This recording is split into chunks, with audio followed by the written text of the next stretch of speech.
Okay, let's get straight to the point.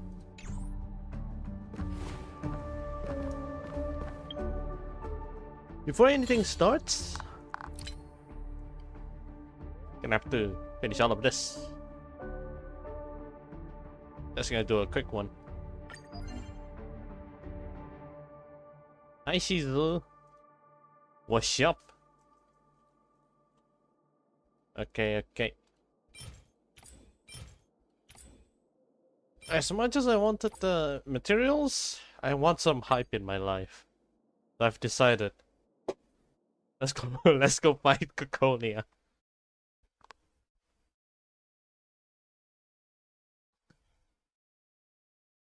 Oh boy.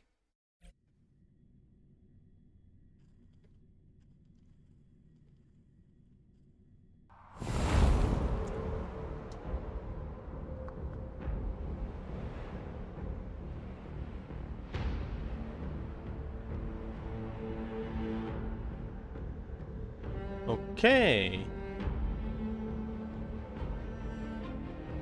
No one gets spoiled, so you're just gonna lurk here? Feel free, feel free. I'm gonna start in like an hour or something.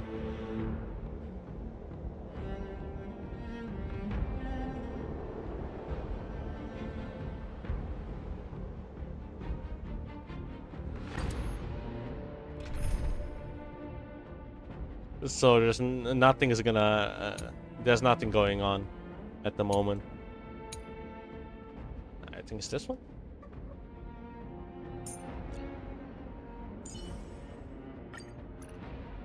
Oh my god, wait, hold up. Thank god I checked. Why is she low?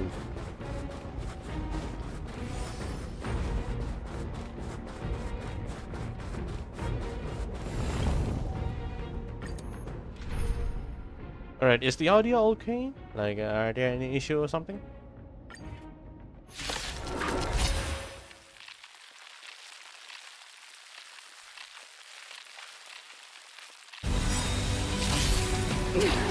Oh, to brave new world. what a nice start, man. Feeling spiffy? Together as one. Wait for the to come. Let's play for a while. Oh my god, the music's louder than the voice lines. Holy shit. Okay, hold on. Let me readjust this a little bit. Gonna lower the volume. Alright, there we go. You have 10 seconds. Holy crap. 10. Can I have fun this time?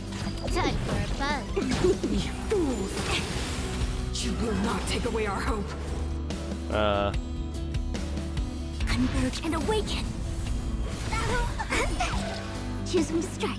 Let's play. And you find the answer. This combat need. This is double speed. What? It didn't crit? Time for a fun.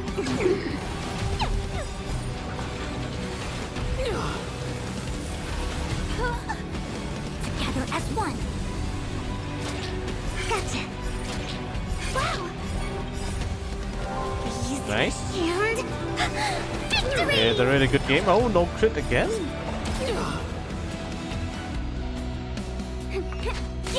Can I have fun? Time for a fun. Ouch, ouch, ouch.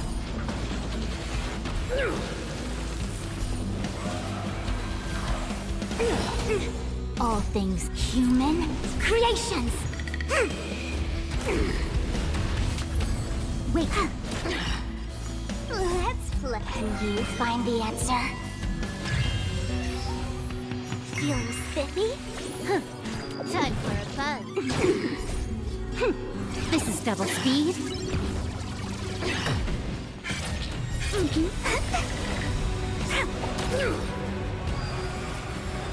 Oh, dude, wait, hold up. I was here for the hype, not for the kill. Wait. Let me trigger the shit first. Power translates into hope. Look. Yin and yang. Choose There your- we go. Now we good. All right, we can kill her now. Deceived me. I was not here. I was not here for the kill. I was here for the music.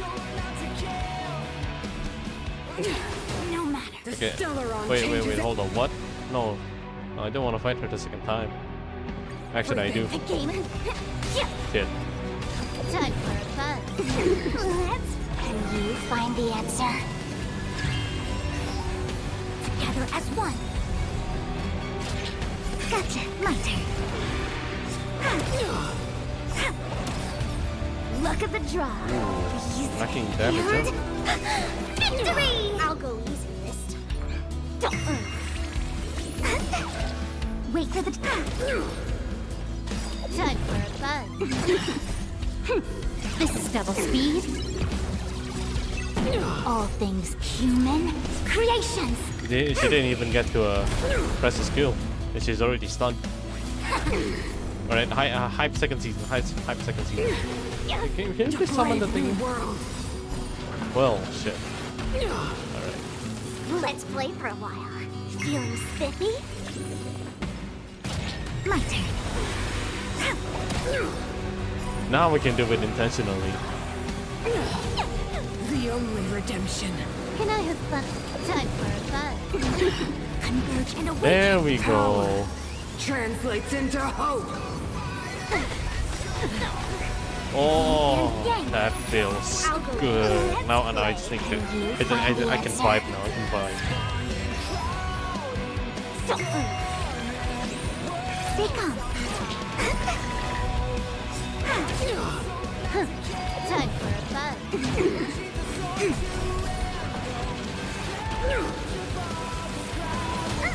Engulf the past.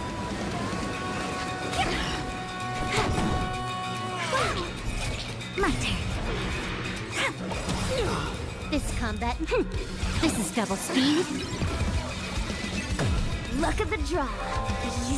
And victory! Deceived me.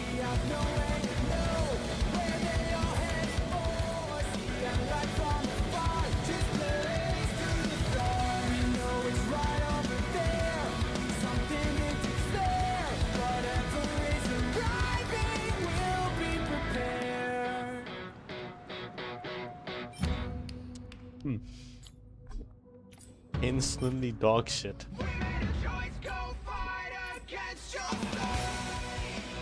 Ah. Oh.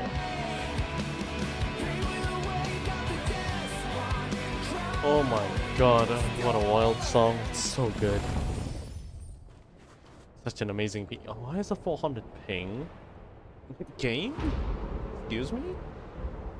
You okay?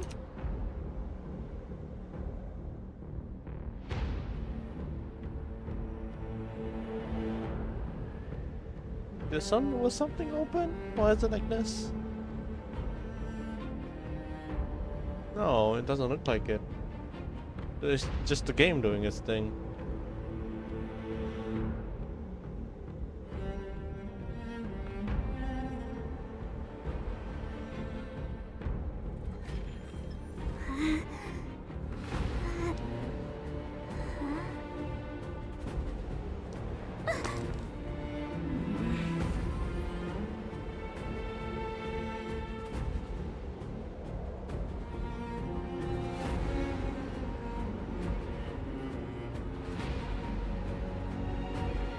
Today's fortune is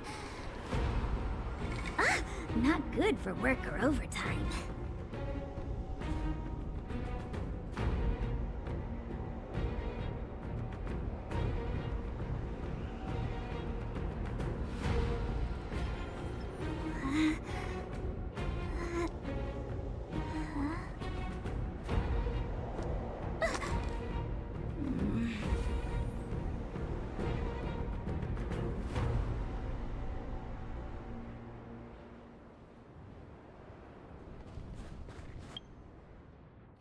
I think that's it. Let me check for something first.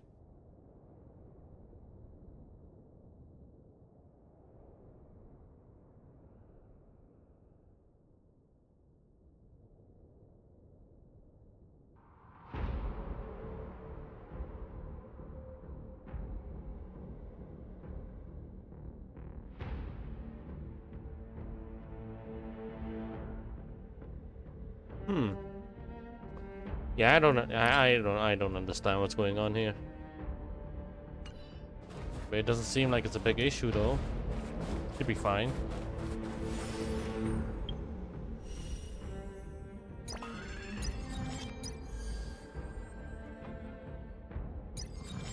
Ooh, this one's it has a reset as well. Perfect. Anyways, let's see. Cavern of Corrosion 8 times.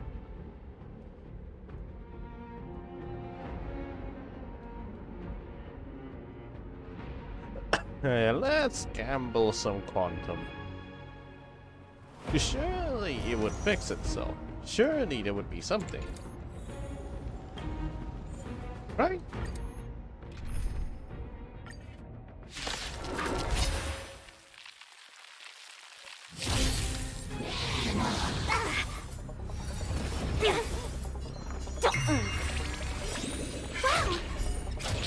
This sucks. Come on. Can you find the answer? Stay calm.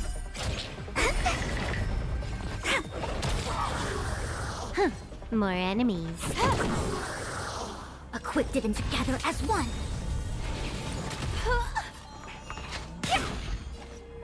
Time for a buzz.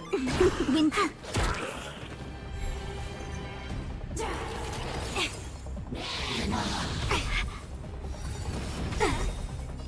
Feeling spiffy? All things human creations. Choose me. Wow, my turn. Can I have fun? Time for a buzz. This is double speed. I see through you. Converge and awaken. Oh, I made a mistake there. I actually didn't need to do that. Can you find the answer? Remember this moment. Wait for them.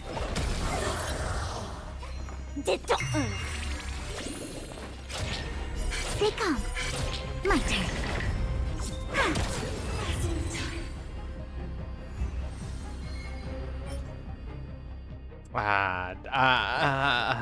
Dang it. Okay. Is that?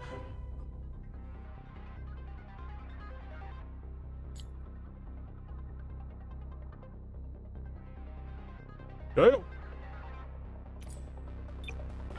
Holy shit. It went to one of the worst, it went to the wrong set, but, yeah, that's really good. Apparently.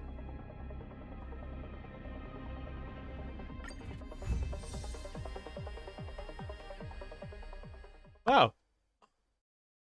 Okay. Alright. A song bring us victory. Resonate all together. Tonight, stars echo. Let the valuation begin. Liquidation!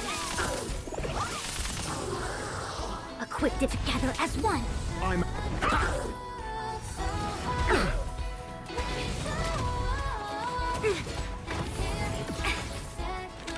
Go Nappy! I see through you. Your answers? Answer me.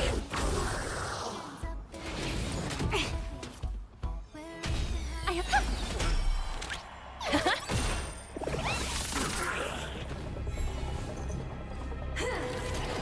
I need to check that. I need to check that relic later. It's insane. It's actually insane. Liquidation! Right! Investing in victory means playing the long game! All things human creations. Equipped it. I'm asking a test. SAS knowledge, Oh, the I measure of didn't truth get to and falsehood. do another one. May song bring us victory. Anyways. Harmony and unison. Tonight, stars echo. Easy. 0 points. Free. Answer me. 0 points.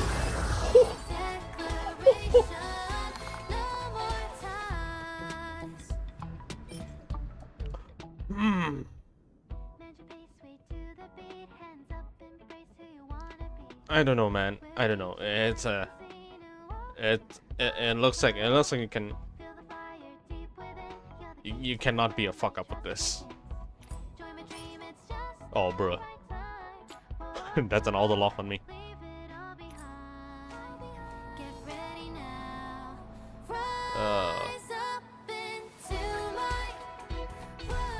I hope for an end to strife that resonate all together. What is up with the ping, man? What's a 400? What the hell? Go Navi! I see through you. Converge and awaken. You're on.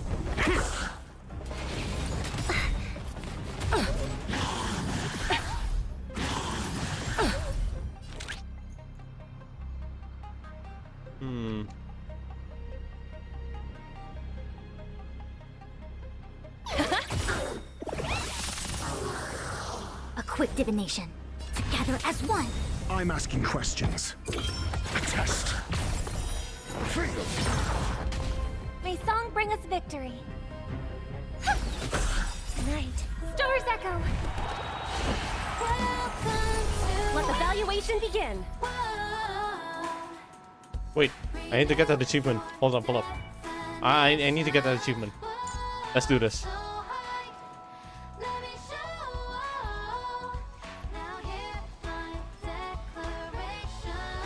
I'm not sure if I actually got it. Okay, I got it. I got it. Perfect. Needed that.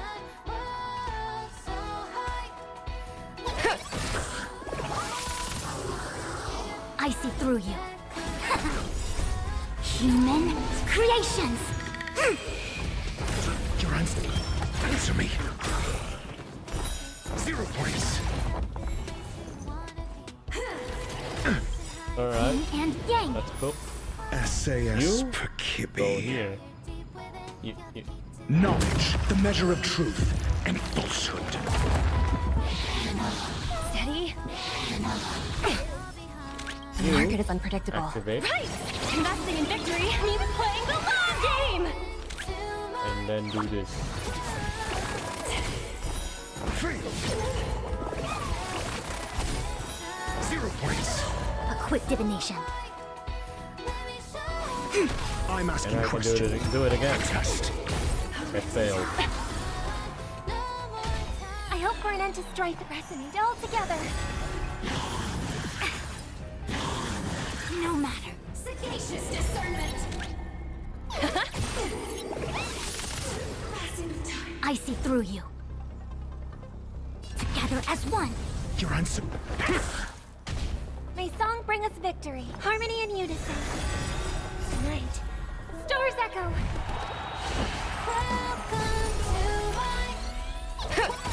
A quick divination.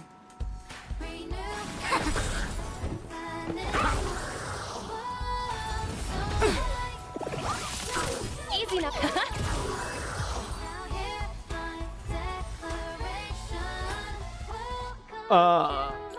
Yeah, okay. Ow.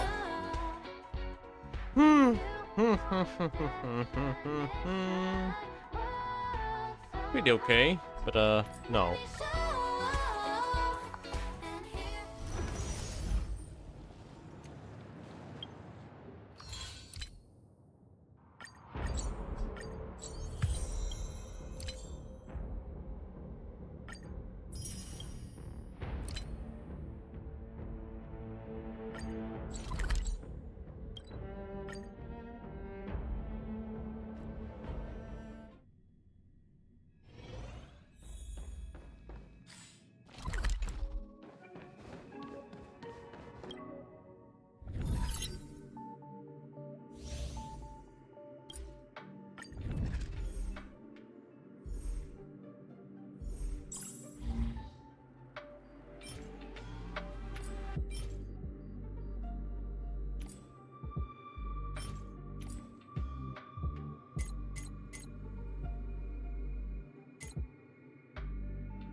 Oh, let me look it up real quick.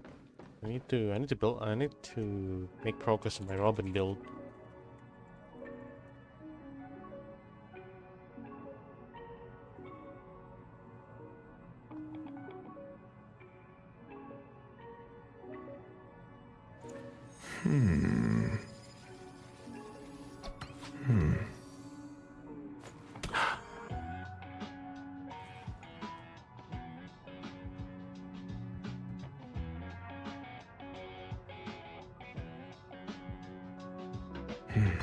Yeah, it's either Sprightly Vonwhack or a space sealing station.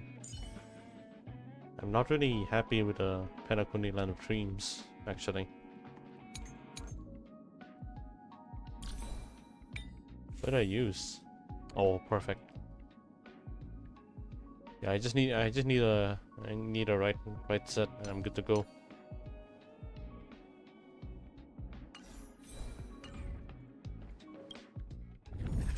Okay. Give it a shot then.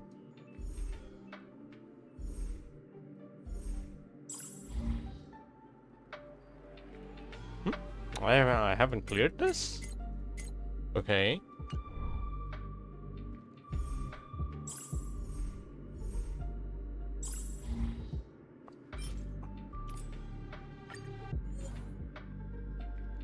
Oh, that's definitely DOT. Ah, but I feel like playing something else though.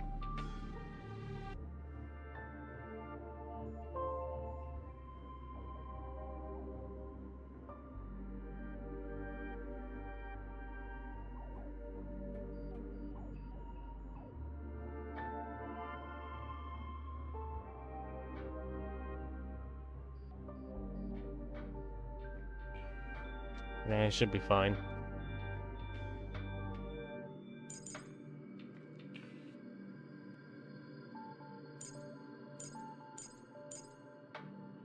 I'll be fine.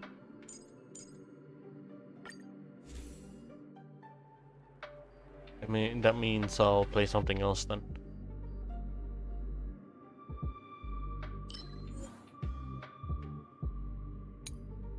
I think about it. I have never played Remembrance.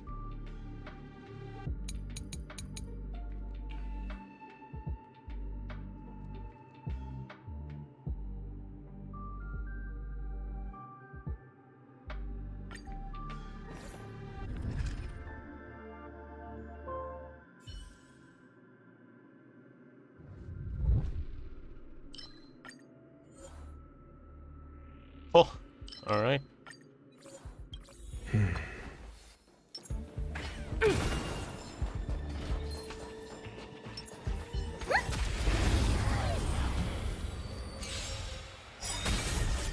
Listen to the final song of life.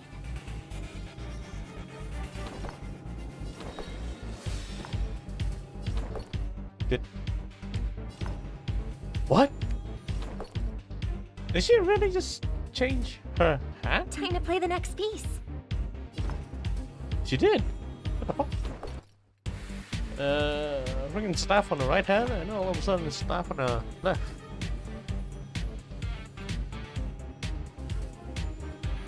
Pull up. I won't stick around for long. Hey yo, it's like nighttime, bruh. Also, hey Toasty, what up? How you doing, man? Just dropping by? Cool. Shit! Let the value weight go, Nappy! Converge and awaken. Alright, they've seen my fuck up. A test. They're not surviving.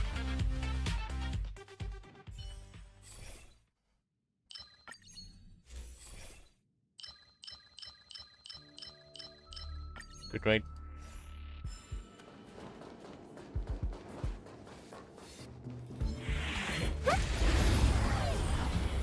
Doing quite alright. Nice. Good to hear, good to hear. I hope for an end to Sprassinate all together.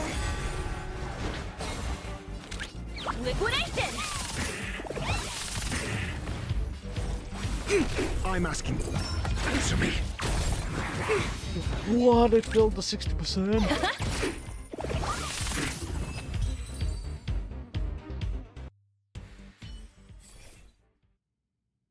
When the character acts consecutively, their attacks increase by 40%, stack up to 2 times. Anyways.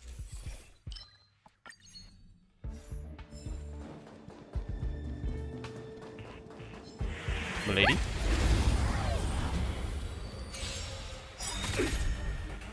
Harmony and unison. Easy, Numby, go, Numpy!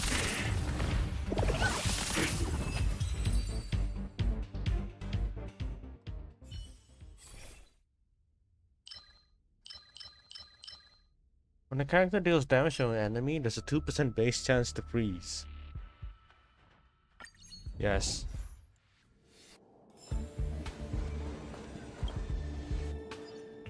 Let the show begin. Infallible. Good lord. What was that? May song bring us the resonate all together. Liquidation! A quick.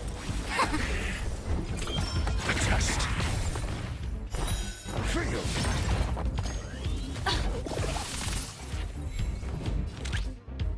Go, Numpy!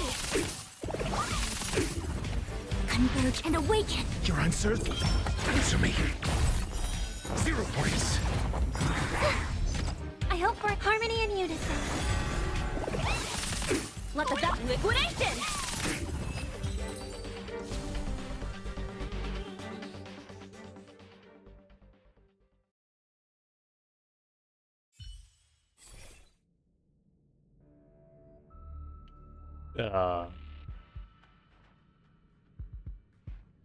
No. Every 6 turn conducted by after every 6 turn conducted by all allies, the current character's action is advanced forward by 100%. What? No. I don't think it's gonna happen. Oh well, for fuck's sake, really? Fine.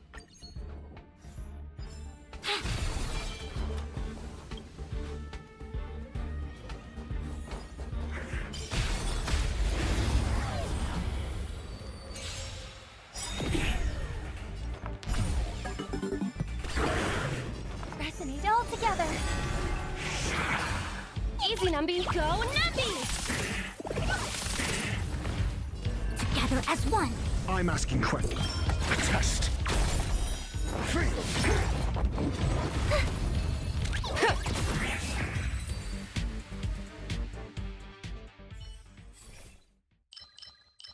Launching attacks, character deals additional damage equal to 36%. Nah. So many new characters? Yeah. I've been trying out new lineups lately. Always. Infallible. So we have Fusion, we have the new character called Robin, which is like she's a singer, she's a musician, she's cute, she's beautiful. Topaz and whatever this guy is.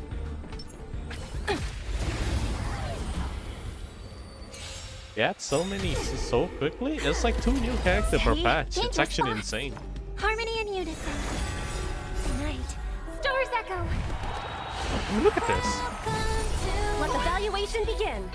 The new character literally sings. The market is unpredictable. Right! Investing in victory means playing the long game! I'm gonna play this on our when? It's actually on its way. I have made one. I have made one for this one. I've actually made one. I've actually made one. It's a test for MuseScore 4, so I'm trying out. Of course, yeah. Of course, I have to. I have to. It's ritual. It's a ritual at this point. In order to get the character that you actually like, cover her song. Always fluctuates. I got the Whenever you're ready. character, but since I didn't submit the song and I didn't finalize it, I didn't get her light cone. It's a punishment that I have to take. But now there's another new character in the next patch, and that one I have to do it.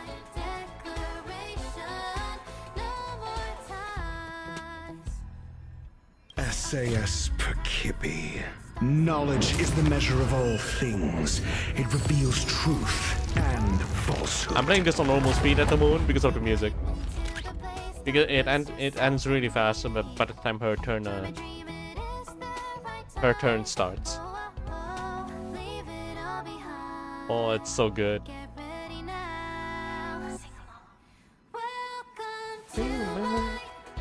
Da, da, da, da, da, da. Don't forget the entrance! 0 points. Next. Look at the boss getting obliterated in just a few turns. It feels good, man. Look at that, look at Fail. that. Get out. Do you have answers? Let's test your knowledge.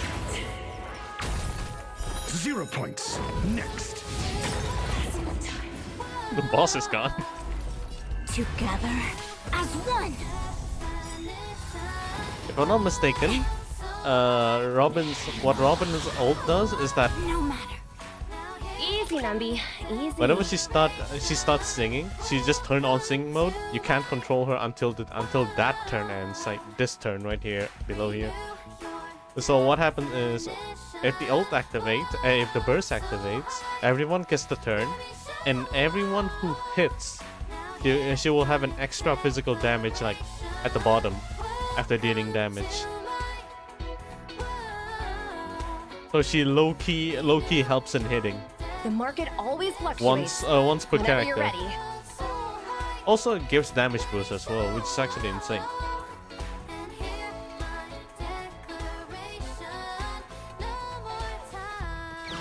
Liquidation!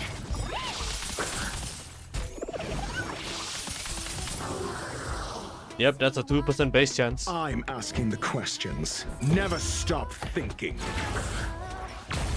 Allow me to make a divination. With all my power, scry the future. Okay, her turn is up.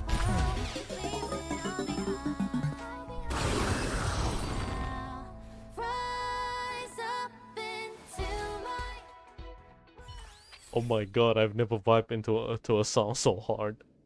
Well, after a character defeats an enemy, but I want elation though. Launch a follow-up attack. Aftertaste. All right, sure. Just give me that. Oh, when entering battle, path resonance. No. Sensory pursuit. Yes. Yes.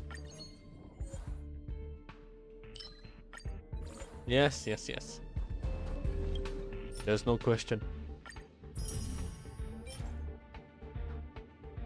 Nope. No. Oh my god, dear god, get out of here. Oh, you too, actually. All right.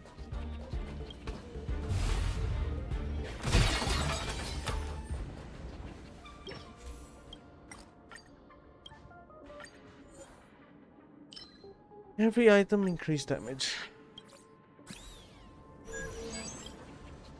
I love the Gamba. Well, at least Star Rail's Gamba is like Hoyo vs Gamba is like very tame compared to the other Gambas.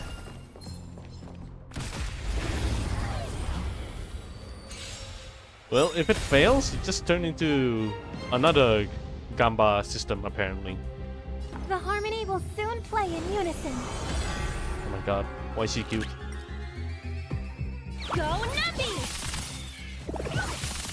I see converge and awaken. Answer me. 0 points.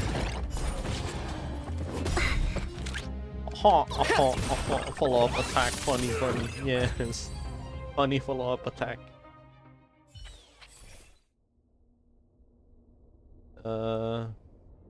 No.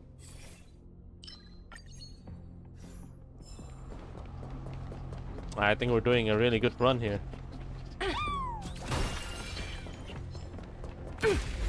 Something tells me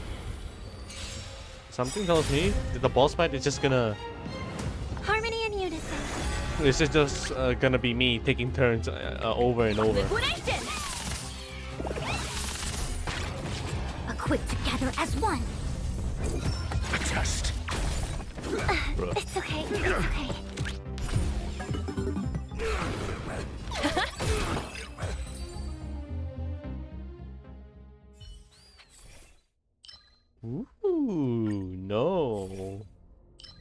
When the character, what I'm saying is increase in it. Okay, got it. I understood. What's that?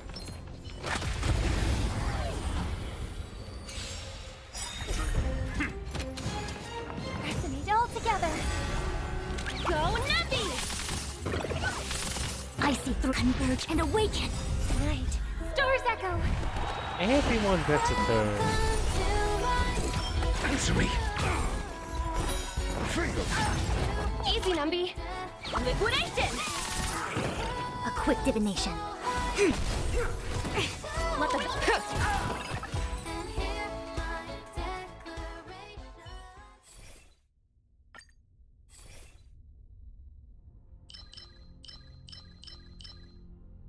When hitting a weakness broken enemy, there's a 75% chance to apply burn, shock, bleed, wind shear, depression, despair, gambling addiction, what else? Drug addict. Sounds nice, I love it.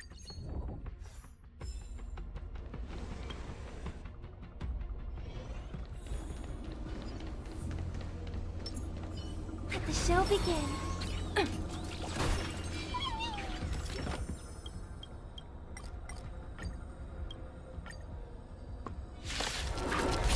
Oh, it's almost 10. Perfect. I'm gonna need to continue the storyline.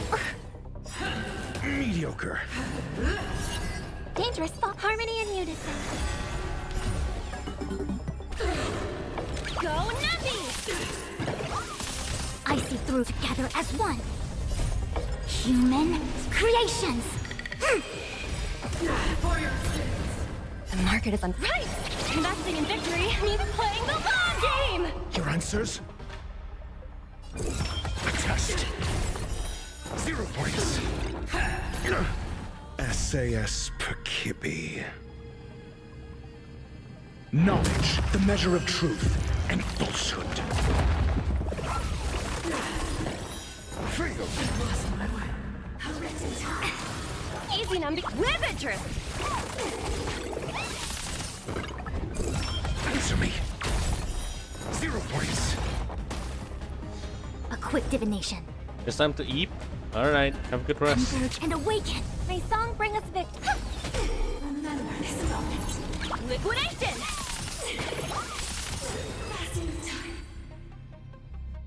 So I go. Night.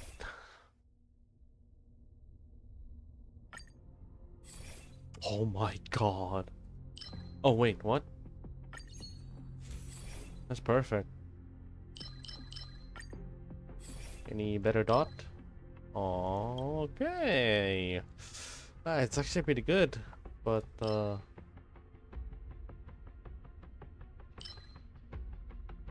it's no DOT though. Enjoy stream. Thank you. Hey, you. Time to check your books. Infallible. Let the show begin.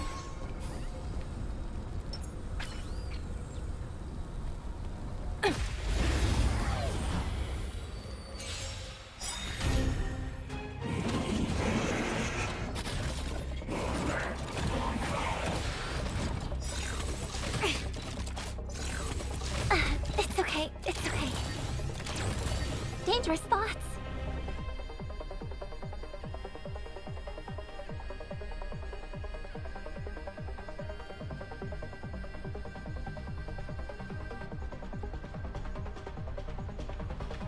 Time to play the next piece.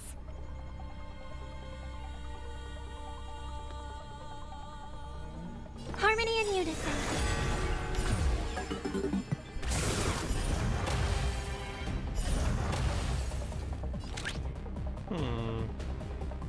The market is unpredictable. Right! Investing in victory means playing the long game! SAS knowledge, the measure of truth and falsehood. 0 points. Freedom. Converge and awaken. Human creations. 0 points. Yin and yang. My potion could have actually died. Go Nappy! Oh dear god. The market is unpredictable. Right! Investing in victory means playing the long game! Answer me. I see through you, together as one. Night. Stars echo! Weapon confiscated!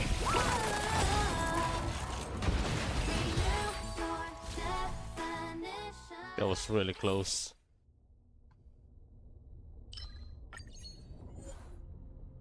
Oh, crap. Yeah, no. Can't cavity system model this one.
Oh no. I didn't read through it.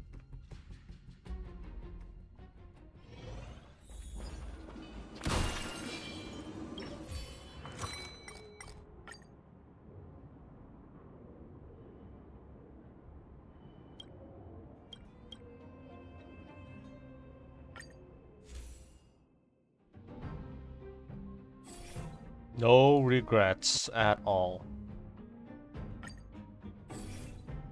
I regret at all.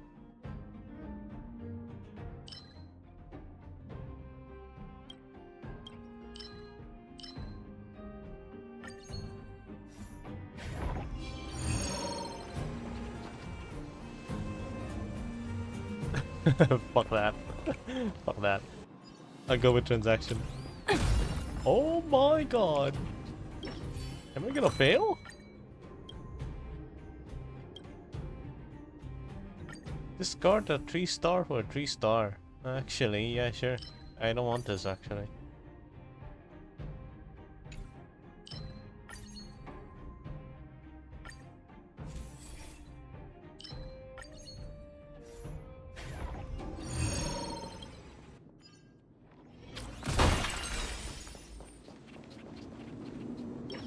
And then I can upgrade all of it. It's fine now. Oh, maybe not. Oh, shit. Really? One time?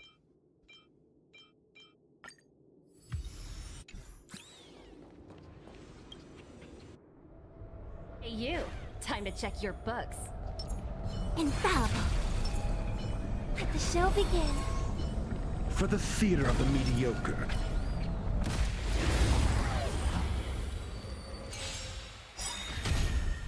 Adjusting calculation. Purge initiated.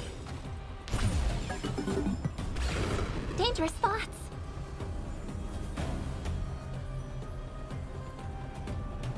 Harmony and unison. All things human creations. Go Nappy! The market is unpredictable. Right! Investing in victory means playing the long game! Equipped to converge and awaken. Your answer. Answer me. 0 points. Reevaluating. Night. Stars echo! Power amplification. All things in Nice try, bro. creation. Nice try. Here's where things are cooking.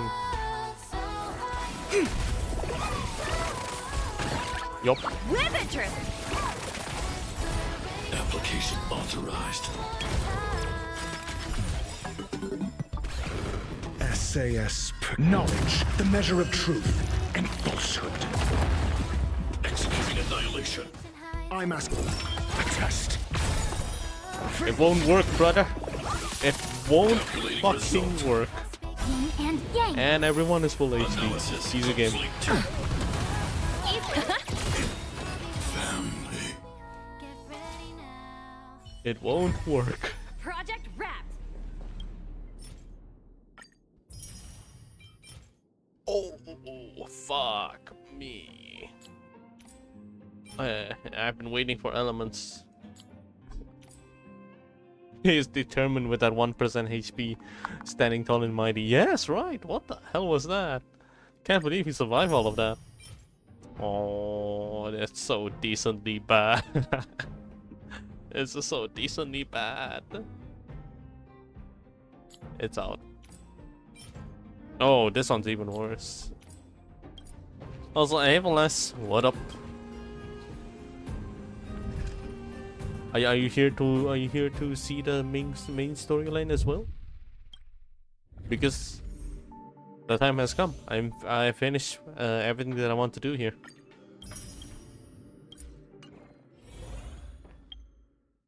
I'm good to go.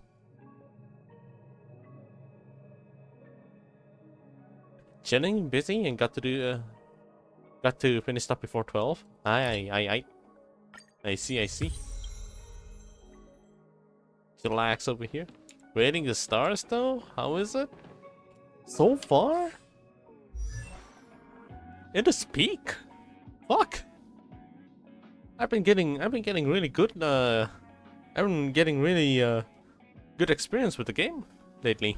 The moment I decided to stop playing the monocondom, the monocondom lineup, and just went for the follow-up ones, it's actually enjoyable. Fuck. Like, I've decided to play around most of the different play styles, the different lineups. It has never been boring. I've been rating stars like crazy ever since. Holy shit. As for progress, let's not talk about that. Alright. We're gonna be continuing. We're gonna be playing as Robin now.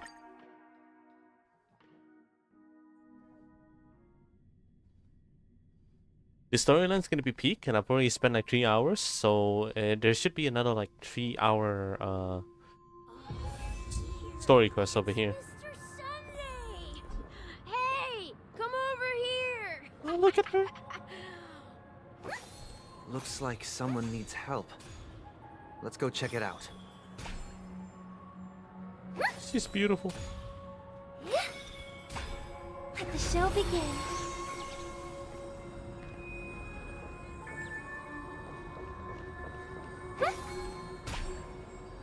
Oh my god.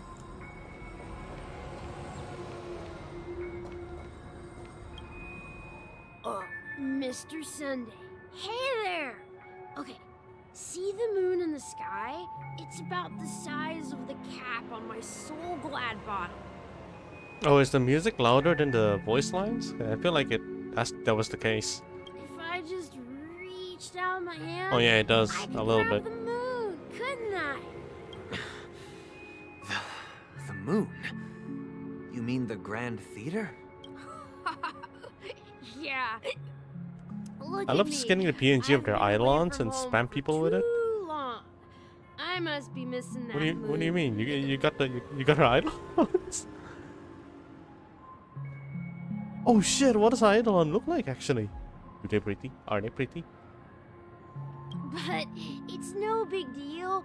The Grand Theater here looks much better than the moon back home. It's just magnificent. You don't play anymore? Just take the idle on PNGs? Oh, okay.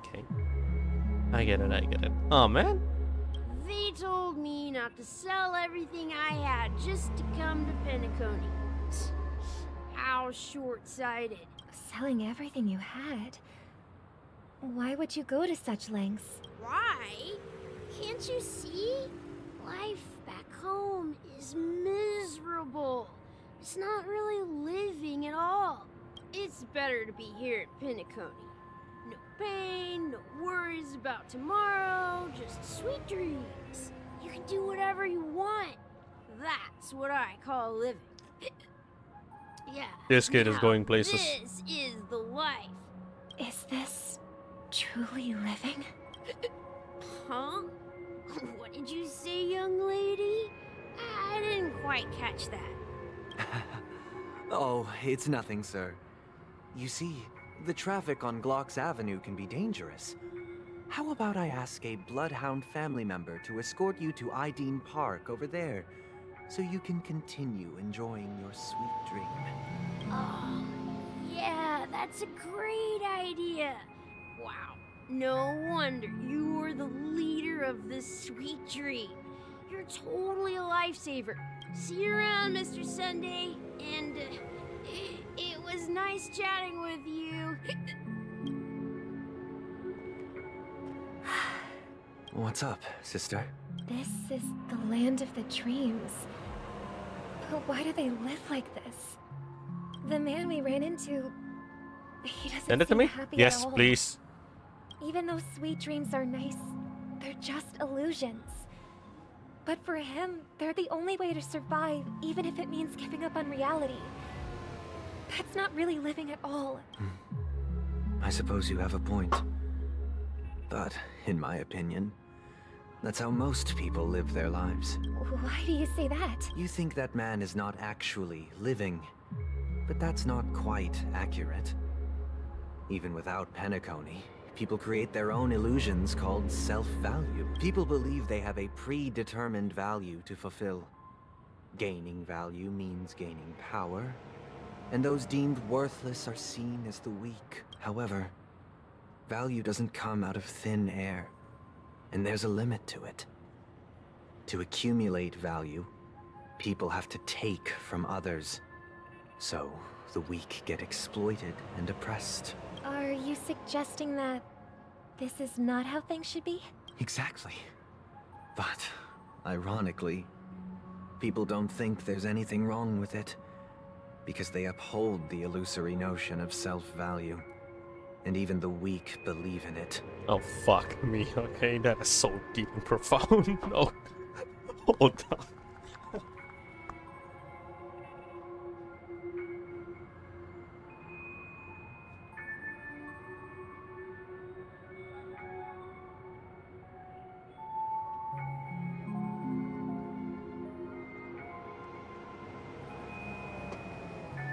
Oh my god, I'm actually playing some kind of a Confucius game. Survival of the fittest. That's where all the tragedies in the world come from. People come to the sweet dream in Penacony to escape from that reality and find solace. No tragedies exist here, only happiness. Although in its nascent form. Isn't that the same paradise we yearn for in our dreams?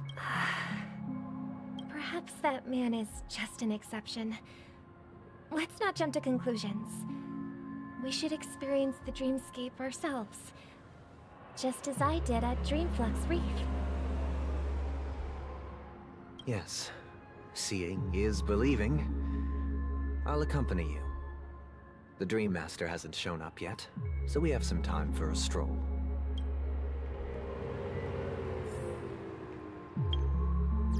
Oh dear, I'm gonna have to nerf the volume a little bit. Like for the music. It's a little bit too much. I can't hear the dialogues. Also, what was that? Ego for battle. Inflict imaginary weakness 300 times. An ally heals for more than 8,000 HP in a single heal. What the fuck? How does that work? How do you do that? Which character does that? Revive 2 down characters in a single battle? I need my Fusion to die. Stay alive after being hit by the auxiliary robot arm unit's controlled blasting ability. Yeah, that's a lot.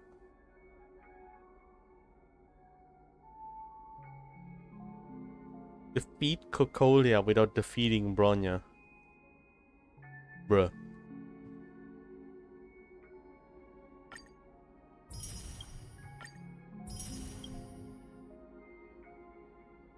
These are simulated universe achievements. Oh dear God.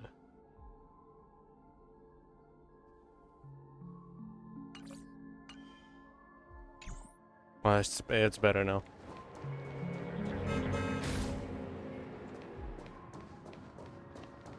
Sent it? Let me check.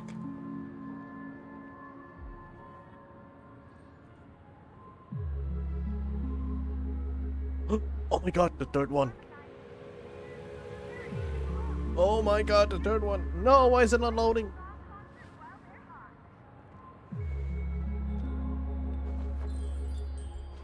Oh, it's her singing. Perfect, man. Perfect, perfect. Thank you for thank you for sharing me. It's reversed, so E1 is bottom right and E6 is the top left. Exercising in dreams actually works. Oh, okay. I see pretty. See pretty.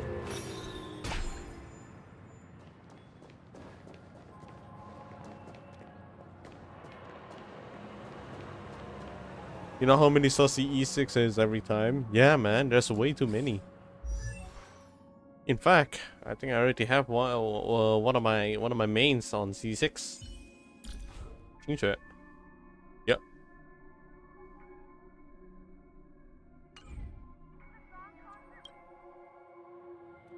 Glad to meet you again, Robin. How are the preparations for the Charmony Festival coming along?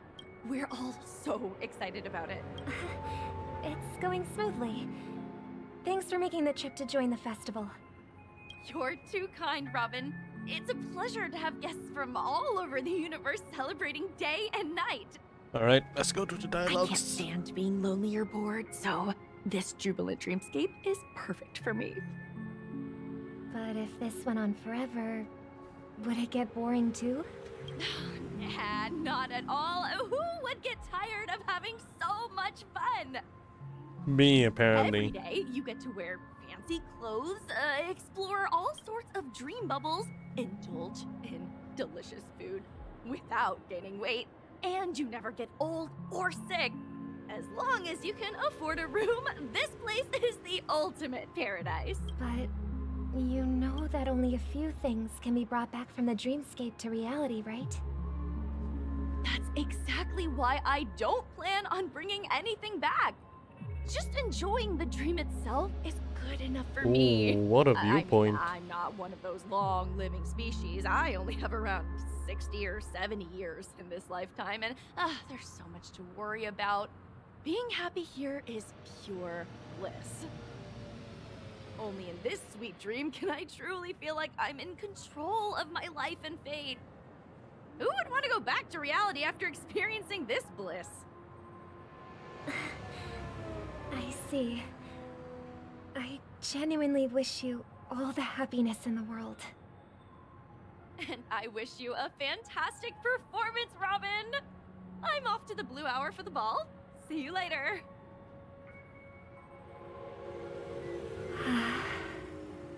Oh. Seems like that guest's perspective didn't resonate with you either. She had a valid point. I could sense her genuine happiness. It's just that... What you're trying to say is, she thinks she's in control of her life. But in reality, she's just escaping from reality and seeking solace in this sweet dream.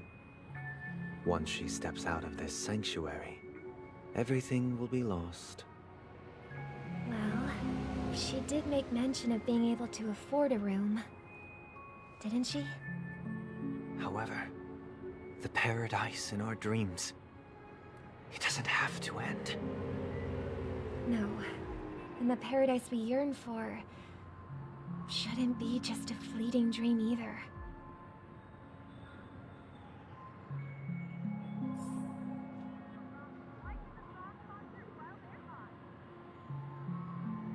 Huh. We're actually entering pretty deep stuff, huh? What is happiness?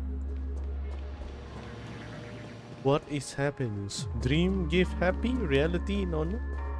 Oh, old man. No, we're gonna have some wise advice from this guy. The scenery in this dreamscape is truly breathtaking, isn't it? Oh, Robin. Can't believe I'm meeting you in person here. What an honor. You're right.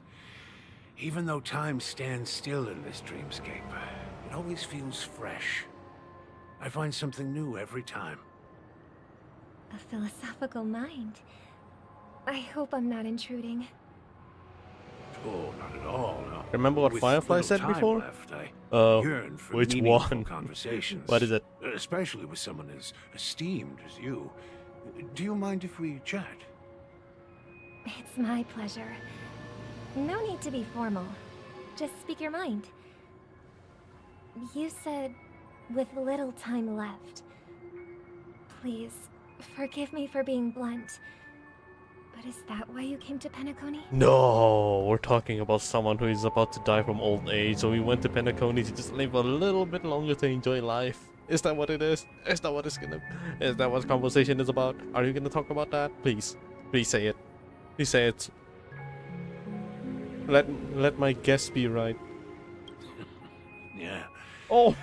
I was part of a war, and while escaping from the Sarkosian mothership, I got exposed to some radioactive materials. It's even worse than old age. It's even worse. He's dying. He's dying of cancer, apparently.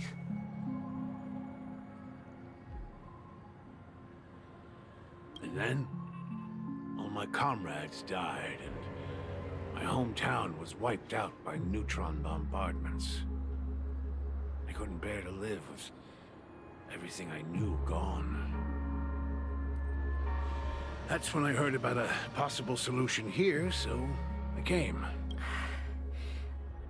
How heart-wrenching. I hope the family has been able to help you. They have, and I'm truly grateful for that. They provided me with a comfortable room, the most advanced life support devices in the cosmos, and a stellar team of caregivers. Isn't that the story of the big boy that went to Japan? I think so too, actually. I feel like this is part of the reference. My physical body is now in the dream pool, sustained by life support. Sustained by life support. The me you see here is whole, rational, and no different from any other person. But I can't say the same for the me in the hotel room. Oh no, he's in a very bad condition as well. God damn it, man. My true appearance. No. I hope you never have to witness it, Robin. So, you'll be living forever in this dreamscape, right? Just being able to live at all is good enough for me. Whether it's in this dreamscape or not, well, I don't really have much say in the matter. My world has been torn apart, and my life could end any second. So, even if this whole place is an illusion, it's still my paradise, and I'll treasure every moment I spend here. Oh, I am actually... I feel sentimental now. God damn it, man. Radioactive, the area was so bad. I had the elderly clean up the area and they could die from old age or the radioactivity. Well, wait, wasn't the elderly, like, what you call it? Didn't they volunteer for that? I'm pretty sure they volunteered. They just say that these young people deserve to live better. We're about to die, so fuck it, we ball. How I envy those everlasting things. That old man's story. It's so tragic. Fortunately, this sweet dream gives him joyful memories to hold on to for the rest of his life. That's precisely why this sweet dream in Penacony exists. Oh man. However, even this sweet dream has its limitations. While it provides solace to the disillusioned, it can't completely eliminate pain in reality. There will be a way out. Penacony is already on the right track.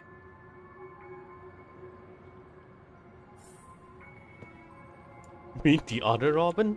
It's Sparkle. It's freaking Sparkle. Ah, jeez. Oh my god. Look what we have here.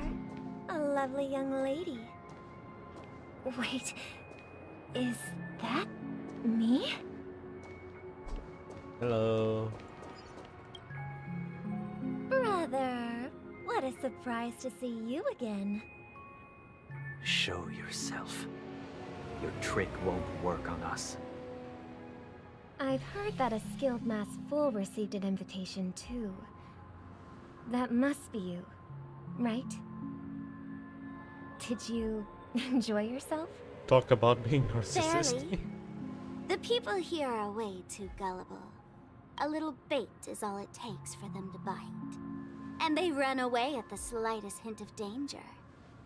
In other words, they're naive and cowardly.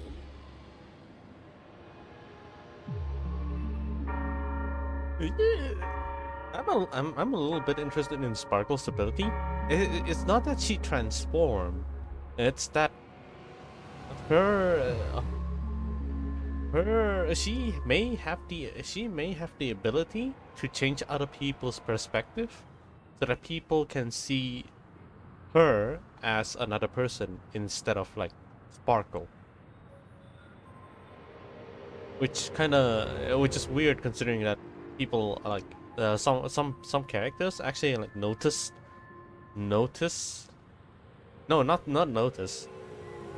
See through her disguise, and by see through I mean her ability doesn't work on that person. I'm pretty sure that's her ability. It's not her disguising. She just like manipulates people's perspective. She's cute. Now that you've had your fill, it'd be wise to leave before it's too late. The music of the harmony doesn't tolerate discord. What? Now that you have the real Robin, I'm useless? Oh, how disheartening. I've done so much for the family. You should be thanking me, because if it weren't for me cleaning up this mess, Penacony would still be in shambles. Don't you think? That was a personal request from the head of the Iris family, and it has nothing to do with us. Step aside and stop causing trouble for the Charmony Festival. Too late. The Charmony Festival? You think you can scare me? You think I have no idea what you're planning? I don't care what you're thinking, chicken wing boy.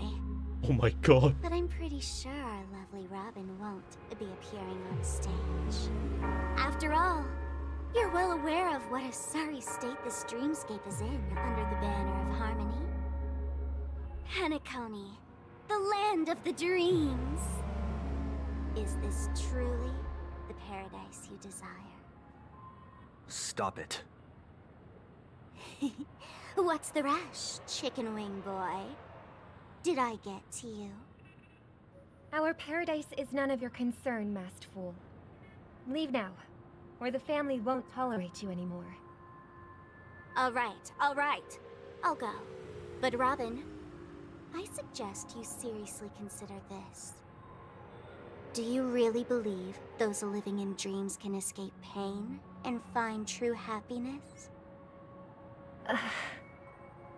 Well, I've done my part, and now I'm simply waiting for the fireworks to begin. Here, the last 2 gifts for both of you. And don't lose them. If by some unfortunate chance the Charmony Festival starts against all odds, remember to use them during the show. And it'll be thrilling. Bang! I heard a raven cawing in the distance. It seems the Dream Master will arrive soon. Dream Master, Dream Master, Dream Master. Wait, can I need a sign. I need a sign. There's an achievement that I can do it here. Where is it? I need a signboard. Well, isn't this a dream? Why am I No. No, signboard. I need a signboard. Get your tickets for Robin's Life is a Song concert while they're hot. No. Signboard. Too far. Over there. There you are, there you are. Follow me. Hello. Shit.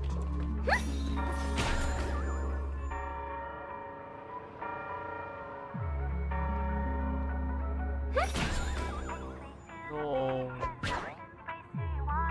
He doesn't want to follow me anymore because I hit it. There's gotta be another one somewhere. There's gotta be another one.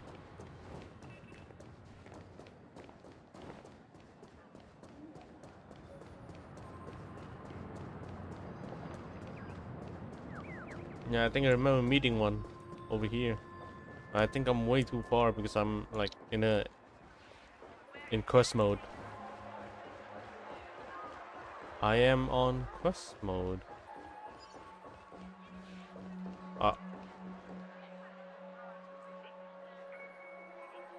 the hell?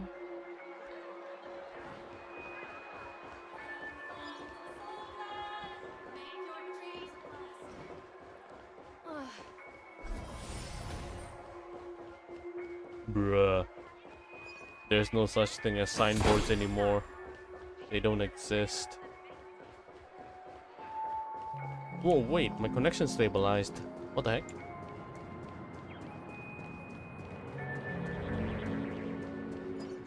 Awesome. Okay.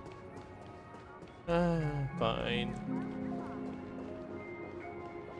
Alright, Dream Master. Let's wait here for the Dream Master to arrive. Okay. By the way, brother, I heard you no longer have a sweet tooth. Back when we were kids, you used to steal my desserts. Seems like a lot has changed during my absence. What exactly happened? Well, someone has to stay awake even in this sweet dream. But that someone doesn't have to be you, or anyone in particular. You're carrying too much on your shoulders, brother. The paradise in our dreams... It shouldn't be like this. Penacony is nothing more than a dream. It can't erase the worries and pain of reality, or bring true happiness. It only offers an escape from reality. Nothing more. Remember the old man we met earlier? Without this dream, he might have completely lost himself. That might be true, but... even without Penacony, he could have chosen another path. As far as I know, the Intelligentsia Guild has been promoting their rehabilitation techniques for a long time now. That path may have been more ordinary and challenging, but now he is receiving hospice care in a comatose state, and his fate is sealed. Is Penacony granting these people a future? Or is it taking it away from them? Well, don't forget this. Not everyone really has a future. The future for humanity is like the sky for birds. People mistakenly believe that flight is inherent to birds because they've never witnessed those birds crashing to their death. Do you remember how we took in that little Charmony dove when we were young? Yeah. We took care of it. Provided food and water, groomed its feathers. And later, when I decided to leave Penacony, I opened the cage and set it free. Well, I didn't mention what happened to it in my letters because I didn't want to upset you. No. Shortly after you left, it crashed to its death right in front of your window. Fuck. I had surmised as much. I knew you wouldn't have avoided mentioning the bird for no reason. Despite that unfortunate outcome, I still believe it was the right decision. Birds aren't meant to spend their lives in cages. They belong in the sky, even if they can't fly. But here's the thing. If there are birds in this world that can never fly, can we really assert that they belong in the sky? Are you implying that the same goes for humans too? Let's take the Astral Express as an example. The Nameless made tremendous efforts to bridge worlds, gaining fame across the universe. However, only a few extraordinary individuals can endure such a perilous journey. That's because the pursuit of the Trailblaze exceeds the capabilities of ordinary humans. Otherwise, why would this path be filled with broken rails, an abandoned express, and even a fallen Eon? That's just sophistry. If that were true, then only the powerful would have the right to determine the future. Unfortunately, that's exactly what happens. Another name for the future is self-value. While this world has its fair share of heroes who inspire people and garner admiration for their heroic deeds, the majority of ordinary people will never become heroes in their lifetime. Wow. Some are born weak and That's rough. vulnerable. Some find themselves trapped in unfortunate circumstances. Some fall victim to malice and cowardice. When it comes to survival, everyone is equal. And the weak can only watch as their value gets constantly diminished by external forces. That's why we should care for the weak and support them as if their suffering were our own. That's what the Odes of Harmony have always taught us. While the Harmony holds noble aspirations, the strong will always be strong, and the weak will always be weak. Even in this carefree dream. Human nature contains greatness, but it also harbors inherent weaknesses that can't be eradicated. In the end, if people can't even secure their own survival, they won't care about the illusory future of equality. As long as the law of survival of the fittest prevails, there will always be fledglings crashing to their death. But if people don't live for the future, do they merely exist for survival? If even you, my brother, don't believe that the Harmony will save the weak, then which Eon can make our dreams come true?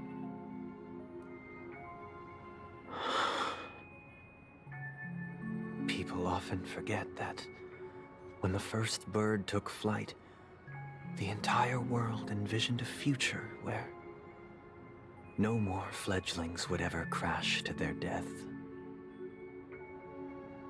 Are you reading, sister? What are you reading? Mr. Gopherwood gave me a picture book. It's about the story of the harmonic strings. If I could become a chord master, I'd like to summon Dominicus, the harmonious choir. I want to sing with everyone and spread our wishes so that all can feel happiness and joy. I see. Then, I would summon the Harmonious Choir too.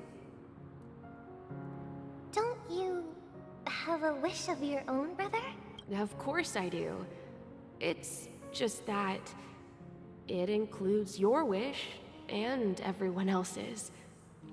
I long for a true paradise where everyone can find peace. Then, let's build a stage there and invite everyone to our performance so that both our wishes come true through the power of the Harmonious Choir. It's a deal then. Yeah, it's a deal. But how can I become a chord master?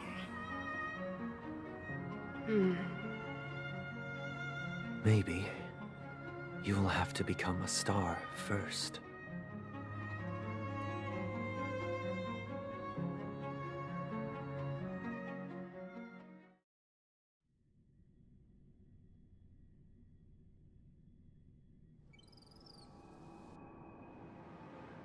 You're back sooner than I thought. Any results? Yes. And now, it's up to us to forge ahead. Since he's already carried out his last wish, my final mission is complete.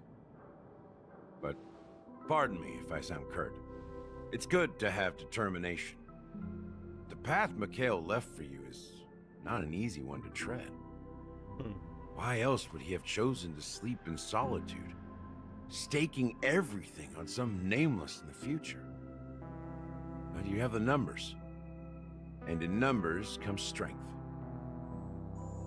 So that might just delay your inevitable a little more. Got any more encouraging words? As I see it, relying on Welt's negotiations alone is far from enough. Regardless of whether the other party will be compliant, negotiating simply allows us to meet them as equals and won't grant us an upper hand. Penacony is our rival's home turf, and we already have very few chips left to play with. Rather than idly sit around while the family's got us blocked off, an offensive approach might be a wiser course of action. We're more familiar with the Stellaron's properties than most, and since it's the key to stabilizing the Sweet Dream, it's vital to the family's interests. By attacking their core interests, they're bound to retaliate hastily. And as the saying goes, haste makes waste. That's right. As long as we pose a threat to the Stellaron, either with words or otherwise, we have a chance at gaining the upper hand.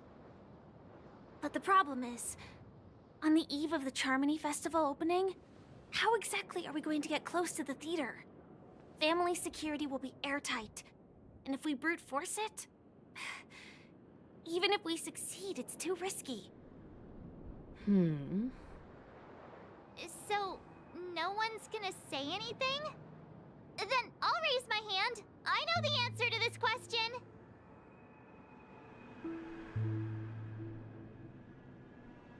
You of all people?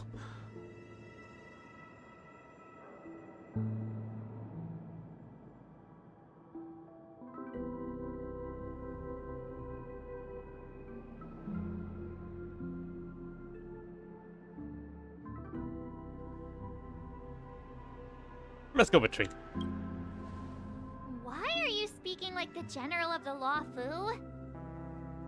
So, I heard that before the Charmony Festival begins, there'll be a pageant to kick off the festival. It's called the Soul Glad TM Festivity Auditions. What the or something. heck? And it's going to be held in the moment of Scorch Sand. As long as we clinch the top spot, we'll be able to attain the title of Festive Superstar and be able to personally bask in the graces of Miss Robin. Not that that's important. What's crucial is that we can enter the Grand Theater before the audience arrives. So, how do we go about participating in these festivity auditions? I've already procured special invite tickets from Miss Robin's fan club. To tell you the truth, I had been preparing to join the auditions all along. But now it looks like even if I scrape through, I probably still won't have the chance to shake Miss Robin's hand. So they're still running this thing, huh? It was originally just a publicity stunt, set up by Mikhail to drum up attention. But it looks like it might be worth a shot. We'll follow Marge's plan. Mr. Gallagher, will you be joining us? I'm afraid I won't have the time.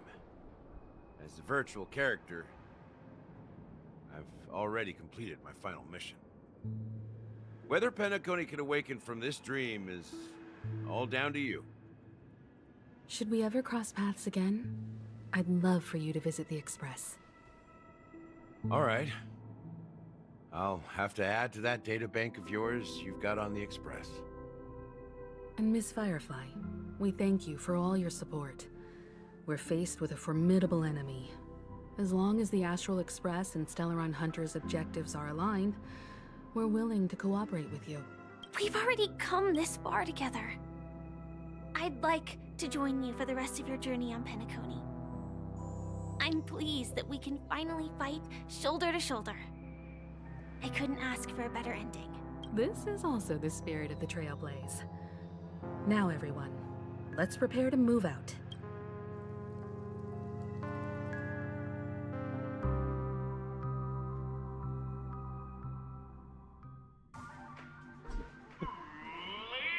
Oh, what is this? Alright. Challengers thrive and dream chasers shine, all under the watchful eye of the entire universe. If you have ambition, dreams, and the drive, What the fuck? the next superstar of Penacony's Charmony Festival could be you. Oh, wow, they've really outdone themselves. Oh, I'm starting to get excited. Holy fuck, the music! Behold, here come four friends with Yo! time and full of steel. Are you aspiring to be the superstars of the festival? That's crazy, man. Is he talking about us? Yes, you! There's no doubt about it. I see you have all the potential of a superstar in you. Excuse me, you four. What are you hoping to get out of all this? As the last group of contestants, how confident are you in overcoming all of the challenges? Would you be open to a brief exclusive interview with us? It'll be quick. With Charlotte? Your journey is long and fraught with peril, yet under a sky blanketed by banners, you vie for the crown. The sword and rose! Protect the beauty! The beauty! Magnificent and majestic! That's A knight's Dory. head is hard as steel. Brother Lance Focus is stubborn as a heel. That's We don't Silver. all have to be winners, but if we don't have fun, we'd all be sinners. People are pouring in. It kind of feels like all sorts of baddies are showing up. Let's get in there quickly and enter the competition. Ladies and gentlemen, please make way. Make way. Coming towards us now is one of Penacony's top 10 wealthiest tycoons and the soul-glad business empire's founder, Mr. Dean. Allow me to introduce myself. I'm the director of Soulglad's factory, Dean Leader. My four friends, introduce yourselves to the audience across the cosmos. Hello, everybody. I'm Himiko, a nameless from the Astral Express, and these are my companions. Don't you guys need to hide your identities? Can't hide it anyways. Penacony is plastered with our posters. And because the Astral Express is so well known, the family won't dare to make any rash moves.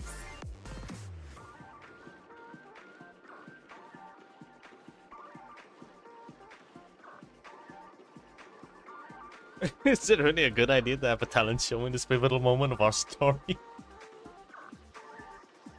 Hey,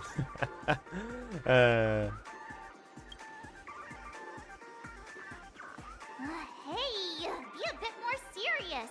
We're live on air. Hello, everyone. I'm March 7th. I'm an ordinary girl who loves adventures. Hello, everyone. I'm Firefly. I am also an ordinary girl who enjoys adventures. So it's a bunch of nameless guests. This final face-off is bound to be spectacular.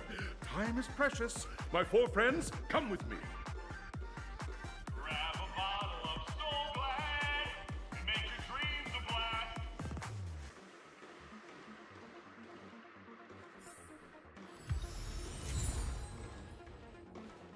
Oh, hell yeah, boy! That's really good. Hey, wait, oh, I wanted that music, man. So what is this place? Holy shit! Oh, oh dear, oh dear, oh dear.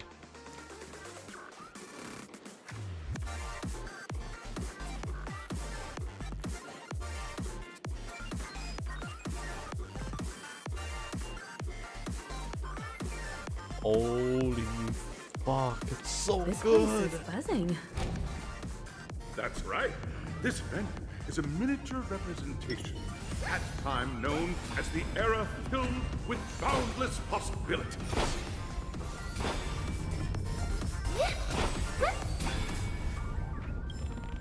Bird.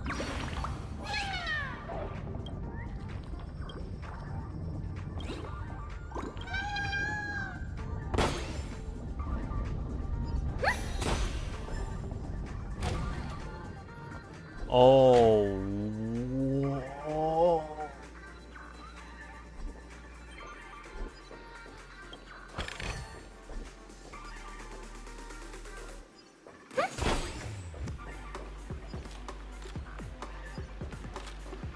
That's insane. That is insane.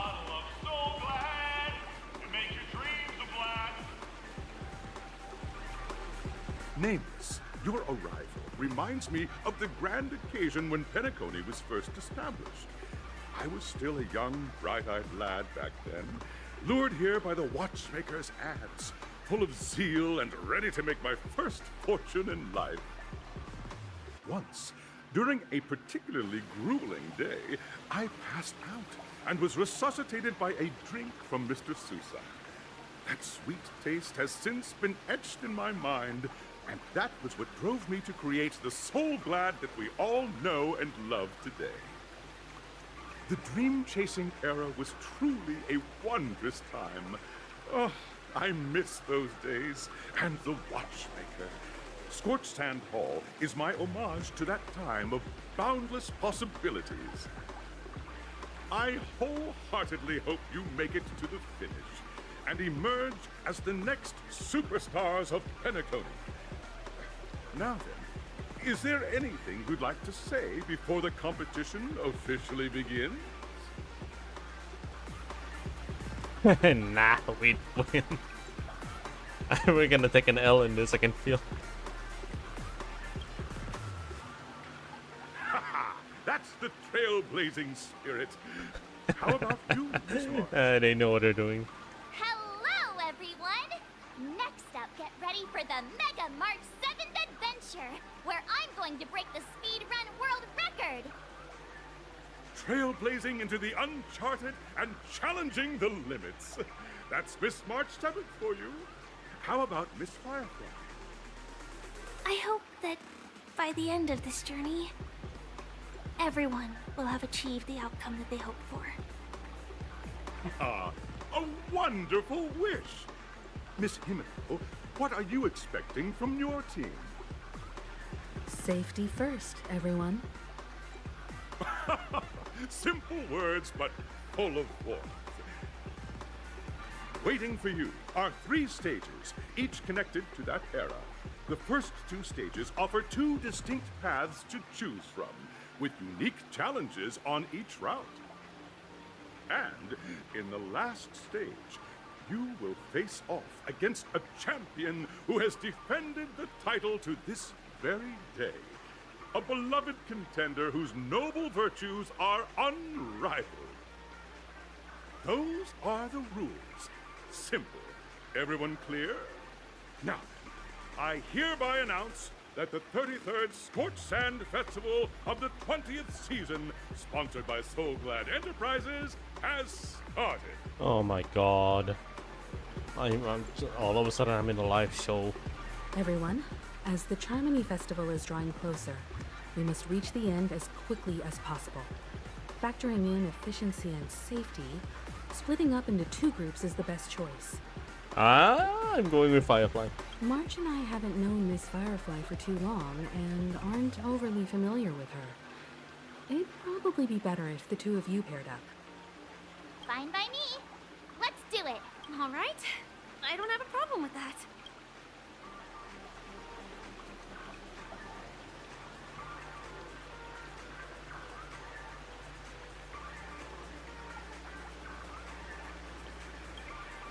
We'll split into the assigned groups then.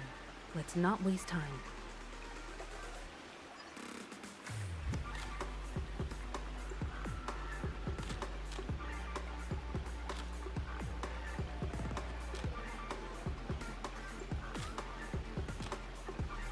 One moment.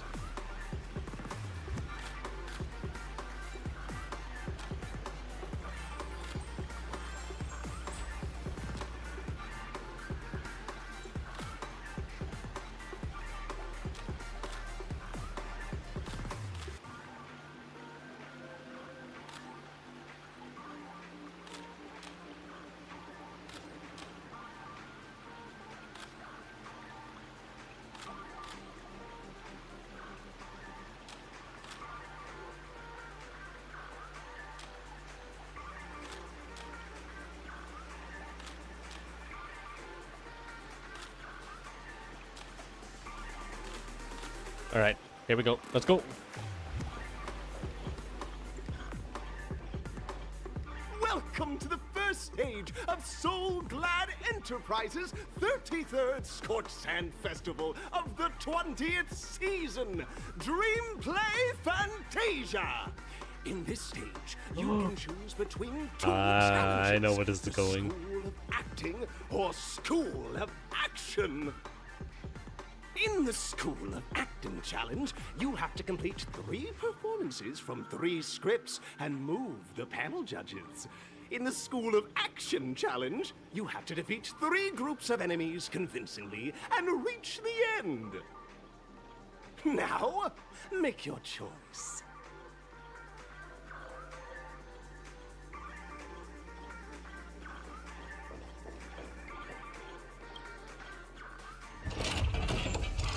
To choose between acting or action, right?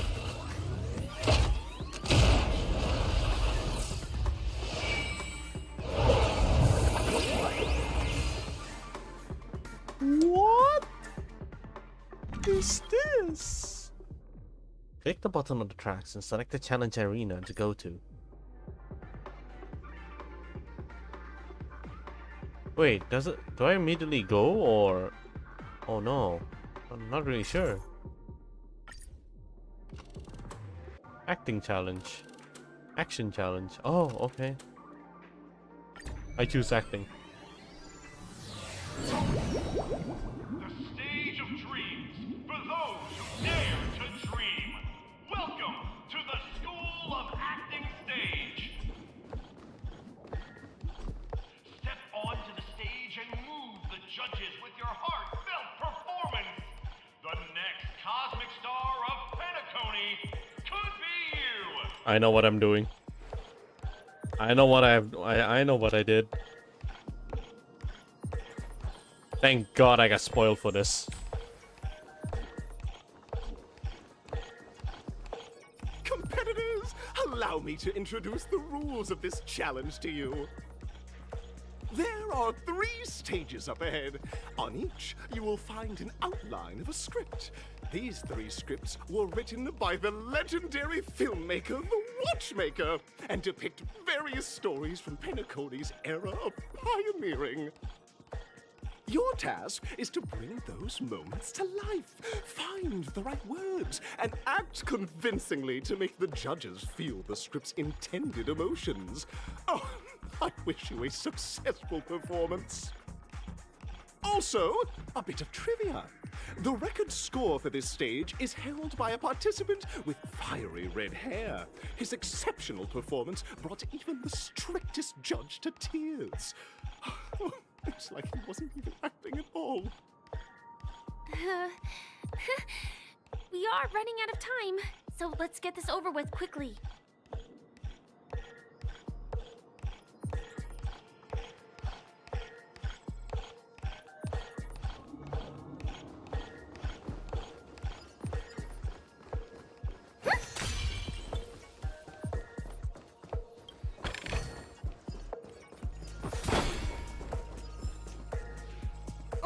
Just take a look at this pair!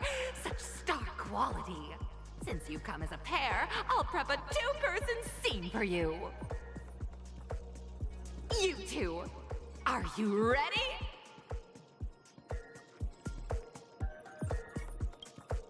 Envision that you both, driven by the spirit of exploration, are arriving at the land of dreams that is Penacony for the first time.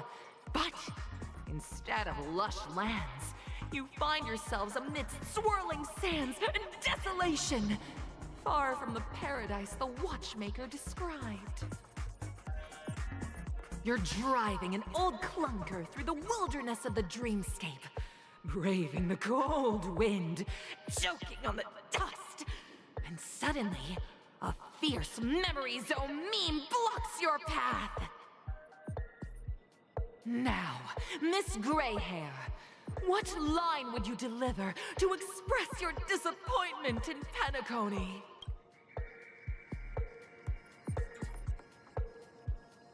What in tarnation is this hellhole that was making a big fat liar? Very good! Now, though you're disappointed, your screen partner is conversely very enthusiastic. Now, young lady, you will say... This is great! I love living on the wild side! Oh my god! Very good! Very intense! And then we cut to the story's next scene. You find a job mending the rails, but the days are long and your endurance can't keep up, and you finally collapse in the endless expanse of desert. Suddenly, sweet rain falls from the sky, wetting your lips and rousing your spirits. Ooh. Now, Miss Greyhair, what line will best express your surprise at this moment?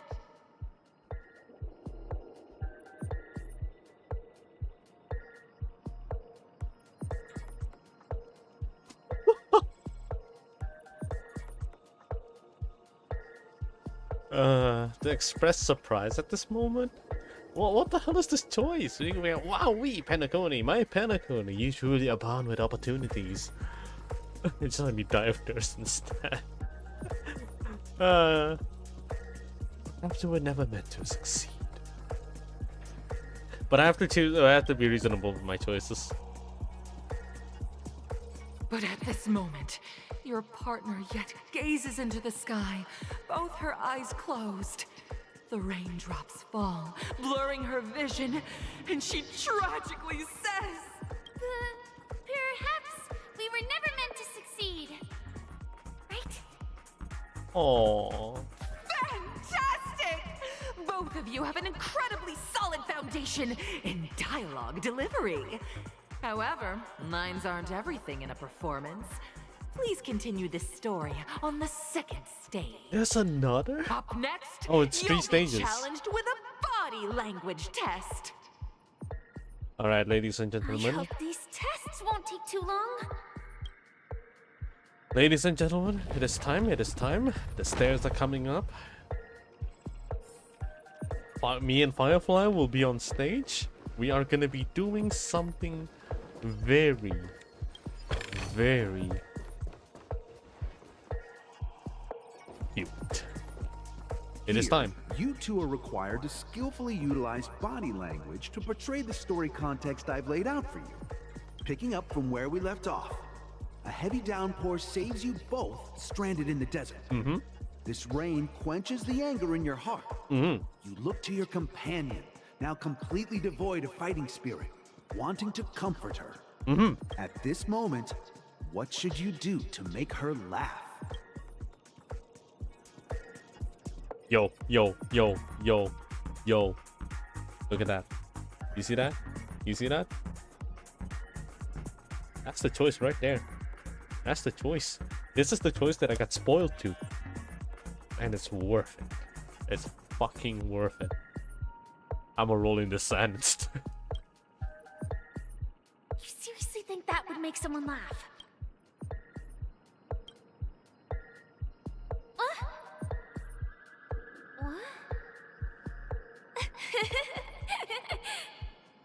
Right answer. Your companion sees you rolling about in the sand and thinks about the arduous obstacles along this journey. She can't help but let loose a laugh, rekindling hope in her heart. And so this girl... I'm gonna get back on my feet and keep moving forward. A tug at the heartstrings! The story continues to develop. Oh my God. The heavy rain leads you both to sense a business opportunity. So you start venturing into the umbrella industry. But just as the business begins to pick up, competitors start flooding the market with low-priced goods, squeezing your market share. You have no choice. The goods you stockpiled at high prices have to be sold at a loss. This is a pretty self-destructive move, which drives your business to the brink of bankruptcy. At this moment, what would you, who refuses to admit defeat, decide to do?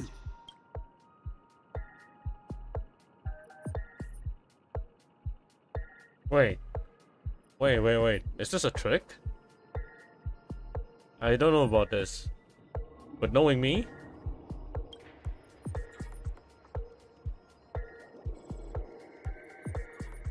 Yeah. Fantastic! But it's a pity. Yeah. There you go. Does not agree. Seeing that you're up to your eyeballs in debt, she sees nothing but despair in her future. And then... I leave Penacony in utter disappointment. Is that okay? Oh my god. Of course! Absolutely!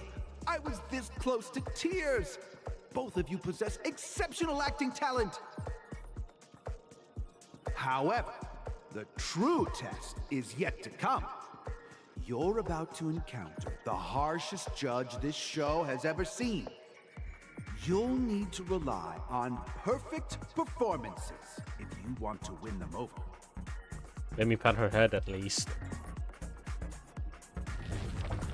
That choice is open. Why not give it to me?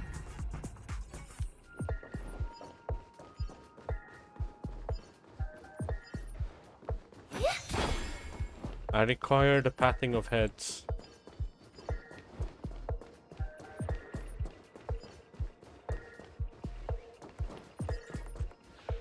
Welcome to the final stage.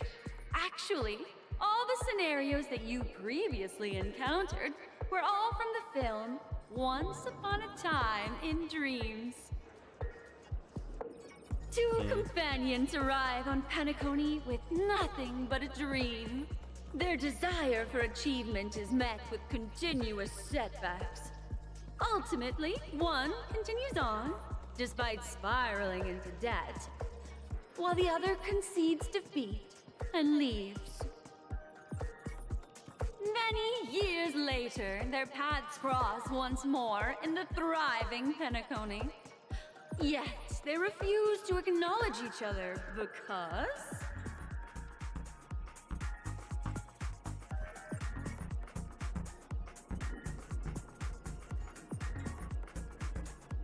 What? No.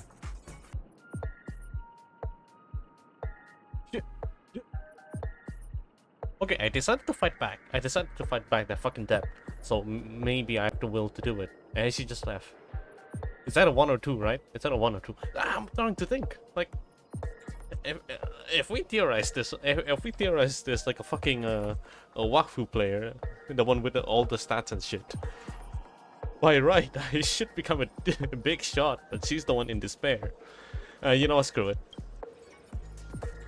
Against the backdrop of a revitalized It's actually correct. the joy of reunion mixes It's with actually the sorrow correct. of past separation, the awkwardness of being strangers, and the shyness of a long-awaited encounter, all converging at this very moment.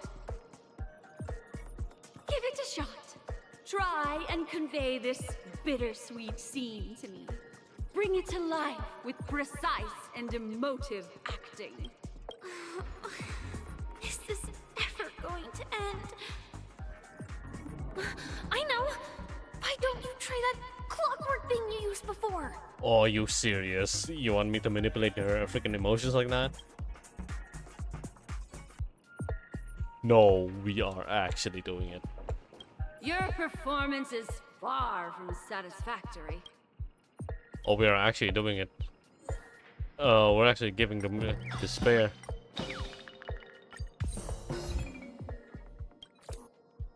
Cut!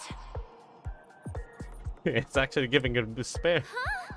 We haven't even done anything! It's so touching. No. Your portrayal That's stupid. outdoes the original. It's simply Oh, that is so stupid. beautiful. We have passed the test. We ought to hurry up. Stellaron is at stake.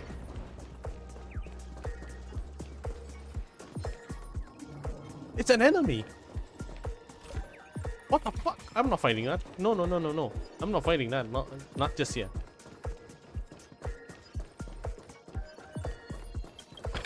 I can't believe it. All I did was let Firefly stare at me and I stare at her. And this happens.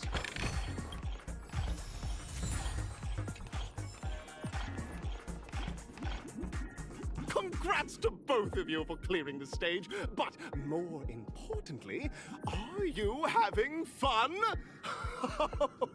Fun is more important than success. Just two cute war criminals being together. Yeah. You finished much faster than that red-haired contestant did. What? That red-hair contestant. Who is that exactly? Freaking You'll Himiko. find out eventually, but only if you clear the next test first. Oh, wait, what? Welcome to the second stage of the 33rd Scorched Sand Festival in the 20th season, sponsored by Soul Glad Enterprises.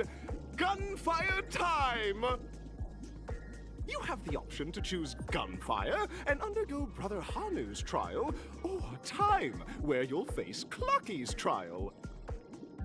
And now, make your choice!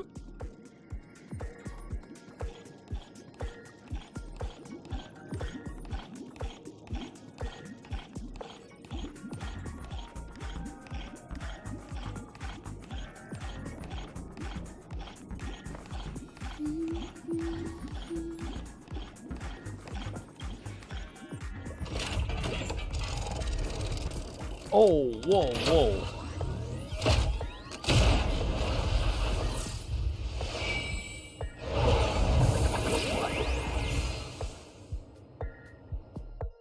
So, do I keep going with the choices, like acting or something? Oh, fuck that. Fuck time trial. Give me the gunfire.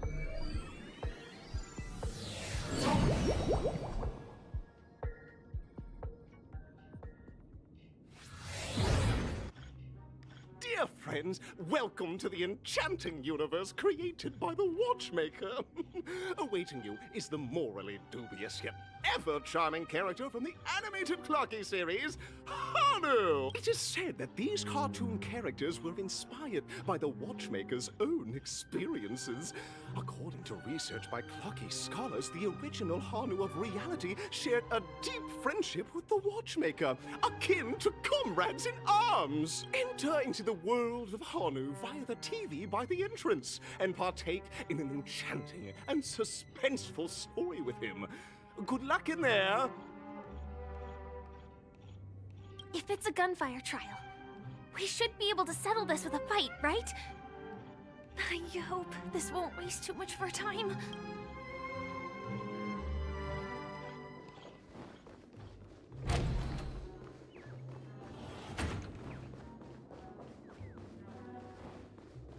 Ready? 1, 2, 3.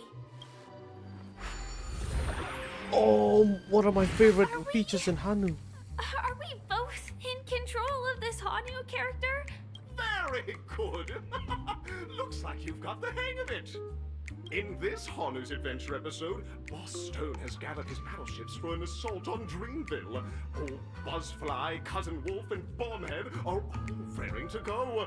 The brave Hanu must thwart their advance and protect his home. Alas, Hanu presently is ill-equipped to fend off the malevolent mischief makers, which is why he is preparing to seek out the Puzzle Gentleman's aid. Go forth and speak to him.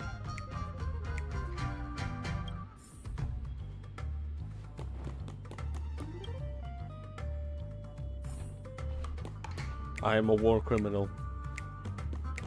Oh, brave Hanu, you look like you could really use some help. Long time no see, Hanu. You look pretty stressed out. How about an intense and thrilling game of Dream Jigsaw to blow off some steam?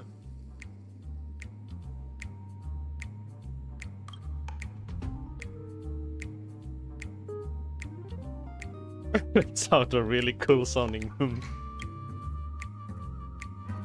You let out a cool. It might just be the coolest in history. Oh my! Are you telling me that Boss Stone has rallied the villains to seize Dreamville? What a dreadful twist of fate! Listen closely, Hanu. I'm aware you're in need of a suitable weapon. And I also know there's one just upstairs. But you know what? You'll have to play an exhilarating round of Dream Jigsaw first. No Jigsaw, no moving forward. You make a cool. Only someone as cool as you can produce such a cool. Perfection.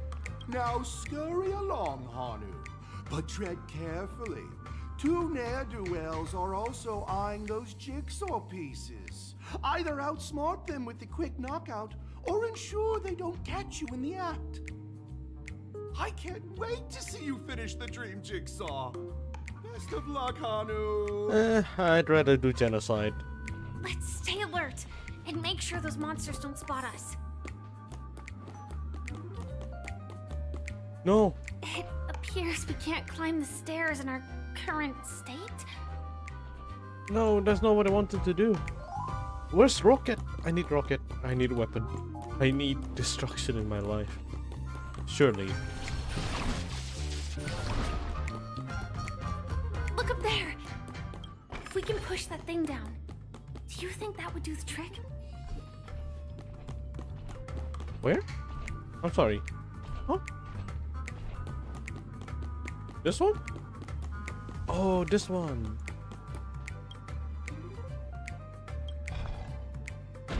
Yeah, that's right. Fucko. What you gonna do?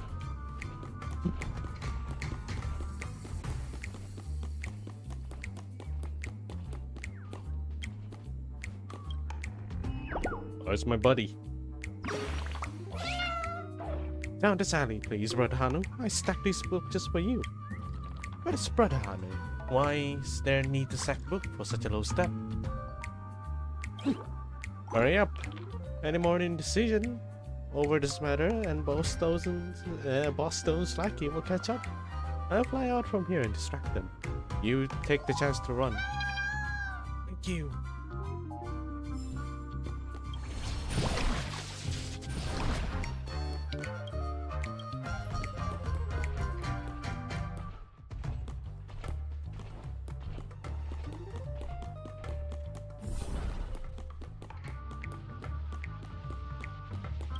Finally, that's all the jigsaw pieces.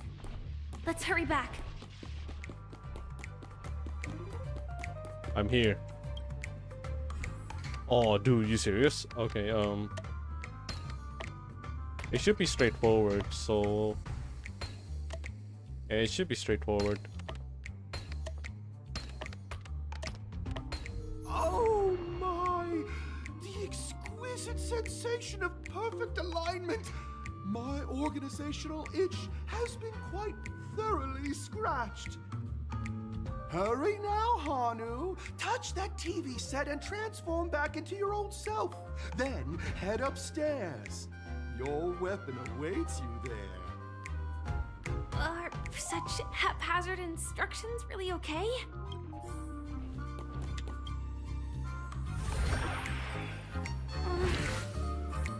Disconnecting from that thing so suddenly has left me feeling slightly disoriented. Firefly. You're in for a treat. There's gonna be more.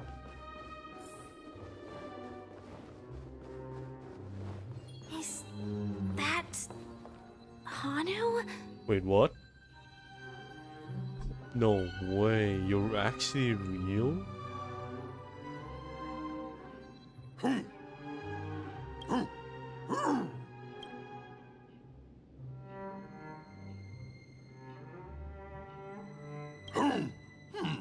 What exactly is he talking about? Tick-tock! It's time for me to make an appearance! How come? The plot thickens. Help. Clocky? I can also see him. Is this character part of the show? In Dreamville, Clocky is everywhere and can do anything! Mickey Mouse is here. Right now! I can be your translator! Tick-tock! Hanu says, battle! We must do battle! The enemy is at our doorstep, and we have no path of retreat for the future of Dreamville! Touch that suspicious-looking TV right now! So they just jumped inside that TV. Sheesh. Logic in this plot and dialogue is really being pushed to its limits. I know. You'll get used to it, Firefly. Well, here we go again. Ready? Touch the sus TV. We live in an age of... They're still doing it. Used to this. You know, like in Penacony, they're still doing Who this. knows? I might even be able to perform some high-level moves with Hanu. Oh, did someone say high-level movies just now? That's right, pal. The upcoming script is just exploding with all sorts of high-level shenanigans. Last we saw, Hanu was preparing for battle. Suddenly, he hears heavy footsteps coming from the hallway. Malevolent mischief makers have broken into his home. But brave Hanu won't go down without a fight. He instantly sprints for the storage room, ready for a do-or-die showdown against the baddies. But we still don't have any weapons in hand. Guess what? Hanu's favorite bazooka just so happens to be in that storage room. So get a move on. What a coincidentally convenient plot twist. It'd be even more awesome if the organizers allowed me to wear armor. Oh my god, Fireflies. I like Fireflies so much. I think I need to roll her. There is no doubt for this. I'm willing to get a lot of Stella Jade for this in game. There's no dodging. The storage room. My god. It's behind the shelves, right? Oh my god, where do I go? Where do I go?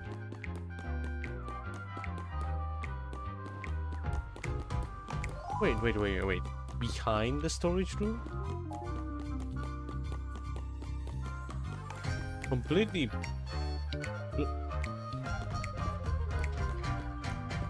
I'm dumb. So it should be... here? Oh, Wait. That one looks like it's completely stunned.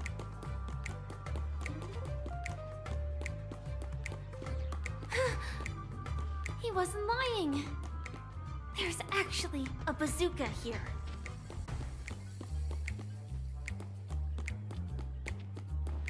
Pocket reball. It's time. Now we should have a way of dealing with those baddies. This thing feels just like the Soaring Locust too. Soaring Locust 2? She's saying it like it's her weapon. Firefly.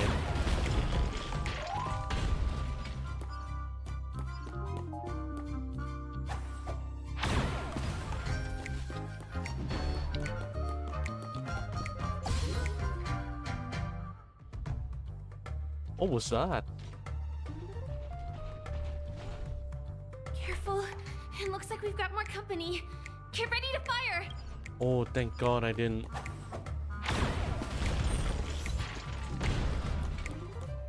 Yeah, good. Yeah. Thank God I didn't actually like explode that bunch of fireworks over there. And they're back.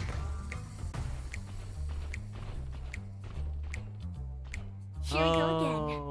But no big deal. We're pretty handy with this bazooka now.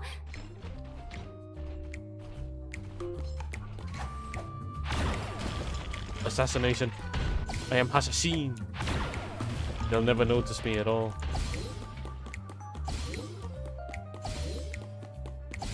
I'm so fucking cool, boy. Assassin. Assassin.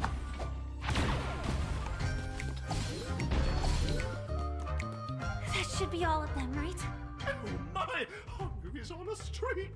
Everyone! The stage is complete! Quickly! Head through the TV to the next stage! Assassin.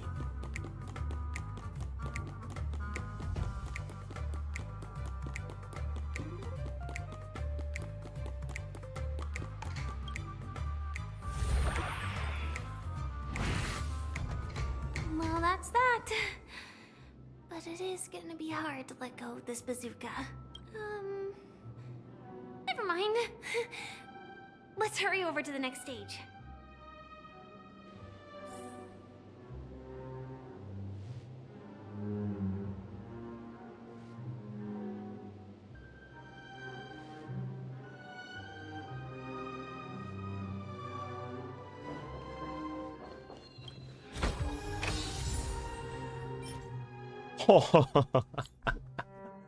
Hold up. What the fuck?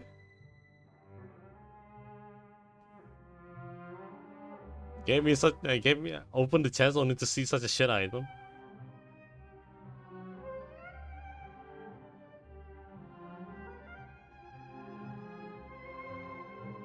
That's so unfortunate, I swear.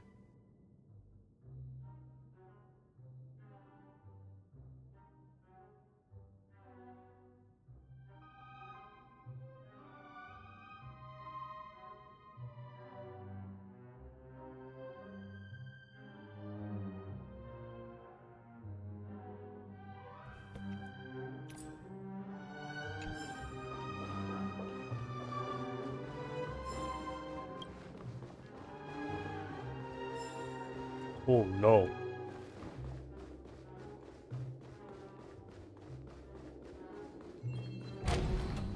Oh, it's over, finally. Oh my god. But there's a third stage. There's always a good stage. Congratulations to both of you! Oh, you've overcome all obstacles and proven yourselves! But, unfortunately, there is only one who can be Penacony's festive superstar. In the final stage, you will face the defending champion. If you fail, you will lose the opportunity to become the festive superstar. Welcome to the 33rd Scorched Sand Festival's third stage in the 20th season, sponsored by Soul Glad Enterprises' Superstar Showdown. Alright, here we go. One more time.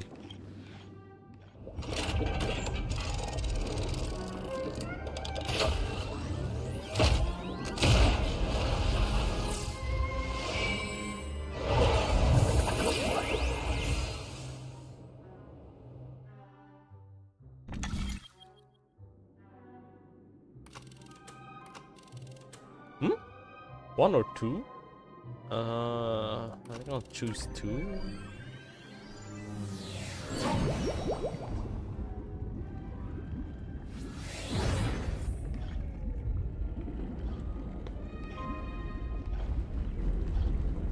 Ah, I do not regret choosing 2 then. Are you kidding me? Are you fucking kidding me? Are you fucking kidding me? When they said red hair, I completely forgot about this guy. It's actually this fucking guy.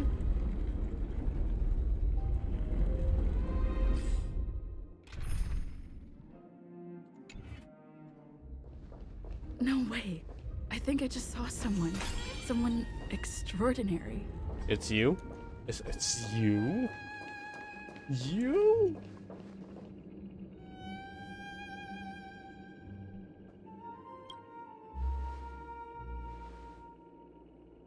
Are you a knight of beauty? Oh?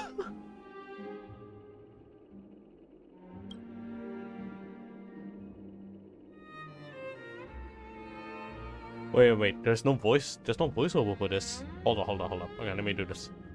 Hear ye, the rosy glow of the beauty has rendered you speechless. What an honor. Upon hearing the impending festivities, I commanded the one and only to bring me to Penacony with full haste.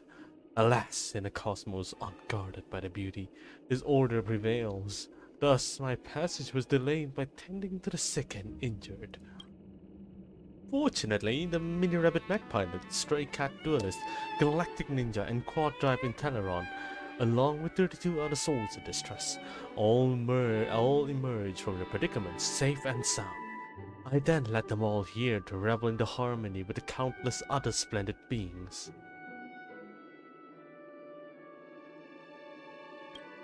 I do not deserve such praise. Unfortunately, that dashing IPC ambassador, whose radiance matches that of a beautiful peacock he is talking about venturing, remains in a woeful state. How I wish he too could partake in this splendid occasion. Okay, let's go back to business. Since fate has brought us together, it stands to reason that you both seek the accolade to the auditions of victor, correct? Though upon arrival, I was once mistaken for a towering silver-armored fugitive with fiery red flames. Due to my lack of eloquence, it matters not, for all these trials stem from the land of dreams' beauty. What matters is that I now stand before you. Our paths have crossed.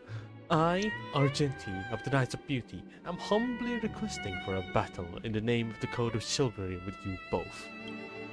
If I am unfortunate enough to emerge victorious, kindly grant me passage to the crown of victory and recognize that Idrilla, the beauty, is the most peerless beauty of them all. Behold, this symbol of pure. Dangerous thoughts. I'm fucked. There's a single target. 2 stages is not 1? Harmony and unison. You piece of shit, man. This game. The market is unpredictable. Right! Investing in victory means playing the long Alright, let's make this quick. And he's tanked. and awaken. GG. Human creations. I'm out. Let the duel commence. Put forth all your might. Steady. Go Nappy! Rise to the challenge. Stars echo.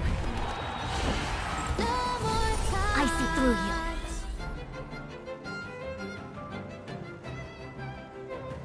Argenti's theme has been override.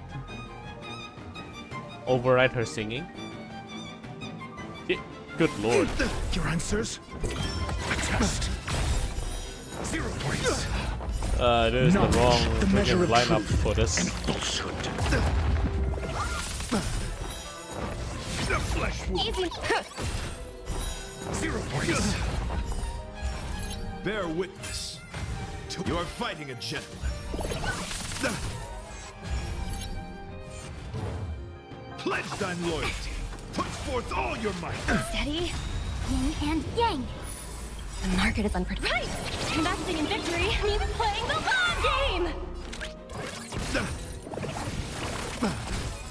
Together as one. I think it should be fine. Rise to the challenge. Feel the flesh wound. Yeah, it should be fine. It should be fine. Steady. Mediocre. All things in the human creations. Let the duel commence. Right. Yeah, nice try. Put forth all your might. Yin and yang. Oh shit! It didn't trigger. You're on a test. That's enough. I've come to grasp whatever the hell was the dialogue. 0 points. What the fuck? What the fuck? Beautiful. Beautiful. Truly a captivating contest. It is through you that I realize to uphold the honor of Idrila, I must further hone my skill. What a beautiful lesson indeed. Go forth, my dear friend, beautiful miss. The audition's crown is yours to claim. I shall remain here, gazing from afar as you bask in the limelight, joining the audience and offering you the most heartfelt cheers and applause. We don't have much time. May fate allow us to meet again, Knight of Beauty. He knows him. In that case, let's make our way to the end. Penacony's really thronging with talent. I hope we make it in time. Well, why does Argenti don't have any freaking voiceovers? I know it's a dream, but I'm not really sure why he's like silent. Oh no, yeah, he is very silent. Probably because it's not him.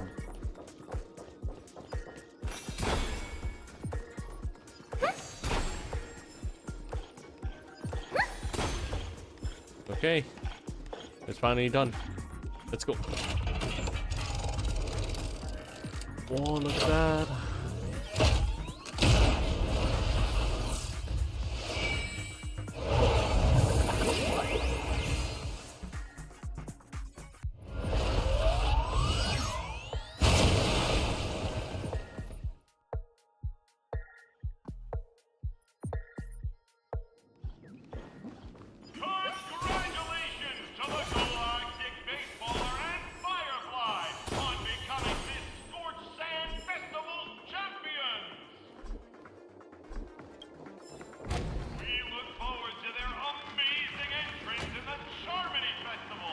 Whoa.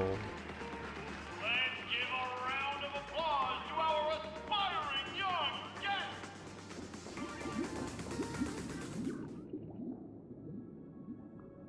guests! And they're back. Congratulations to the both of you on becoming the festive superstars of this year's Charmony Festival. It's Sunday. Before entering the Grand Theater, I, on behalf of the organizers, extend my sincere congratulations to you, wishing you joy under their radiance.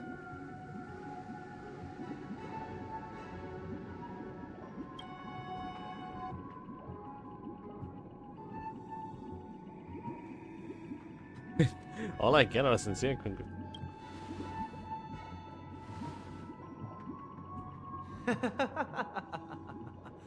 Your endeavors are worthy of extra recognition, and I've taken steps to ensure that. What? However, this reward is not a material one, No. but rather the opportunity for an open and honest communication between us. As previously promised, my sister, Mr. Yang, and I have met with the Dream Master. We delved into the truth about Penacony and its Stellaron, and have come to a consensus. Both I and the Oak family cannot acquiesce to your request. Just as expected. We acknowledge the perspective of you, Nameless. Penacony does require change, but not as you propose. The planet of festivities cannot and will not revert to a place characterized by chaos, disorder, or anarchy. Through your journey of overcoming obstacles, you must have glimpsed the essence of that era. The vulnerable ruthlessly eliminated, equality non-existent, common folk living precarious lives, eking out a dreary existence. Ultimately, only heroes like yourselves manage to achieve success. But I would dare ask, if you did not possess the special status of having a Stellaron, and you were but an anonymous and frail member among the masses, which Penacony would you prefer? A dystopia for the survival of the fittest? Or a sweet dream paradise for all?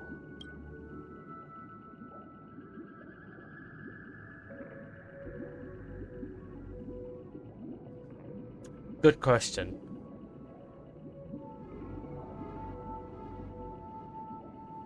But I'll be honest.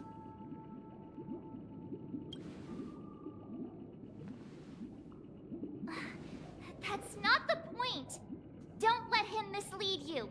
Mr. Sunday, even if the members of the Oak family can't fully agree on what to do about the Stellaron, now's not exactly the time to be holding an extensive discourse about Penacony's past and future, is it?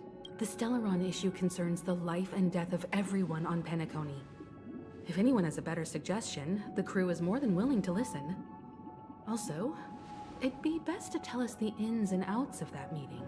This way, we'll at least know what Welt and Ms. Robin are dealing with, and the reason why they failed to make our appointment. Ah, Navigator. That is precisely my intention. With all present, let's begin by discussing the details of that meeting. Let's talk about our tribulations and choices, our ideals and beliefs, and our final course of action. The only path to take.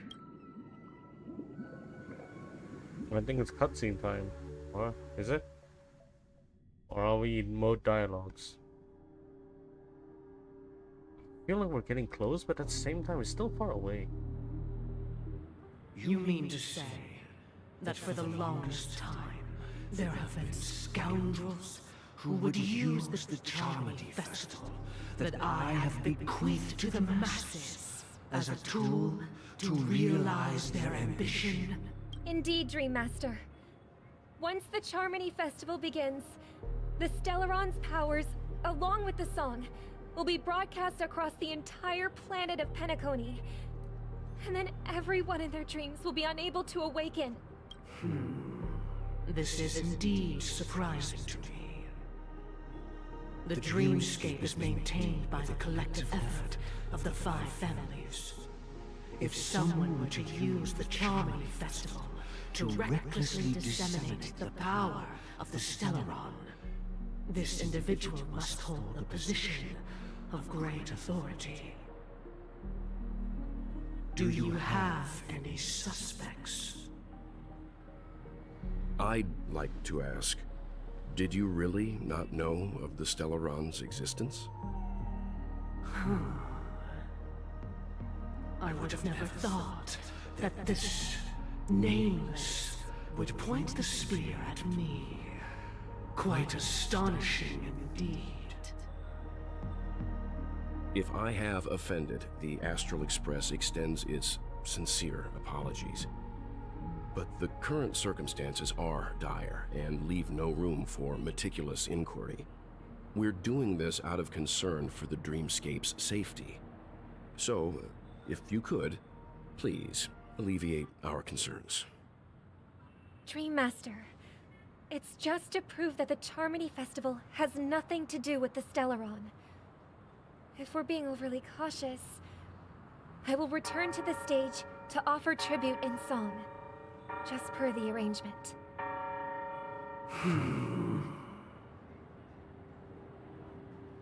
Sunday, Robin, I've watched you two grow up and know your dispositions like the back of my hand. Both of you, right now, can surely be lauded as their most devout advocates. I already know your resolve. The magnitude of this matter is enormous and cannot be taken lightly. Since Mr. Yang has asked with such earnestness, I will personally respond in kind. If there is a need, the entire Oak family will be mobilized to heed your call. Someday, might I ask you to beseech them to cast their light unto me, and question me in their stead, so that no lies may be concealed? I will do as you command. Robin, could I entrust you to be present as a witness, to document the truth, and to proclaim my innocence, so that all slander may be utterly dispelled? I will do as you command. May thy will be carried out on earth, just as it is in the heavens. Wow. Is it being treated like a god? Soul, please sear his tongue and palms with a hot iron, so that he will not be able to fabricate lies and make false vows. Let us begin. There is nothing else to prepare. Always being affected by the harmony. Understood. Question. Have you devoted your life to your god, never worshipping other gods? Naturally. Do you love your god as you do yourself, always heeding their admonishments? Naturally. Have you strayed from the path expected by your god, betraying their name? Never. Have you ever been inordinate with your asks of your god, coveting more than the foundation of the creation itself? Never. Then, a final question.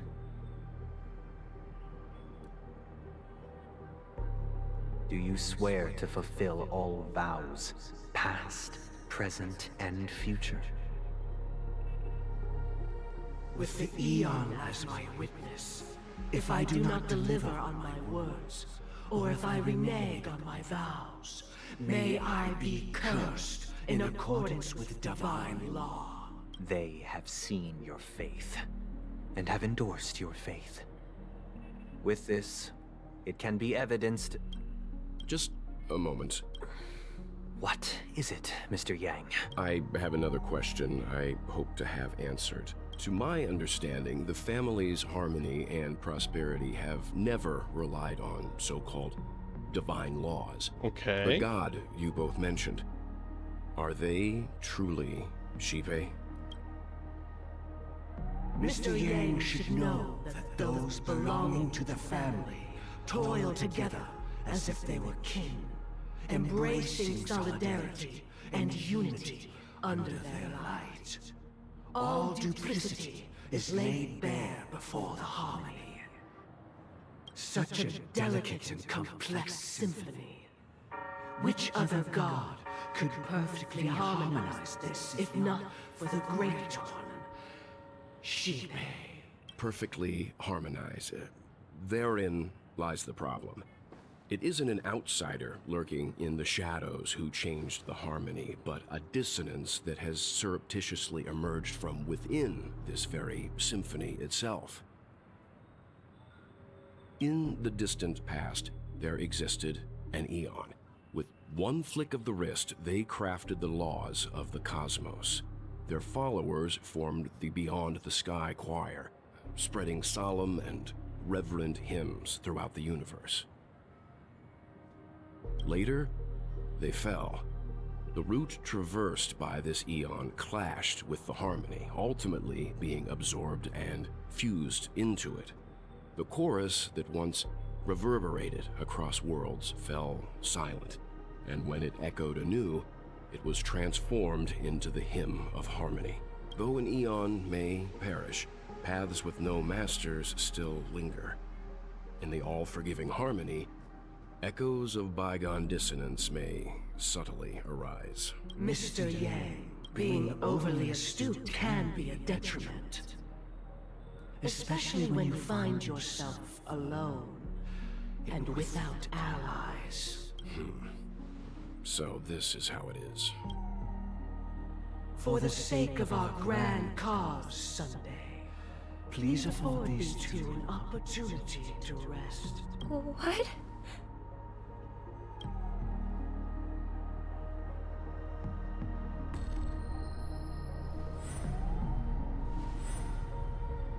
Sorry, Robin. It's just you. I did not wish for you to know this. It's a pity that things have turned out this way.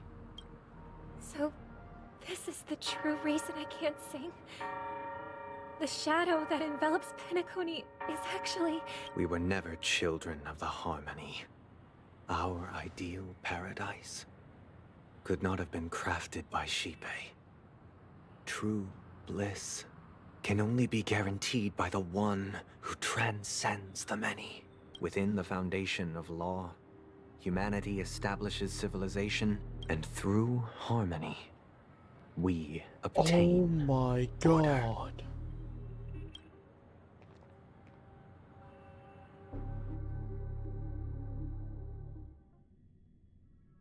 They were not worshippers of Xipe. To think that there would be remnants of the Order on Penacony. What have you done with Mr. Yang and Miss Robin? Oh shit, oh my god. That's crazy. Don't worry. I just gave them some time alone to ponder their fates. You should know that these actions make you an enemy of the Astral Express. Should we need to stand against the Nameless, it would only be myself and the Oak family involved. But we haven't reached that point yet, have we? Your efforts for the justice of Penacony are evident to everyone, and have been widely observed.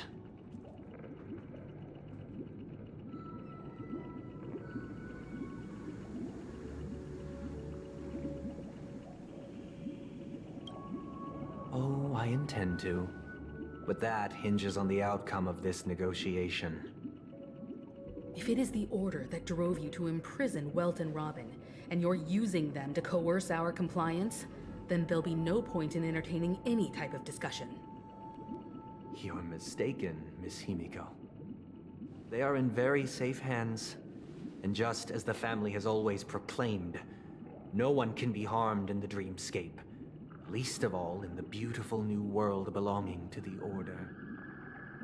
Penacony and the entire universe have witnessed far too much innocent bloodshed. The strong wield their blades against the weak, and the victors push the vanquished to the brink of life. Natural selection. The world abides by this principle, establishing the well-being of humanity atop the corpses of the downtrodden. Only we, or rather, I, possess the power to put an end to this farce. So you've decided to resurrect a dead Eon? No one's ever done such a thing. If Miss Himiko is interested, let's draw back the veil and speak candidly.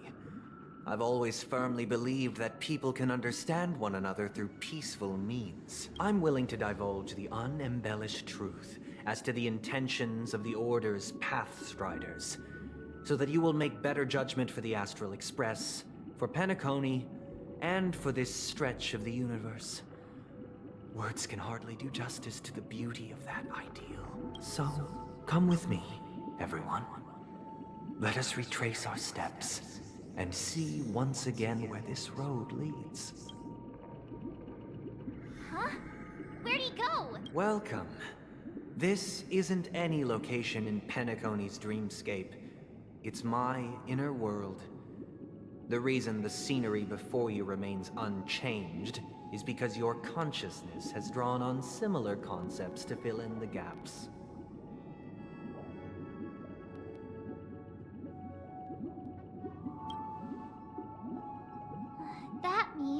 Did you do the same to Welt? It's a tuning process.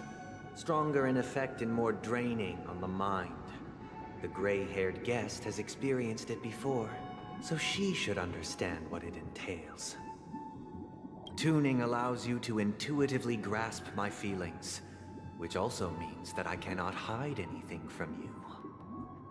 Now, everyone, please look at the huge screen. The road we once took begins here. From this point on, you will witness the numerous decisions I've faced. I've selected a portion of these to share with you. I believe after going through similar predicaments, you'll be able to better understand my thoughts. Let's begin. The first decision. A story about a baby bird. This story happened when Robin and I were very young.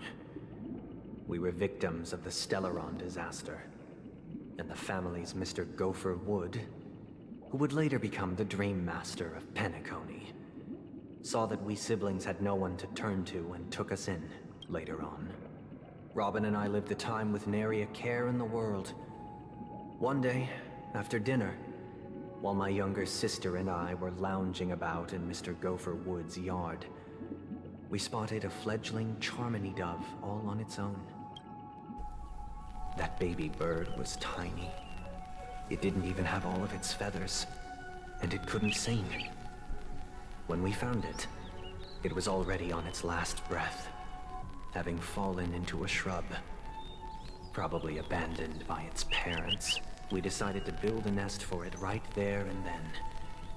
However, thinking back, that winter was unusually cold, with fierce winds at night in the yard, not to mention the many poisonous bugs and wild beasts in the vicinity. It was clear that if we left the fledgling in the yard, it stood no chance of surviving until spring.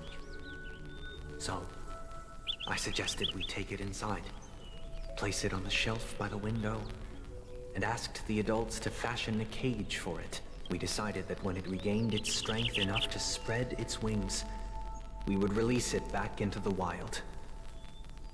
The tragic part, something that we'd never considered, was that this bird's fate had already been determined long before this moment. Its destiny was determined by our momentary whim. Now, I pass the power of choice to you all. Faced with this situation, what choice would you make? Stick to the original plan and build a nest with soft net where the Charmony dove fell, or build a cage for it and feed it, giving it the utmost care from within the warmth of a home. I eagerly await your answer.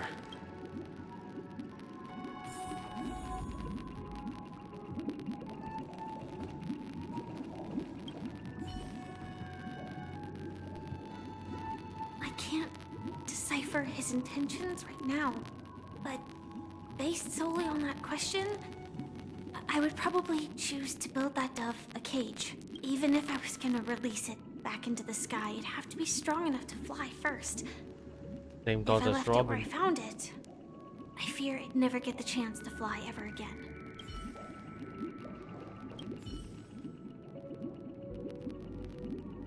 It looks like he really has no intention of imprisoning us. If it's just a quiz, I suppose it's fine to humor him. Back to the question. I would personally choose to build the little Charmony dove a cage. No special reason.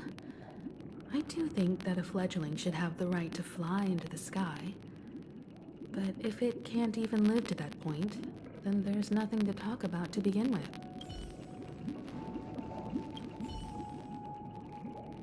That guy just casually throws this kind of question at us? What exactly is his deal? But fine, I'll answer, I guess. If it were me, I guess I'd choose to build a cage for the little Charmony dove.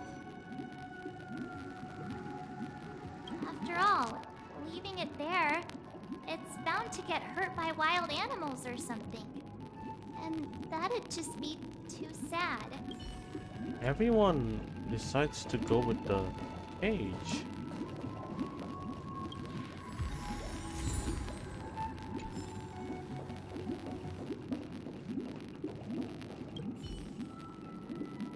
right? It looks back to the question. No special reason.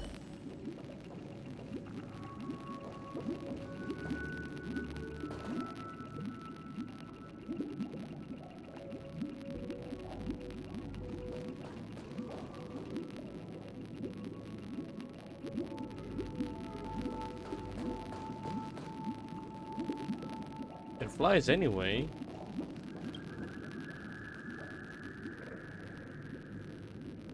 I'm happy to see that you made a choice similar to ours.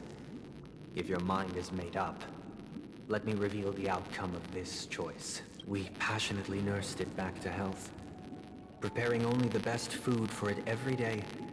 We even preened its feathers. Later, on the day that Robin left Penacony, we opened the cage door and let it fly back into the sky. I watched it for a long while by the window. Probably about 3 or so days. In those 3 long days, the little Charmony dove tried again and again to spread its wings to fly into the sky, but fell to the ground, only to keep trying. Finally, on the 137th attempt, it succeeded. But its attempt did not go perfectly. After flying unsteadily for a while, it fell to the ground. Unable to grasp the direction of the air currents, the fall shattered its wings. It writhed helplessly in my embrace. But it was all for naught, finally succumbing to a painful demise. And in that instant, our tender care, our given love and hopes, they all became the inevitable push that sent it to its death. I deeply regret the choices we made. Next, let us head to the second decision. This time, it's the story of a dream chaser. This story happened when I was appointed as Bronze Melodia, a position exclusive to the Oak family, charged with listening to the problems and vexations of Dreamscape residents, and providing them with the relevant guidance. It was during that period that I had the opportunity to hear voices from all corners of the Dreamscape. Joy, sorrow, arrogance, regret. The complex tapestry of human nature that formed the world. And I was fortunate to catch a glimpse of it. He was a dream chaser, and an illegal stowaway. Just like the rest of them, he came to Penacony in search of a better life. Except that, to most people, the price he paid, I suppose you could say it was everything. He told me, I sold everything I could at home. The house, the land, even his 2 children. He said he could not afford to raise them, and that at least they could eat if they lived as slaves. He had a plan in place. He would buy back his children once he had made his fortune, and enjoy Penacony's beautiful dream with them. Alas, his plan to smuggle himself was somewhat clumsy, and he was sniffed out by those pig-headed hounds. After hearing the Dream Chaser's story, I immediately appealed to the Bloodhound family to cease their pursuit. That way, at least he could live peacefully. But I was still too naive to the ways of the world. I did not anticipate that what I thought was a kind gesture would later lead to dire consequences. I'll tell you the outcome soon. For now, I'd like you all to make a choice. Will you do as I did, and try to convince the Bloodhound family to stop their pursuit, so that the Dream Chaser may live peacefully and realize his wishes? Or will you remain silent, leaving him to languish while the hounds are hot on his heels, until his inevitable judgment arrives? I look forward to everyone's decisions. Who knows? Perhaps they might even alter the outcome of this tragedy.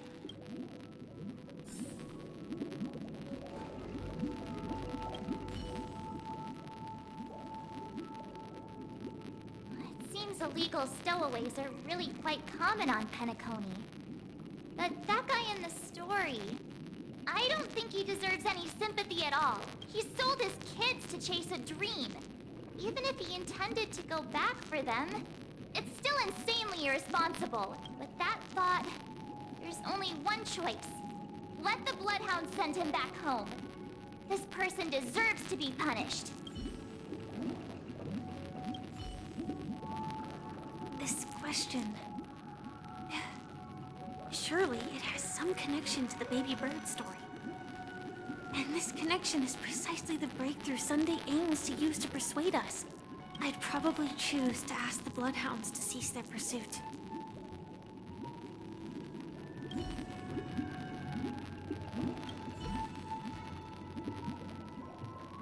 A dream chaser story. If I act to bet, what cruel repercussion would this choice result in?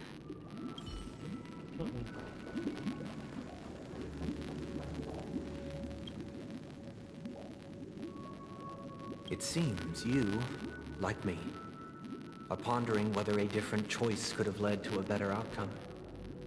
Sadly, his fate would only be more tragic. Say he never gets caught. He would only die from delirium. The methods with which illegal stowaways enter dreams are unorthodox. Not flawless like the hotels. Living in the dreamscape would be a mere pipe dream. Should he be apprehended? Could the hounds afford to turn a blind eye? The answer is a definitive no. They couldn't bear the resulting consequences, and thus wouldn't dare extend a helping hand. As to your choice, I once again offer my heartfelt apologies. Next comes the third and final decision, and the story this time is my own. This story happened the day I was appointed the Oak family head. At that time, Mr. Gopherwood was the current Dream Master, and as per his wish, we had a private conversation. What surprised me was that the Dream Master had only come to deliver a letter to me. He let me read its contents, and it was a letter from my sister. The letter contained the usual pleasantries, anecdotes from her travels. Nothing out of the ordinary. Just as I started wondering how this letter related to our discussion, the Dream Master began to speak. Do you know who wrote this letter? My sister, of course. But why would you personally visit me to hand me a letter from my sister containing mere trivialities? To help you grasp the full scope of this issue. Do you know where Robin is at this moment? From what the letter indicates, she must be in Caspelina 8, correct? She's touring there right now. Correct. Has she mentioned anything about a stray bullet? A stray bullet? What? A war has broken out on that planet. It is because of this very reason that Robin chose this destination. To spread the word of the Harmony. And to save the lives of that planet. She personally made for the front lines. She hoped to ease the people's suffering with song, and was willing to brave mortal danger to deliver the IPC's medical supplies. Unfortunately, stray bullets show no such compassion. Is she all right? If the operation was successful, she should probably be recovering in the field hospital. By the eon above, the bullet struck her neck directly, yet possibly as a reward for her consistent deeds of harmony. It didn't hit any vital arteries. Once you've attended to your outstanding tasks, it'd be advisable to write her back as soon as possible. Those damned savages! I'll pack my bags right away. My gratitude for bringing this to my attention, Mr. Gopherwood. Now you understand why she always wears such elaborate neck ornaments, don't you? How could this happen? Miss Robin. It's all in the past. so please don't worry. I share this in the meager hope that you will understand the harmony's limitations and predicament. As grandiose as the strong defending the weak sounds, many times, it is nothing more than wishful thinking. Likewise, I've prepared one last question, one last choice. But rest assured, this choice will not have any grave consequences, because this is merely a figment of imagination, a nightmare that has haunted me through countless nights.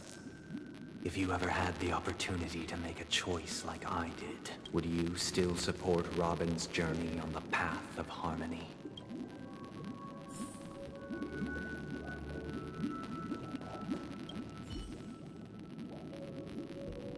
I often feel like I've dreamt of similar scenes on certain nights. In the dream, I see blurry faces.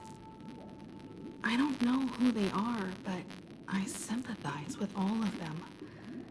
Fighting for survival against some unfathomable force.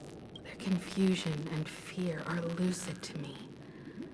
But I also remember they chose never to give up. Just like Miss Robin. If Mr. Sunday's question leaves you puzzled, you should find the answer from your own experiences with each trailblaze.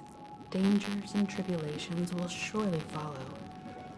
But would you ever back away? Would you stop March and Don Hung from reaching their next destination? I believe you have an answer of your own in your heart.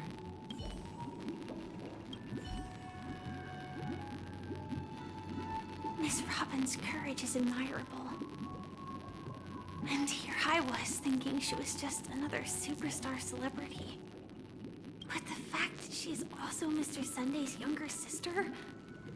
No, I doubt he'd wish harm on his own flesh and blood, no matter how grand the ambition.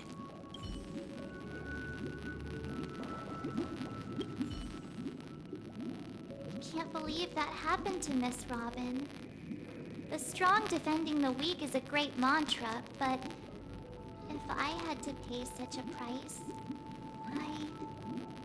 I don't know what I'd do.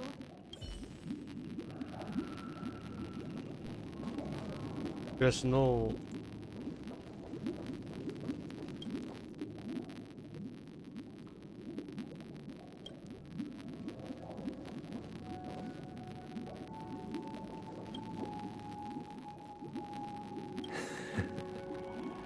I see. I am now aware of everyone's stances. Raising these questions merely serves to illustrate one point. The plight of Penacony cannot be salvaged by the harmony. The true foundation for a sweet dream paradise can only be established through the order where the strong govern the weak. I know the suffering of being tormented, the turmoil of losing your way, how sorrow and even despair set in when matters don't work out. All of this causes me unending pain, because this is not what happiness is at all. We must teach the weak how to live a happy life, and this life isn't some noble propriety that the upper crust preaches, but in definitive terms, a way of survival that belongs to everyone.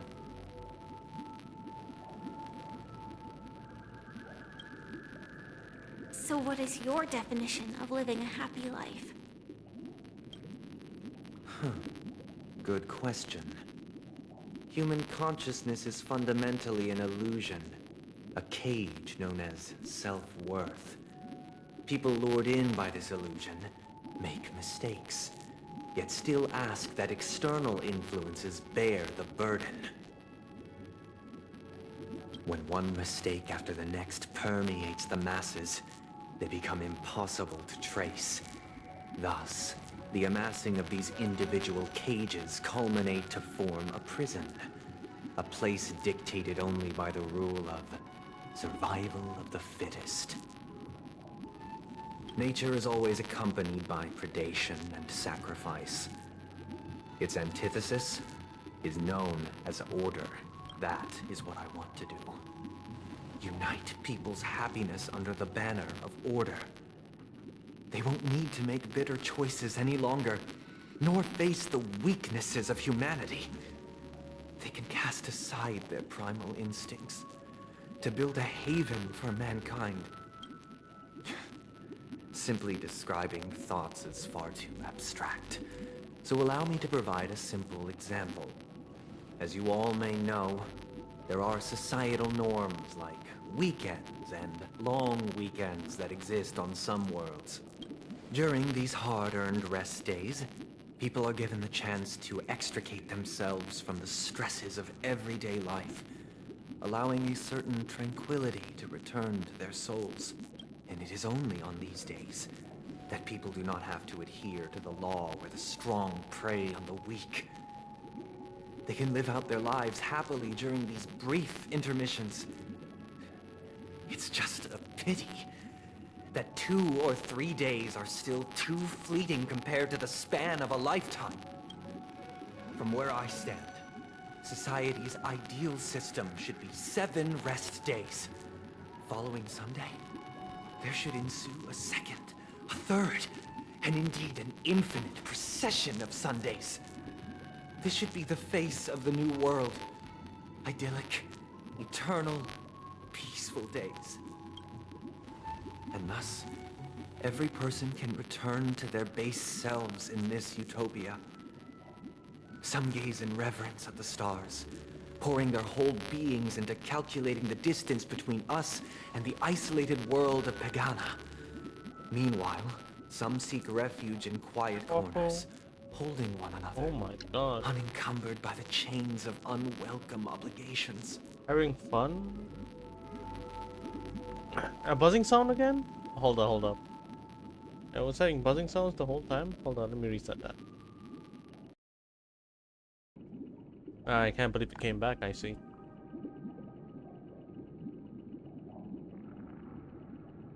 Okay, I think it should be good now.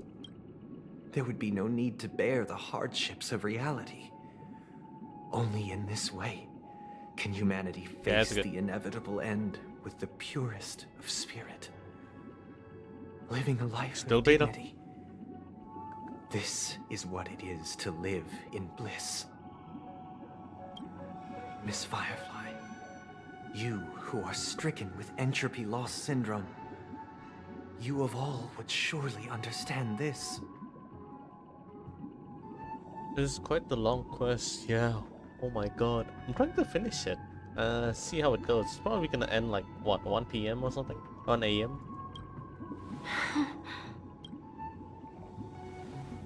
It sounds like a flawless theory. I was busy refreshing my page over and over and I thought the buzzing was on my end or earphones. Oh shit. Yeah, oh man. You need to, you're gonna need to tell me if there is any buzzing noises because the OBS has that recording individual windows and they do that sometimes. Yeah, they do that that buzzing stuff sometimes.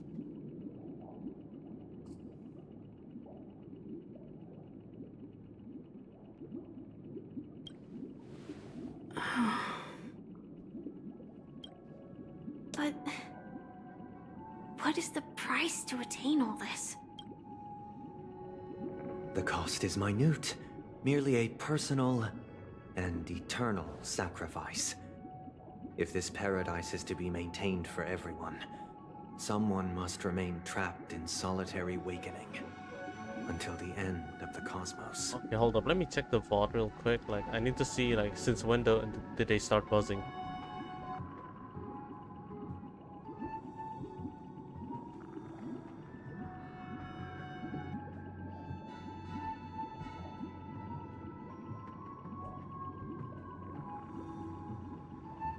They started buzzing at the bird question.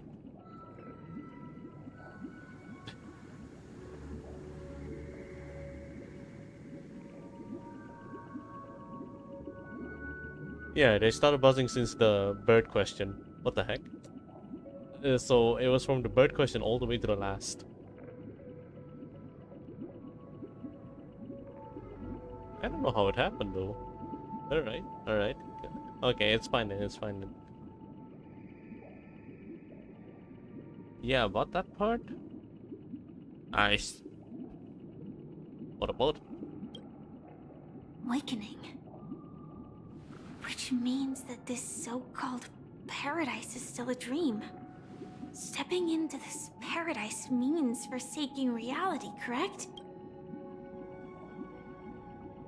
It is not forsaking, but transcending. Flesh, blood, sorrow, weakness. If the physical is the root of spiritual suffering, it is only logical that we defeat it.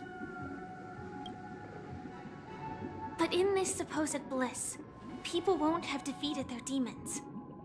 The chance to overcome their tribulations would be forever lost to them. In other words, it is an escape. That's another way of understanding it.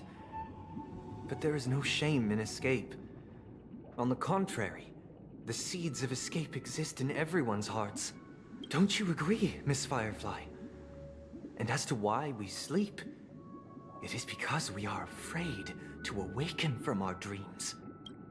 But this is not in conflict with the grand plan. Only in acknowledging this can we truly understand the frailty of human nature, and from there, show compassion and protection.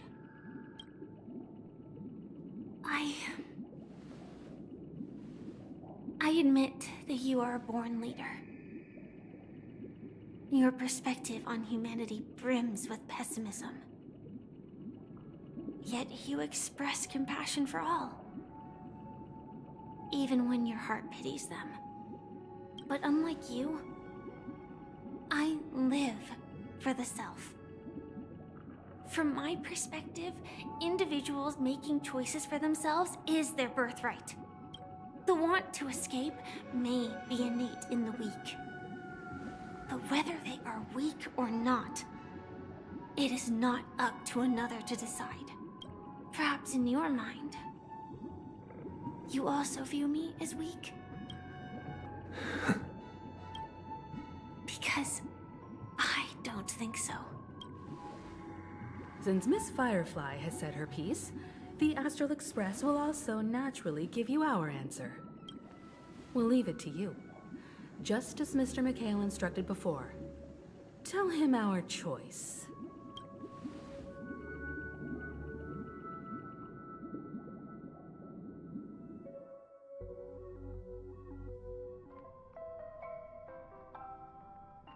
Just as Mr. Mikhail? What is this place? Does this place ring any bells, Misha? I don't know, but I feel a sense of deja vu. What is this place? It's the realm within a dream bubble. This was left to the Astral Express by a nameless, but weirdly, when we entered it, it was completely empty. Dr. Edward from the Dreamscape sales store told me that dreams are formed from memories, and a dream bubble can't take shape if its core is empty. So I thought you might be able to help us in unraveling this mystery, Misha. As a hotel doorman, you know Penacony best among us. Among us. I don't know much about dream bubbles, but if you want to figure out what this mansion is, I'll do my best. I'm counting on you then. Himeko, I still don't get it. Why were you so sure that Misha had a connection with this dream bubble? I wasn't sure. It was just a hunch. But since Misha feels familiar with this place, my hunch might be correct. Exactly. This is where you and Firefly encountered death, which we now know as dormancy. Considering its connection to Dreamflux Reef, it's not surprising it appeared here. The question now is, who brought you here? Based on the clues we have so far, it's unlikely to be that masked fool. So identifying them is crucial to us. We're drawing closer to the truth once more. Let's give Misha some time, as I believe he'll unveil the secret of this dream bubble. All right, but there are doors all over the place. Which one should we choose? Do you have any idea, Misha? I guess... maybe this way? I'm not entirely sure, but... What the heck happened? let's give it a try. Okay. Wait, you managed to choose the right door on your... Weird. This place is What? quite different What? from the What? hotel. But I feel like I've been here before, and even lived here for a while. If I remember correctly, there should be a fireplace down that hallway. Clocky and I used to sit by the fire, Mikhail, listening to the crackling don't of tell me fire. you adopt Misha. And the room on the other side was the toy room. I loved spreading out all the toys from the box on the floor and making up stories for each of them. Hold on. Mikhail. This doesn't make sense. Didn't I grow up in Dreamflux Reef? So, what is this place? This could be a case of amnesia. But don't worry, Misha. It's common for everyone to forget certain aspects of the past. Those memories haven't vanished. They're just lying in the depths of your mind. We can surely get them back. Since this place seems familiar to you, why don't we explore a few more rooms and see if you can recall anything more? Yeah, then let's check out the rooms I just mentioned.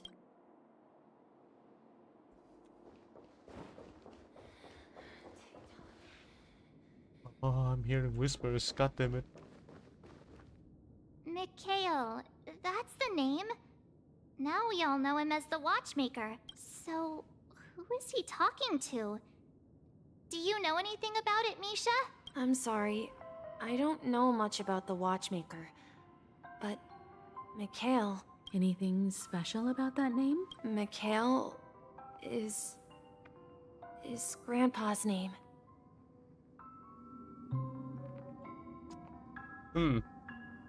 Well. Goddamn. Grandpa? Do you mean you're the Watchmaker's grandson? But we haven't heard anything about the Watchmaker having descendants. And the name Mikhail is not rare. Perhaps it's merely a coincidence. Could you tell us more about your grandpa, Mikhail? Yeah, sure. He was a seafarer who fearlessly ventured into mysterious seas and storms. He was always on the sea and had lots of friends who accompanied him on his travels. He didn't want me to call him Grandpa because that would make him sound old. He believed he was still young. The name Mikhail was given to him by his parents, Mihaly and Elise, both renowned seafarers. Every time he came back, he'd share his logbook with me and tell me about his adventures at sea.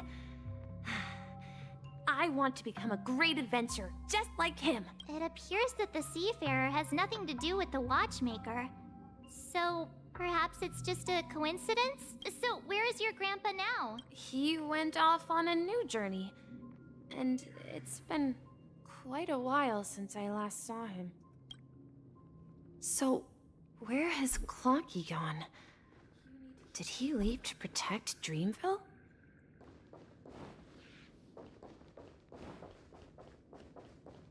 Tick-tock.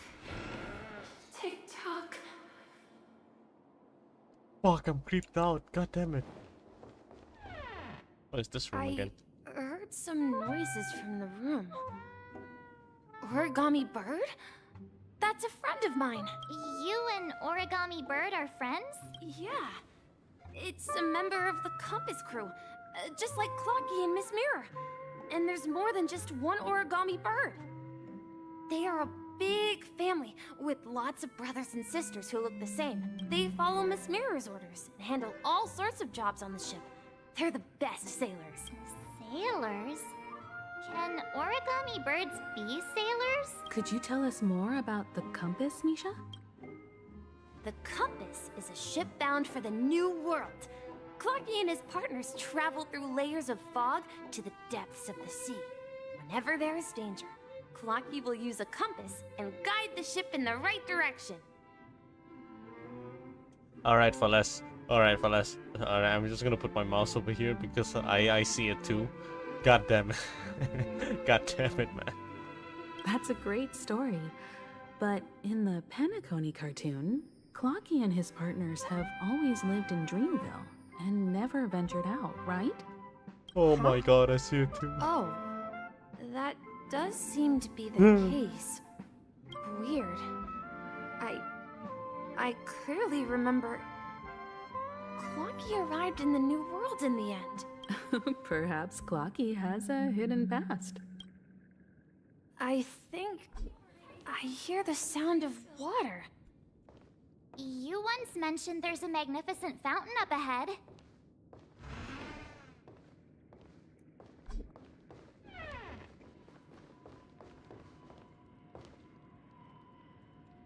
There we go. There we go. Now it's a now it feels a little bit better to look at the eyes. Yeah, it feels better now. Good. Holy shit. Yeah, it does look like a real eye from far away. Look, there it is. The water resembles a precious jewel, embedded in the dreams of all seafarers. Every time I gaze at the shimmering lights beneath the waves, it feels as though I'm back in this place, standing by your side. Have you recalled anything, Misha?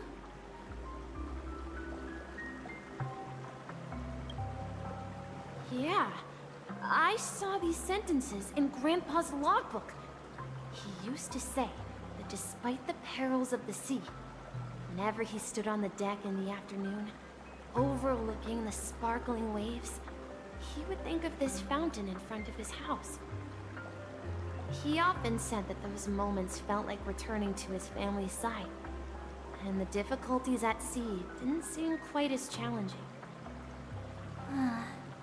You know, I quite understand such sentiments.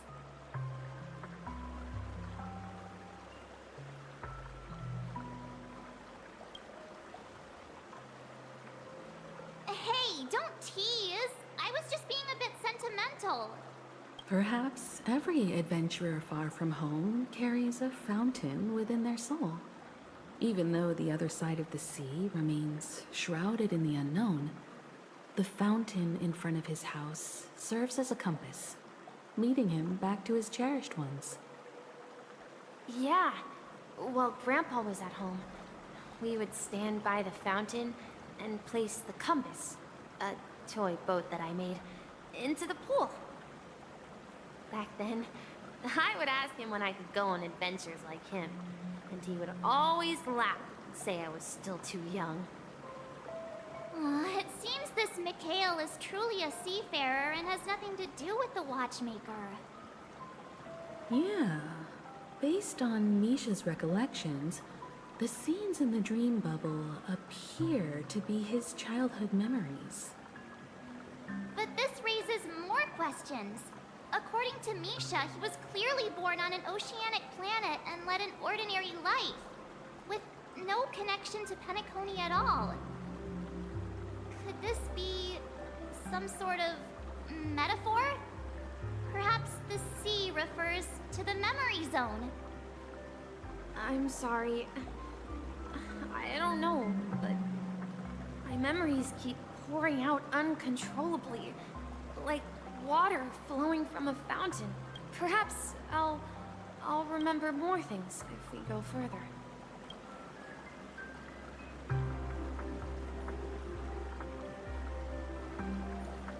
I wish to share your burden. We're going to the opposite side, right? No, we should turn left here. Why? What? Huh? Something feels different about this place. This is it. I remember this corridor. Up ahead is Grandpa's study.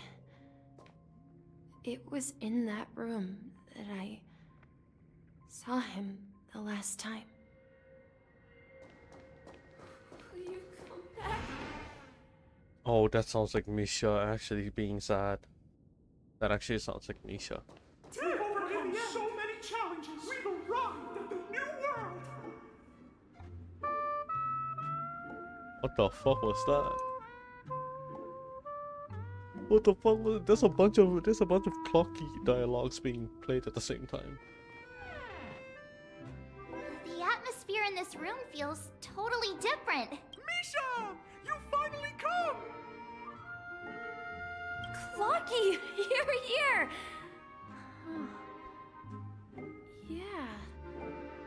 This is the room where we first met each other. Are those books on the bookshelf logbooks left behind by that seafarer? Yeah. Whenever he came back, he placed a logbook on the bookshelf in his room. They contain records of his expeditions to every corner of the world. He described our world as a fountain. At some point, the sea started to gradually swallow up the land where people lived to ensure that everyone had land to settle on. He had to continue exploring the sea and search for the source of the rising seawater. On that day, he called me to his study, telling me that he was embarking on another journey. However, I could sense the gravity in his expression. It was the same look I had seen on my father's face before his final voyage. I asked him if I could go with him, but he said that my adventure lay elsewhere and told me to stay home and patiently await a certain sound at the door. What sound? He told me about a vast ocean in the sky. An ocean of stars. He spoke of a train that transports children with a desire to venture far away, traversing the sea of stars without ever stopping. He said that he knew the crew on the train, and that he had asked them to take me along. He said the journey I had always dreamed of would start there. A train? Could it be? It's the Astral Express. I remember now. Grandpa's friends are a group of nameless who came to this world to resolve a disaster caused by a star. Oh no, so it is him. It's not a coincidence anymore. Then, he gave his pocket watch to me. It was his cherished treasure, appearing in every one of his adventure tales. He explained that difficult times were ahead, but assured me that the watch would guide me. He said, as long as I kept moving forward, I'd eventually reach my desired destination. And then, it was as if I heard the distant sound of a train whistle, echoing throughout the room. Exactly, Misha. And then we followed that whistle, didn't we? Yeah. I think I can still find the way we took back then.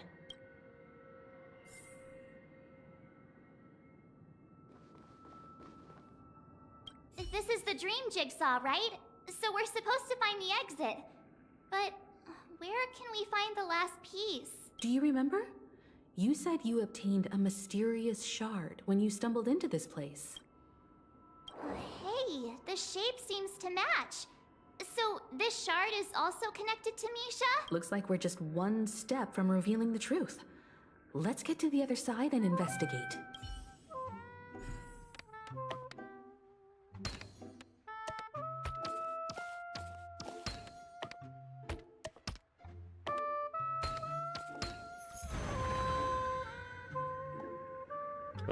Yeah, we're entering simulated universe again, huh?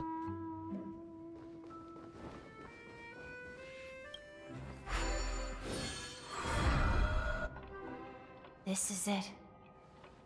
This is my room of clocks. While I spent my time waiting for Grandpa to return from his voyage, Walter gave me this workshop, and it became my secret base. Here, I learned how to repair clockwork and gears out of my fondness of precision mechanics.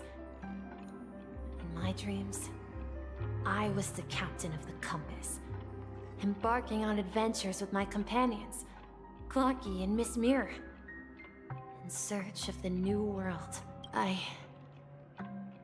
I was born and raised here. So, this building in the dream bubble is your childhood home? Yes, but not exactly. To be more precise, this dream bubble itself is my home. Looks like you've remembered everything now. Wait. Why does it feel like everyone else knows something I don't?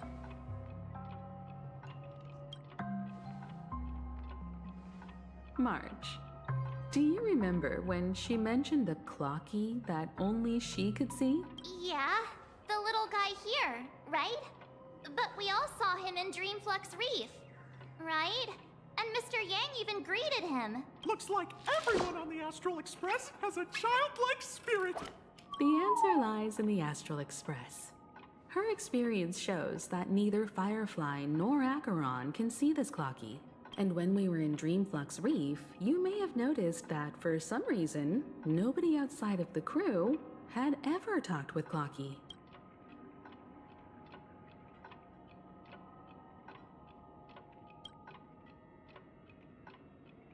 A mimetic life that can only be seen by a select few? It's just like a hidden message, left by someone for the nameless. But Misha can see Clocky too, right? They even grew up together. But Misha hasn't started the way of the Trailblaze yet. That's the key to the mystery, March. Now, take a moment to recall. Have you ever seen anyone outside of the crew interact with Misha? Wait. No way! That's the answer, March 7th. This dream bubble is the place where I was born. And I'm a dweller in this dream. Just like a memory zone meme. I should have stayed here and waited for you. But when reality and memories merged, I unconsciously pushed open that door and left the bubble with Clocky. So it's not that the Watchmaker's dream bubble is empty, but rather the stuff inside ran away? And the whistle you heard was the sound of the Express arriving at Penacony? That's one way to see it, but I believe there's a longer story behind all this. It's best for Misha himself to explain all the details. How about we start with your name? Now, should we call you Misha, or...?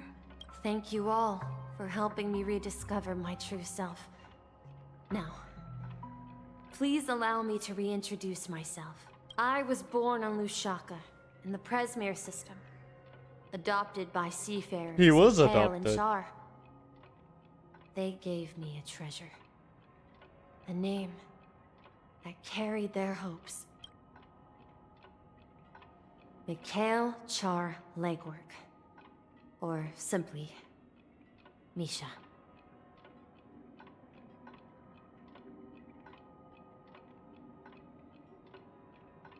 Damn. That was crazy. If you prefer, you can call me by a more familiar name. The Watchmaker. What? So, you're the Watchmaker himself? Unfortunately, that legendary figure is no more. I'm only a reflection of his life. As for the child who has been with you, he's the innocent protagonist of Misha's childhood dream. A friend of Clocky, a young apprentice, and a future mechanic on the Express. And this also marks the beginning of his journey, devoted to the Trailblaze.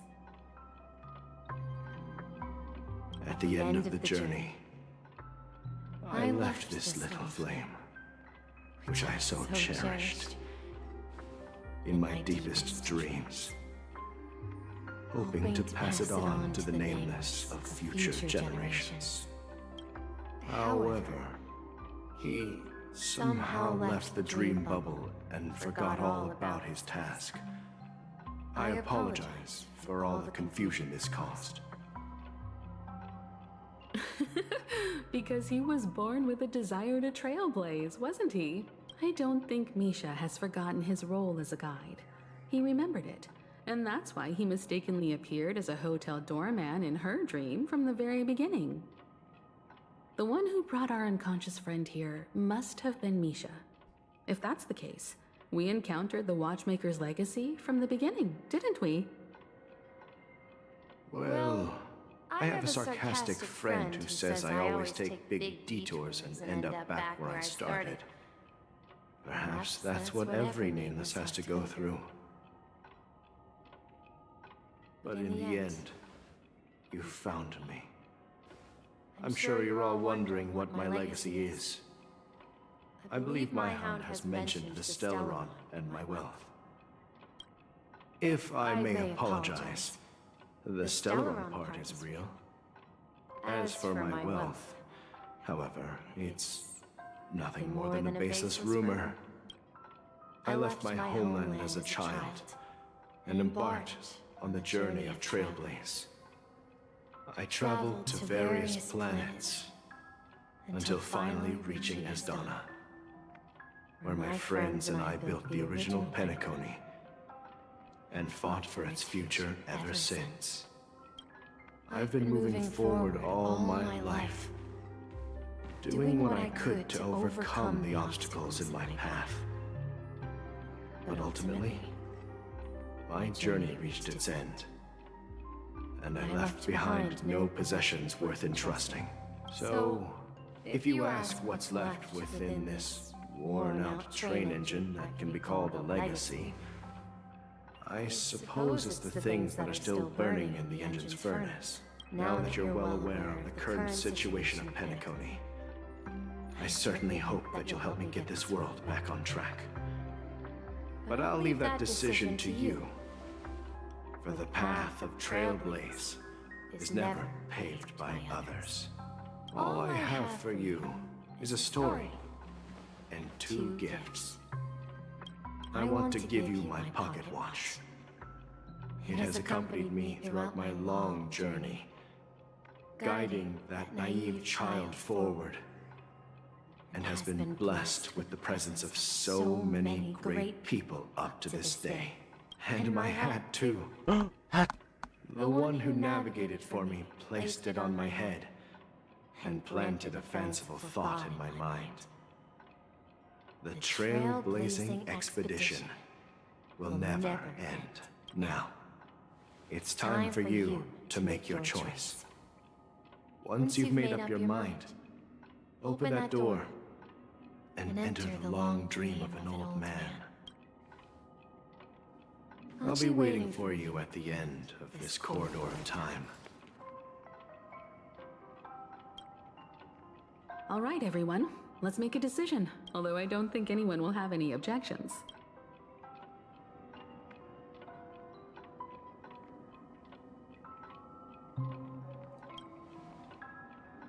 Of course. We've come this far. Surely there's no other option than moving forward. In that case, it's unanimous. Then let's proceed together to the end of this dream and tell Mikhail our decision. Give me the hat, give me the hat, give me the hat, give me the fucking hat, give me the fucking hat, give me the fucking hat. I need my hat. Yeah, this time. I've been waiting for this. I've been waiting for this since 2016.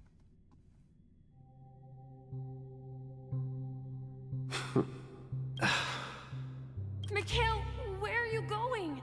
Someone has to step up and save Lushaka. So why can't it be me, Misha? Please don't go. And if you must, please take me with you. Don't leave me alone. Even without me, you know how to proceed forward, brave Captain Misha. The compass is waiting for you. Haven't you always wanted to be a better adventurer than me? Now go, board that train and start your journey. Where are you going, Mikhail? I'm going to clean the floor in the parlor car. I've promised the conductor. Wait, first tell me, did you fix this watch? Yeah? I know what it looked like before. Its chain was broken, the back case torn, and the marks on the dial all worn out. How did you manage to fix it? Well, it's hard to explain, but I knew it could be fixed. It's the hands, Mr. Amundsen. Its hands were intact and pointing in the right direction, so I knew there would be a way to fix the rest. I see. You'll work with me from now on. Haven't you always wanted to tinker with this train? You're its mechanic now. As for the conductor, I'll do the talking. But I only know how to fix watches. Don't worry. You've got what it takes. I'll teach you what you need to know. Where are you going, legwork? It's time to head to our next stop. I'm staying in Astana with Rosalina and Tiernan. I see. This place reminds you of home. The people of Astana have only achieved a tiny victory, and still have a long way to go towards true freedom. Hanunu needs us. Don't worry, not all journeys lead to the stars. Even if I leave the Express, our path of trailblaze will continue. Yeah. I knew you wouldn't stay on the Express forever. Leave in peace, my friend. And, take this with you. This is Mr. Amundsen's hat. But why? When he departed, he said he would leave it to his best student. Well, I suppose the time has come. Farewell, legwork. Take care of Tiernan and Rosalina. And don't forget to write to us. Where are you going, Watchmaker? Don't worry, Micah. Just going on a little trip. Someone has to be at the forefront of the interstellar frontier, and I'm the only former nameless in Penacony. So why can't it be me? Because you're all we have! Have you forgotten about Tiernan? The cosmos is way more dangerous now. What will happen to Penacony if we lose you too? But what will happen to Penacony if we don't find a way out? Tiernan. How could I ever forget him? I've spent countless sleepless nights asking myself why I didn't go with him back then. We Nameless won't stop. Don't worry, Micah. It's just a matter of getting back to my old profession. Just wait for me to come back. But if, and it's a big if I don't come back in one piece, then you'll become the next Watchmaker. Where are you going, old man? Oh, you're here. Answer my question. What are you up to? Oh, Gallagher. Relax, Gallagher. I just came up with a great idea. Wanna hear it? Oh, come on. Aren't all your ideas just ways to get yourself killed? I may be blunt here, but you're the last remaining hero in Penacony. If you die too, the secret of the Stellaron will go to the grave with you. Yes. I'm afraid there's no way out in Penacony, so I'll have to consider alternatives beyond Astana. We'll organize a festival using the Watchmaker's legacy as a facade, and send invitations to the entire cosmos to gather people here. So, a desperate struggle against the family? Desperate? Don't we have you here, my friend? This task is challenging, but what hasn't been challenging for us along the way? Well, whatever you do, remember, make sure to send an invitation to the Astral Express. Oh my god. Misha! Where are you going? Oh, it's you, Clocky. Take me to Dreamflux Reef. Last night, I had a long dream about the day we met. I want to write down that dream. He's dying. Write it down? Why? Oh, so I won't forget it. Do you remember how you got your name, Clocky? Of course! You told me that when you were a kid, you lived in a room full of clocks. Those wall clocks and pocket watches grew up with you and were your best friends. Yes, but what I didn't mention was there's a funny misunderstanding behind it. I was a kid, and there was always a special pocket watch in my memories. It was with my grandpa, guiding him on his sea voyages and leading the way in his every adventure story.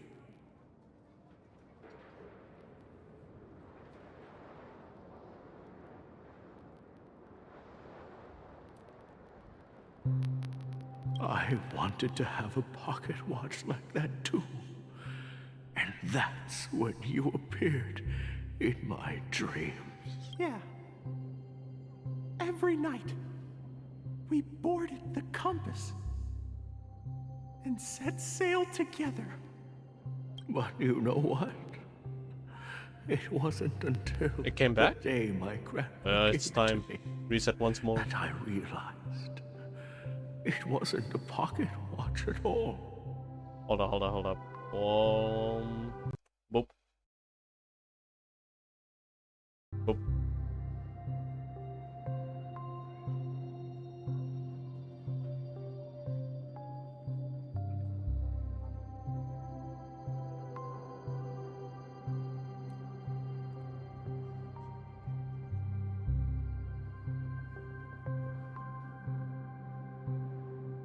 It was a compass.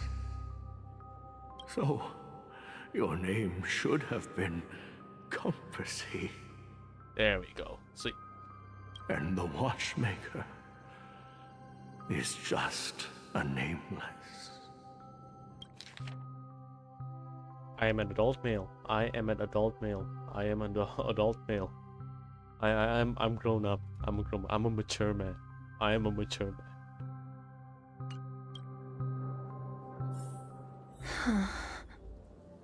We've arrived at Dreamflux Reef.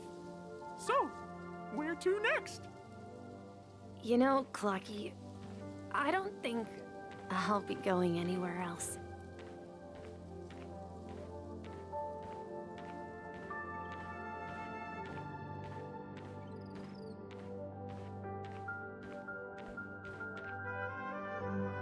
Oh my god. He lived his whole life and he entered the Dreamflux Reef as Misha. This is him. We have two trailblazers in our freaking game. That is actually playable. And one of them is Misha. Or Mikhail. The real one is completely gone. I've traveled far enough, and it's time for a little break. Oh. So, we'll set out again. When you're rested? No, I'll stay here. And then, this is where it ends. This is... where it ends? What do you mean, Misha? You told me that the trailblazing expedition would never end. No. It just continues to another one. Yeah, that's what I said. So now, it's up to you to decide your next destination. My next destination? What's that supposed to be? I've been following you, Misha. You're acting weird today. If you're feeling down, we can just do what we usually do. With the clockwork. No, I'm not feeling down. As for clockwork, yeah, it resolves all problems in this dream. So, do you know what clockwork actually is? I'm not quite sure. Well, everyone gets lost at times. They may hesitate and doubt which way to go. That happens in this dreamscape and beyond. But don't worry. Everyone goes through moments of uncertainty and hesitation. Eventually, they gather the courage to make bold decisions. Whether it's calming, joyful, angry, or sad. All they need is a little nudge to take that step toward where they truly belong. I'm leaving that little nudge with you, and I hope you'll share it with others. Such is the essence of clockwork, the will of the Trailblaze.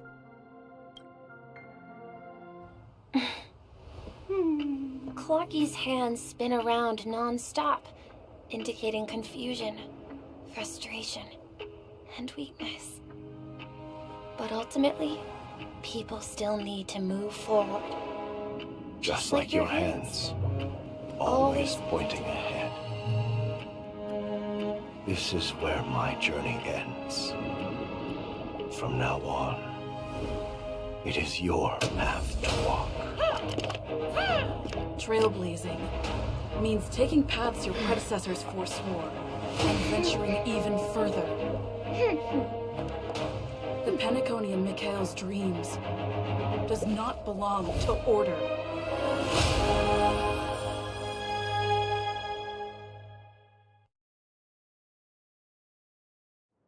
Oh, the hat! The hat!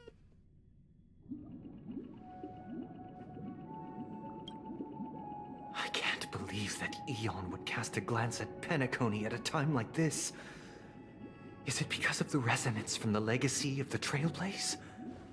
Or perhaps the bond between you is so strong that it even impresses an Eon? Well, there might be another possibility. Perhaps they want to witness, on behalf of the fallen Eons, who will hold the future of Penacony. If that's the case, on behalf of the Dream Master of Penacony and the 107,336 members of the Oak family, I'm extending a formal invitation to all of you. I'm cordially inviting you all to the Penacony Grand Theater to participate in the upcoming Charmony Festival. And, of course, you won't be in the audience, but on center stage, since the future of the Stellaron, Penacony, and even the entire cosmos is at stake. Let's draw a conclusion there. In all fairness, if you truly believe in Akavili's path, then show me their courage and determination.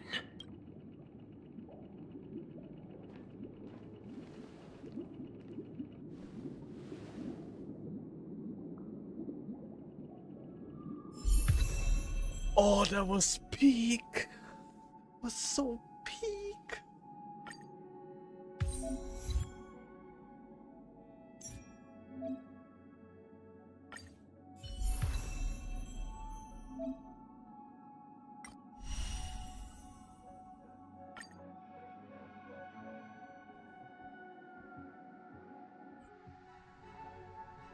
You're now part of Harmony.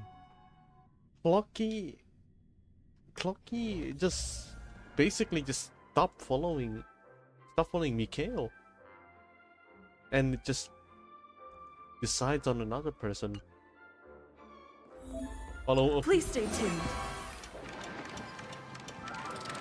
He just started following his own Please stay trailblaze tuned. now, his own path. Fuck. And now he just moved to what, this freaking raccoon. We need a strategy.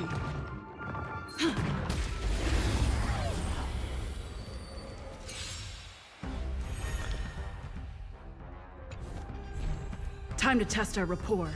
Dreams do come true. Enemy targets detected. Ready for another? It's time. You can't hurt me. Stay in step. Let's improvise. Do you admit this crime? That's all you got? The mood is set. Let the show begin. Nice, like it, my friends. Indulge yourselves!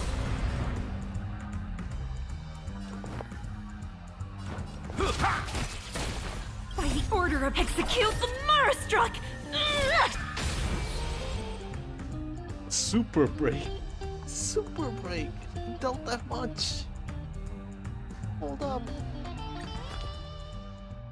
Grant all allies as the backup dancer effect. Allies with backup dancer after break effect increase and additionally deal super break damage. One time when they attack enemy target and are weakness broken. So it's not really a damage buff. But she's basically just increased the break effect of oh dear god. Oh, that is so good for for nihility. That's actually really good for nihility characters. Dreams do come true. Enemy data signet markers activated. Time for a good old counterattack. Oh, and it's super break, after the break too. Holy shit, that's insane. That is so good for anyone with freaking DOT dot mechanics.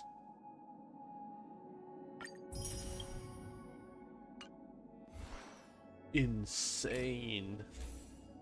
I don't have anything good though. Okay, maybe there may be hope. Might be a possibility here.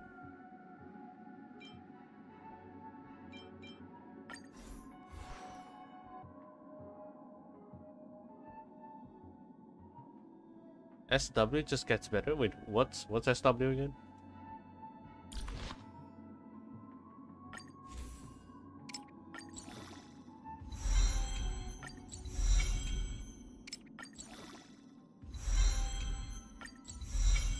I need to upgrade this a little bit because I feel like it's completely necessary now.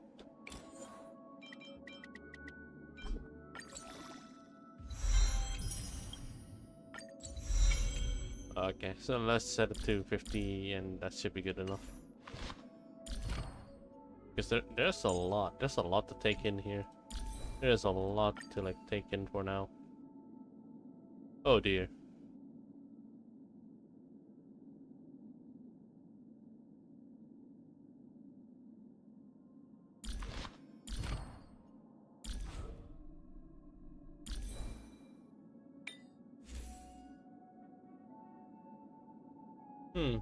Interesting. So, is she skills on break effect?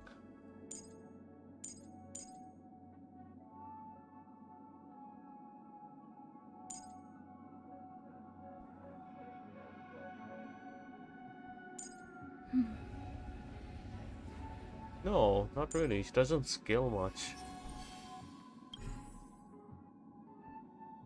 Oh, super break damage increases with higher break effect.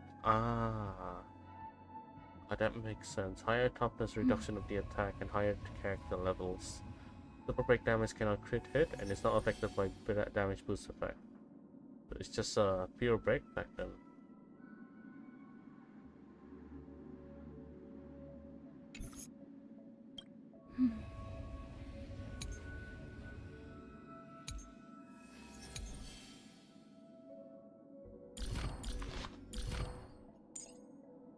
Interesting. Before our paths diverge, savor the shared journey. Walt Dunham, Trailblazer, and Lord's Heart, because everyone goes imaginary. Actually, the model imaginary is really freaking good right now too. Although the only issue is it's only good for enemies with imaginary, since you can't really apply imaginary weakness.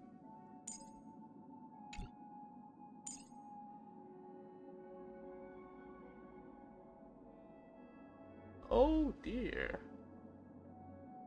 Okay. I guess we're fighting the boss now? Does that mean he wants to fight us during the Charmony Festival? I'm afraid so. This is weird. Aren't Arc villains usually plotting some dirty conspiracy in the end? But he actually said something like, "In all fairness." Could it be that he's underestimating us? Even better with Silver Wolf because enemy is weak to your dot effects already. Actually, you're right. You know, there's one character that can fit well with the. There's one character that can fit well with Harmony Trailblazer is Su Shang, since she deals like extra tick damage if the enemy is broken. So if added with Super Break, it's actually gonna be insane. Well, in my opinion, Sunday is deeply committed to his own philosophy and genuinely wants to prove that the Order is right. I sensed a strong conviction and a desire for dominance in him. Maybe he won't accept the outcome unless he wins fair and square. That's why he'll give it his all in the upcoming battle. But he's such a gentleman, if evil, why so nice? I flex on him too hard with my peak swag as I messed around and found out.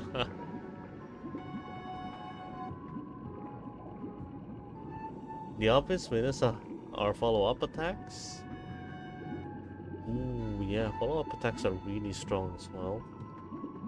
Ah, damn, my only issue is that...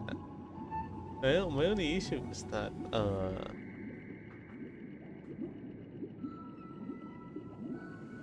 but it's already perfect for follow-up attacks. Okay, maybe. I guess I can try out the other follow-up attack lineup with the Trailblazer thing.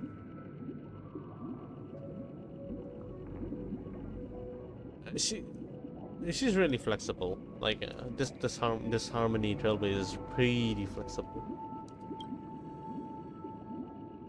You. Every time an important moment arrives, you hesitate. We've even dealt with a Lord Ravager of the Destruction, so a follower of the Order won't be a big deal. Anyway, we can't leave the Stellaron unchecked. This is about trailblazing a bright future for Penacony and fulfilling Mikhail's and his predecessors' long-cherished wishes. Now that we've taken up the mantle, we can't afford to fail them. However, the same applies to the Order. Their plan didn't materialize overnight, and they have the profound collective consciousness of the planet of festivities behind them. A desire to dream, to slumber and escape reality. All those hidden emotions have given birth to the sweet dream of the Order. They've harnessed the will of an entire planet to create an Eon. This confrontation is far more complicated than a simple power struggle. To secure Penacony's future, fighting on the stage alone is not enough.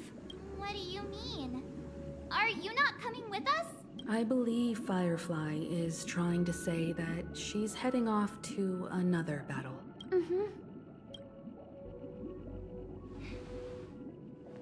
Before I left, the Destiny Slave told me that this journey would bring unforgettable rewards. Even though the script he gave me only had a few lines, I couldn't ignore them. Because one of the lines said, "I'll experience death 3 times in the land of the dreams." 3 times? This can't be serious, right? The first time was a painful death when I was stabbed by the Blade of Dormancy, which led to all subsequent events. The script will always come true, but in a way that will only be revealed when that page is turned. So now I've understood the meaning of my second death. It's not complete. It's not finished yet. Penacony is not finished yet. If all goes well, my efforts will provide crucial support for you.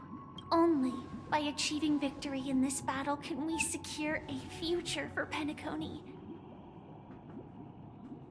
And only then, my third and final death won't come true in the most terrible form. The most terrible form? Does that mean... The true death. Where everyone in Penacony loses themselves completely in the eternal sweet dream of the Order. We must do everything we can to prevent that.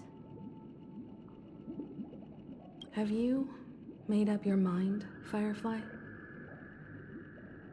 Yes. Otherwise, I wouldn't be here. Thank you again for your assistance for the Astral Express. May we meet again, in reality. Yeah. Farewell, everyone. May your trailblazing expedition never end. We'll meet again.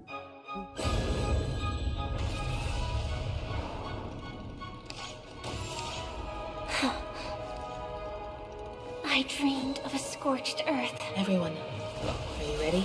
A new shoot sprouted from the earth. It bloomed in the morning sun and whispered to me. Like fireflies to a flame, my speaker's death. May we meet again in reality.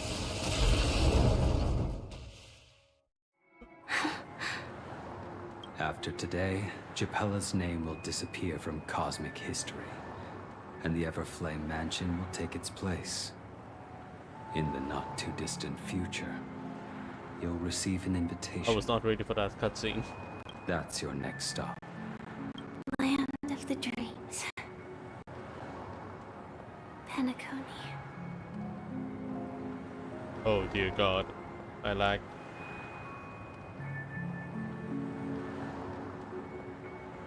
I hope you find whatever you seek there. Be it answers or salvation. You mean my 3 deaths? Silverwolf told me about it. It's such a shame that it's not part of my script. Well, I want to live. I'm never afraid of death. The opposite of death is eternal life, and that's something I'll never desire. People die, and I am no exception. Death is like a script, a fate that cannot be defied. But that's exactly why we have to choose where we want to rest forever. Do you exist just to perish? Are you not the same, Blade? The end you desire is not one dictated by others. If I were to die now, I would only be a weapon. I believe I should die as a human, though its definition escapes me. Isn't this the answer that ordinary people look for their whole lives? A name that can be carved onto their tombstone. The tombstone that belongs to me once bore the inscription, Glamoth's Iron Cavalry. Then it changed to Stellaron Hunter. But one day, it will bear the name Firefly. And all the brilliance she showed at the end of her life.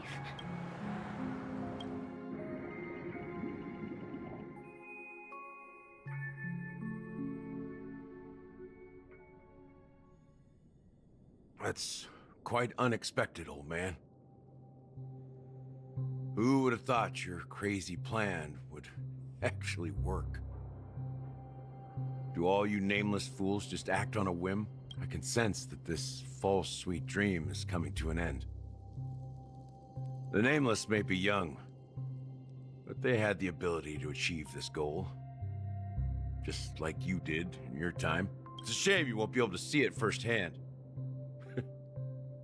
Maybe I won't either. Once something fictional is seen through, it ceases to exist. Yeah, not just those nameless. Even Mr. Wings is just like you. Stubborn, won't listen or give up, no matter what. Well, fate is unpredictable, I guess. If we weren't bound by those cursed paths, maybe we could have had some good talks. But in the end, we managed to do it. And now we can find solace. Remember how those idiots cursed us? They said, "Go to hell, you worthless traitors."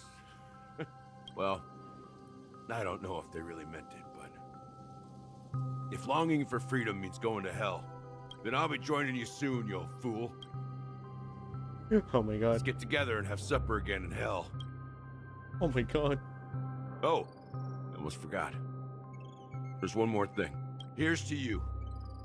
A glass of hello and goodbye, Trailblazer, to the imperfect tomorrow.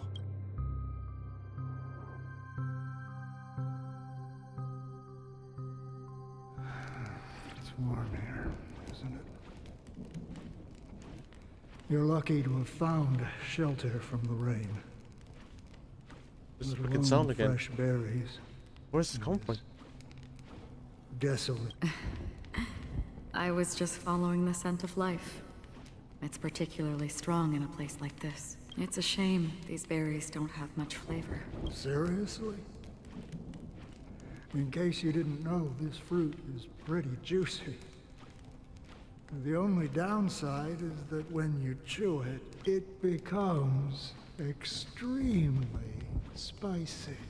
Have you lost your sense of taste? I can still taste certain things, like a faint sweetness. Before coming here, I stopped by a place called Orkron. It had barren cliffs and nights lit by bonfires. Burgundy snow would fall from the sky, and when it landed on my tongue, it tasted like raspberries. The flavor wasn't exactly sweet, but it left a lasting impression. When I think back on my past, I realize that what's tying everything together isn't the big events, but rather these small yet unforgettable moments. Don't worry about it. Losing oneself is a reality that every self-annihilator must face. At least I haven't completely lost my senses and memories yet.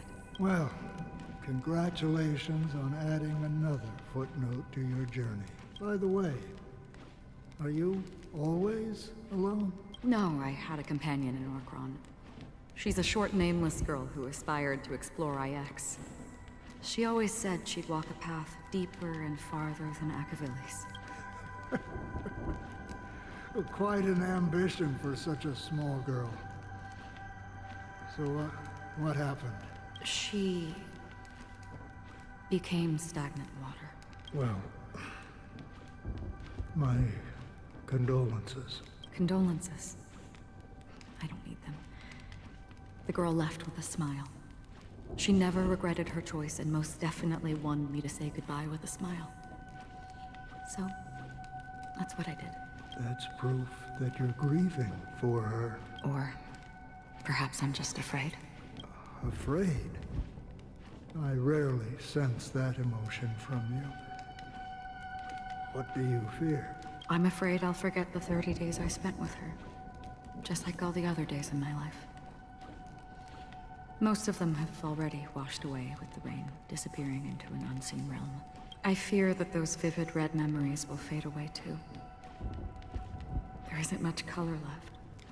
And besides this faint, warm red, there's almost nothing. Hard to imagine. A ranger accustomed to bloodshed, destruction, and chaos finding warmth in the red color. Because I have experienced this warmth many times.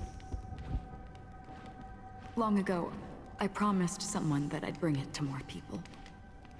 And that for every remaining moment of my life, I'd strive for A better ending for all.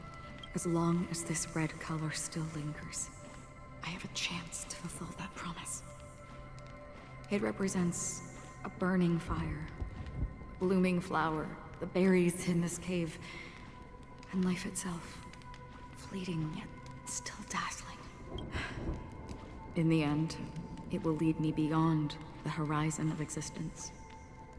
And on the other side, I will cut off nihility. The one blessed by the sleeping and shapeless is considering how to kill them. That's truly pure nihility. But you're right about one thing. After spending so much time near this stagnant water, only when I look at this vibrant red fire do I realize that I'm still alive. When will this rain ever stop? Perhaps when the sorrows of the departed have finally quieted down, the sky will clear up.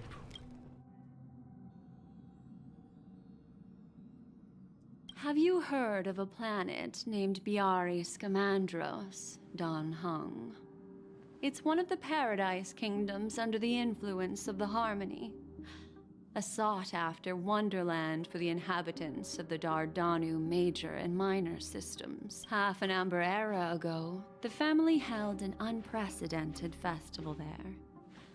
And after that, everyone on the planet became part of the family. Do you think the same thing will happen on Penacony? Yes. Or how else can we explain it? The family Well, deliberately it's used calm, the calm. Watchmaker's invitation to keep all the Pathstriders here, but banished the Emanator of the Nihility. Because of the nihility, I'm rarely affected by the power of other paths, but somehow I can unconsciously infiltrate them. Maybe that's the risk they're trying to avoid. I would disagree. Biari Oh my God. Scamandros is not part of the credit system or connected to the Silver Rail. It's nothing more than a remote civilization sheltered by the Harmony. But Penacony is different. If the family messes with Penacony, that would be like declaring war on almost half of the factions in the cosmos. They have no reason to do that. No, they don't. If they truly serve the Harmony, that is. What do you mean?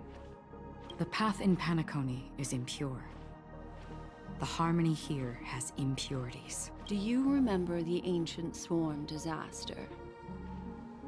Tazeront, the propagation, brought endless havoc to the universe, and it eventually evolved into a fierce battle among all eons. 2 paths lost their eons in that war, the propagation and the Order. Coincidentally, their downfall is related to a certain eon. Shipe, the Harmony. Legend has it that they participated in the crusade against the Imperator Insectorum and devoured Anna the Order for unknown reasons. What? Holy forgaroni. So you're saying that the 2 leaderless paths are working behind the scenes? But I don't see any descendants of the propagation in Penacony. Could it be that the remnants of Beyond the Sky Choir are hiding within the family, trying to resurrect a fallen eon? I can't say for sure, but they're definitely planning something for the Charmony Festival. Holy whoa, now, this is getting way too complicated. Is this why you want us to leave Astana right away? Are you giving up? The Charmony Festival will start soon. There's one thing that I need to confirm no matter what. A warp jump is the best way to do so. Time is running out. I have another plan.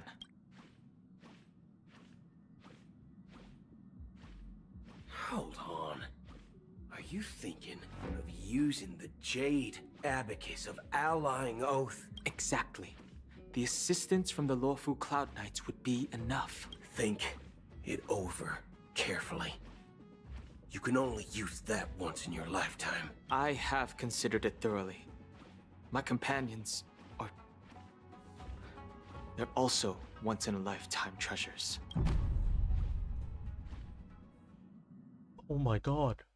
We have the Penacony, we have the IPC, the Astral Express, the fucking Jade Abbot, the Lawfu, the Stellaron Hunter, all of them are involved? Are you the only one here, my child? The Nameless is quite the diplomat. Our secrets have spread like wildfire within the family. And IPC starships are gathering towards Astana. This is a crucial moment for us.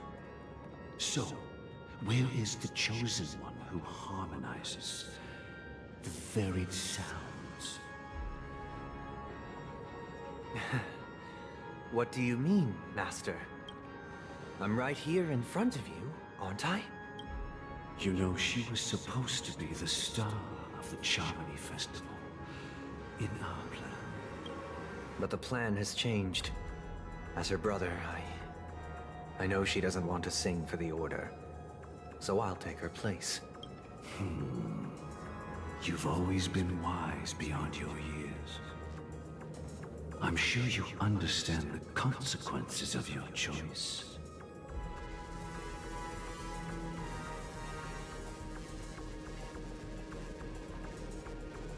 I've been so afraid of the buzzing, I didn't realize that it was actually from the music.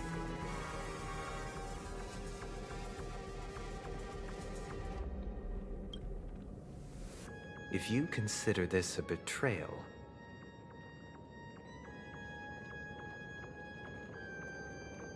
well, there can't be two suns in the sky. I'll step up and take down the other sun if necessary. Do you believe in karma? If karma exists, then everyone has their own karma.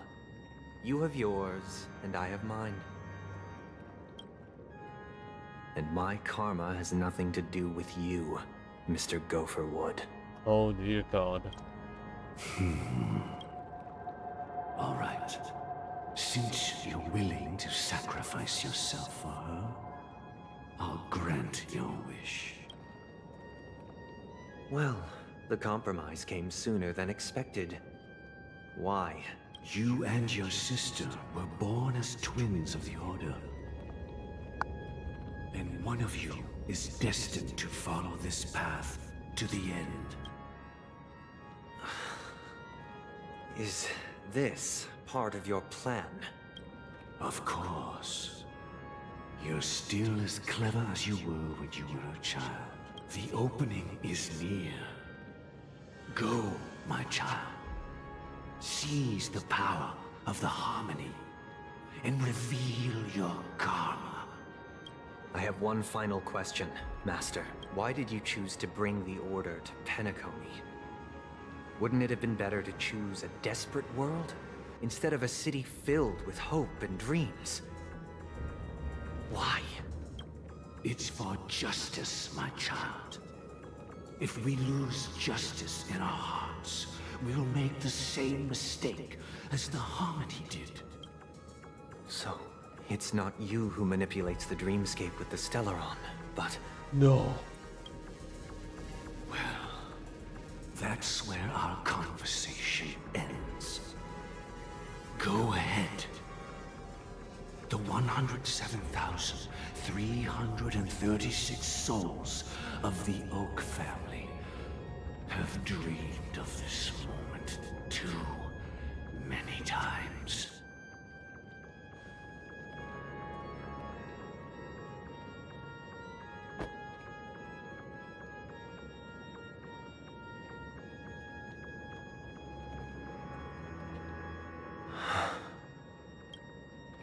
I shall ascend to the heavens, becoming the scorching sun bathed in my light.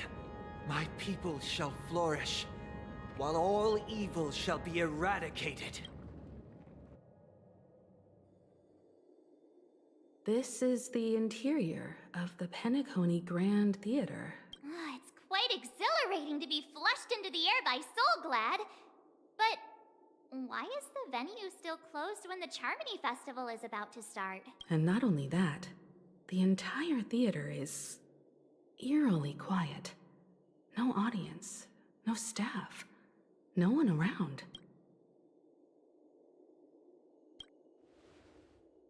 Even if we're late, a grand theater like this shouldn't be completely empty. Let's explore around.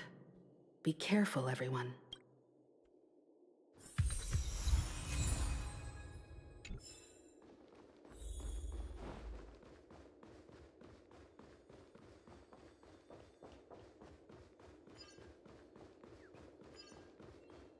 Gosh, the atmosphere here is so creepy and unsettling.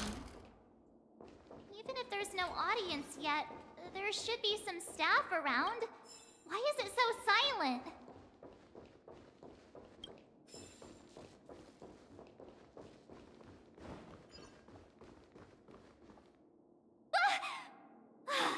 Yikes! They scared the life out of me! Why are there so many puppets at the ticket office? What? You're so annoying. Stop scaring me. Are these puppets part of the stage setup? Even so, it's so eerie that the entire front hall is empty.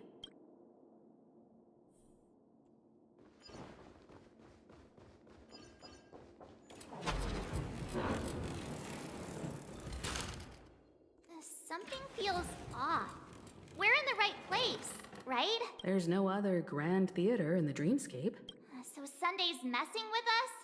He said we'd have a final showdown on the stage, but why is there no one here? My apologies for the delay, March 7th. You scared me. I'm waiting for you behind the curtain. Following the Asdana tradition, I invite you to enjoy a stage play in 3 acts before the festival begins. History is a mirror reflecting the universe's true essence. Let's use this opportunity to delve into the rich history of Penacony and the eons. Within it, naturally, the future takes shape. Let us commence with the dawning of the world. After the Dusk Wars, darkness veiled the sky, and chaos consumed the earth. Enna the Order emerged, destined to restore all existence. That marked the first day.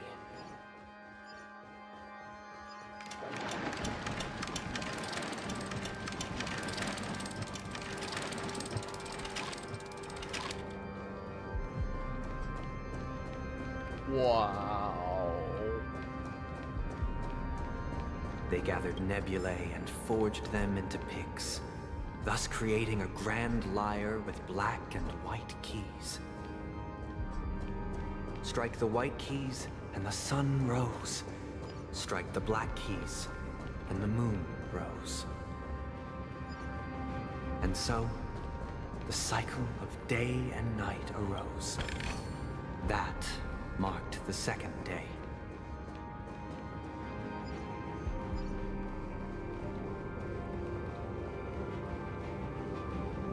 Oh my god. The puppets are gathering around the frame. Are they expecting us to enter it?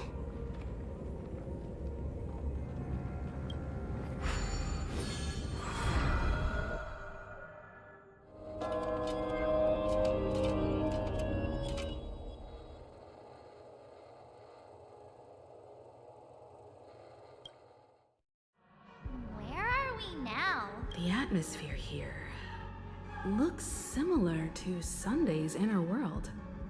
Perhaps this so-called stage play is created with his abilities. This act is named Ode to Prisoner.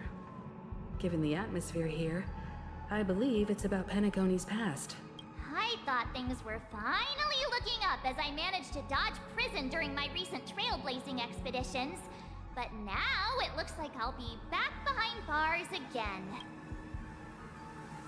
I genuinely wish to avoid a violent clash with my esteemed guests from afar. Therefore, I've arranged 3 acts before the situation becomes irreparable. Where shall we start our narrative? Well, let's start with the time when Penacony was still a frontier prison.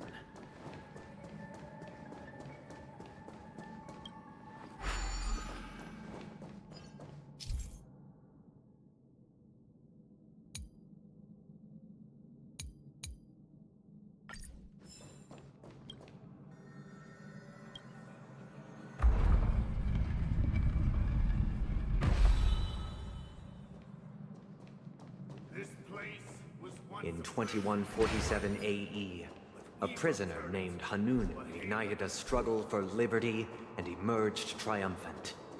IPC referred to it as the War of the Frontier, while the Asdanians dubbed it the War of Independence.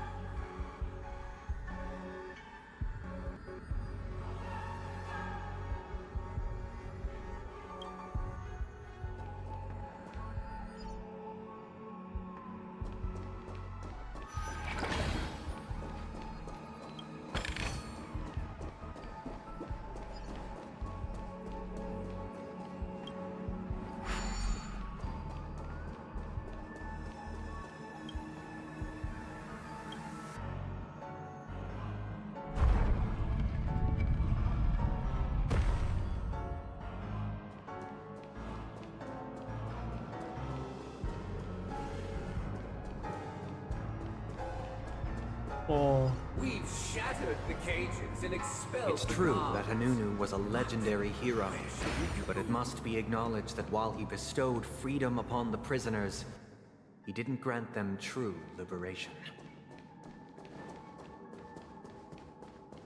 Thank you for staying here, honorable travelers. However, The 3 not even nameless you stayed could on the banish planet, the guards, endeavoring though to they are no spread the longer tenets of undone. Trailblaze throughout the frontier prison. Alas, their efforts proved futile.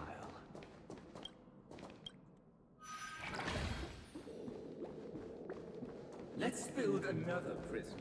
Not Once again, Asdana was engulfed in war, this time the enemies originating from within.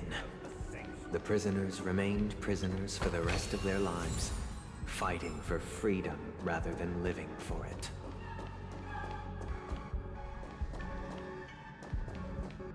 I hope you like this land of freedom on a scorched earth.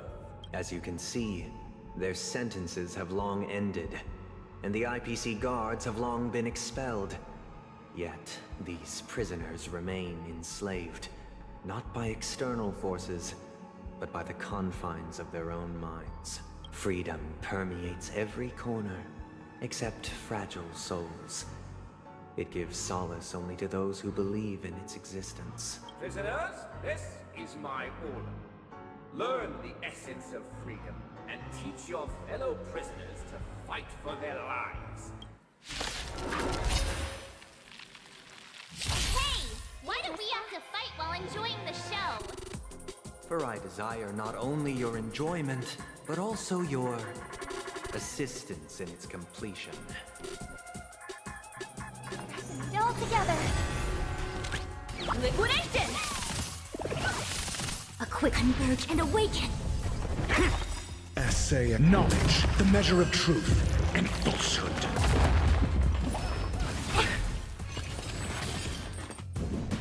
Mediocre. Easy, Numby. Fatal. 0 points. The market is unpredictable. Right! Investing in victory means playing the long game! Answer me. Fatal. Harmony and unison. Night. Stars echo. Confiscated! I see. Your answer. A test. 0 points. Steady. sword.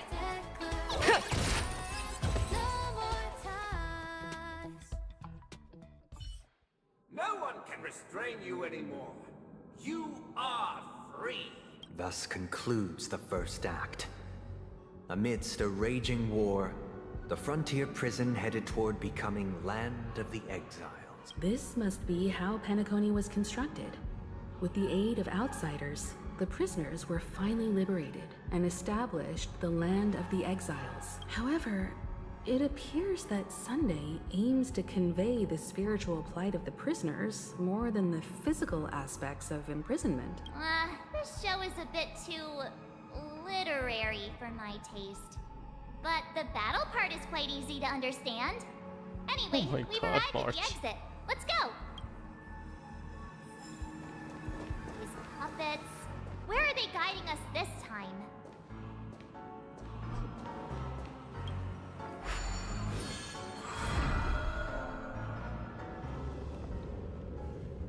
They transmuted streams of stars into inked nibs, creating symbols to be pronounced and counted.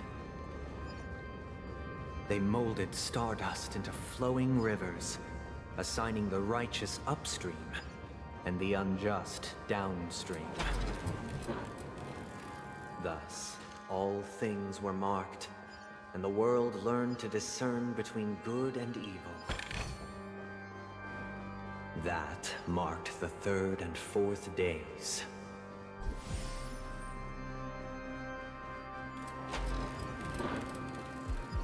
Look! Another Oh my god. frame!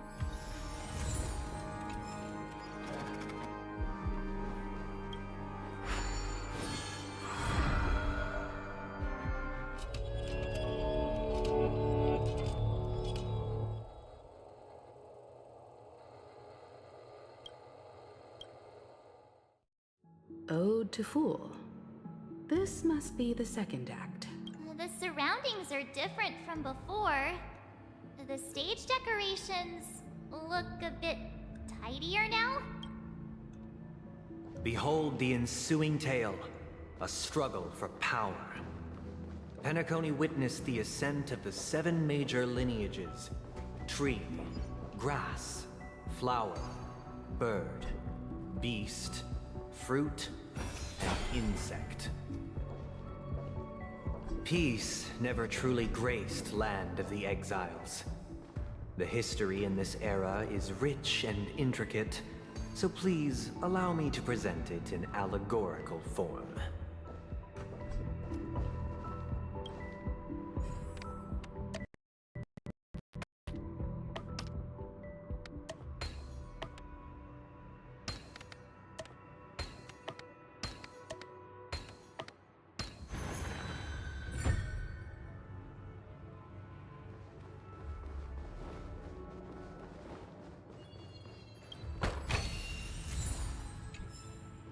Welcome to this match, dear Land of the Exiles was in disarray, besieged by both internal and external perils. Though the 7 major lineages appeared united on the surface, each harbored their own ambitions, leading to ceaseless conflict. The Black Plum family was the first to fall. They withered away in the White Desert event, orchestrated by the Alfalfa family. Because Master shaped you from clay, but forged me from fire, I'm superior to you. My child, you did not serve the old leader master of the Alfalfa family sought to defect to the IPC, trading freedom for survival. However, his eldest son slew him in the name of righteousness, and ascended as the new family head.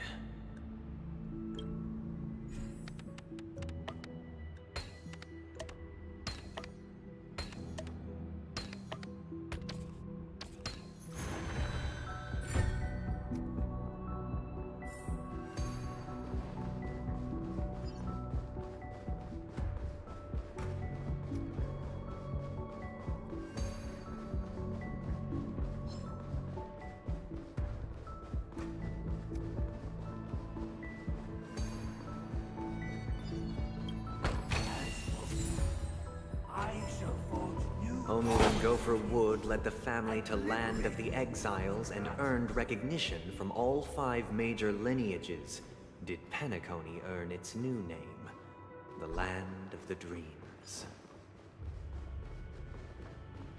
Dear outsider, I beseech your aid in purging this mansion of the poison spread by the lurking instigators.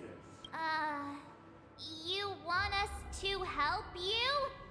What do you need? I wish they could regain their reason and cast away the shackles of hypocrisy. This is the second act. Looks like it's about Penacony's journey to becoming the Land of the Dreams, during which the family plays a crucial role. But this new master seems like a bad guy to me, don't you think? Perhaps this is the truth Sunday is trying to express, if you read between the lines. The Harmony changed Penacony just as the guards once did.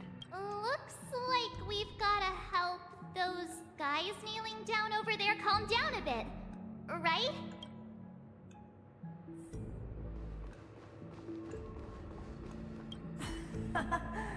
In the absence of my master, I am free. But without their guidance, for whom shall I sing?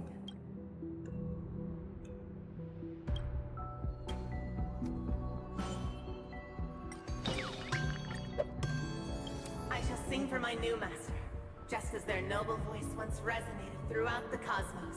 Oh, that's messed up.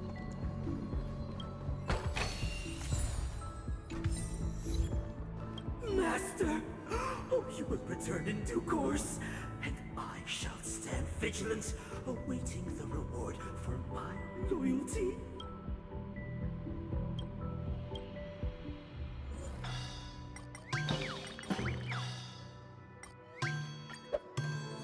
Master, now that you have gone, I shall wait no longer for my reward.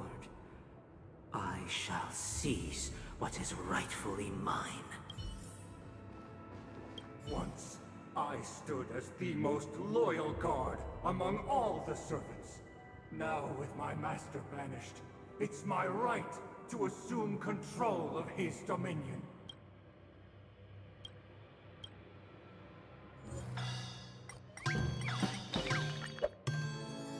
My former master has long departed. But why do I still fear the remnants of his creation? Master is no longer here. I thought I'd be free, but I'm not. Now, without my master's command, I'll have to seek guidance from the blind.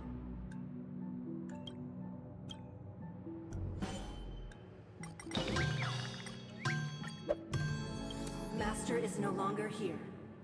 I must seek a new master and serve them faithfully. That's messed up, man. Either I shall be my own master, or I shall return to my former master. I shall not submit to a new master under any circumstances.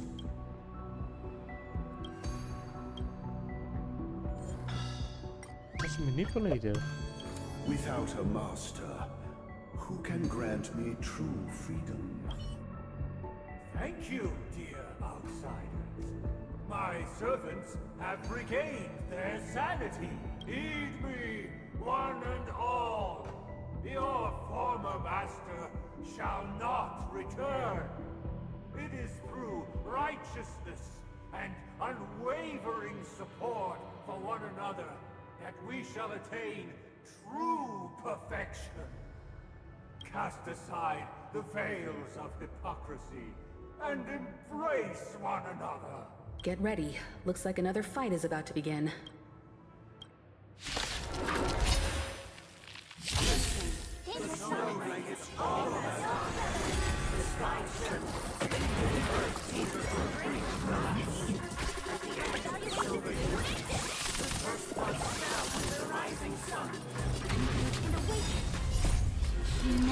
Creations!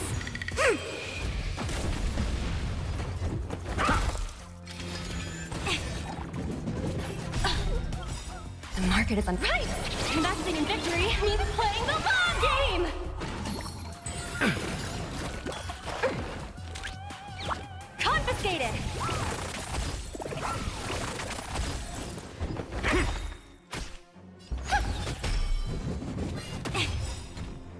say knowledge, the measure of truth and falsehood.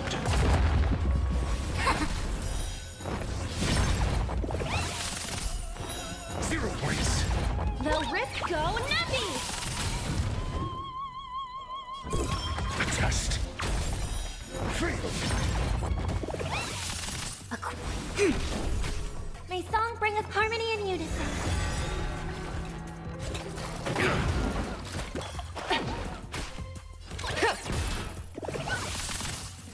I'm asking.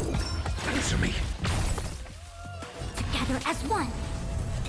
Mediocre.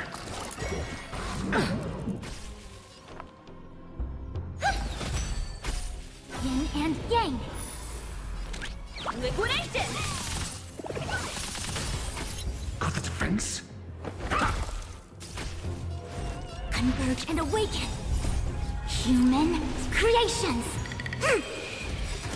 The market is on. Right! Investing in victory means playing the long game! Night. Stars echo.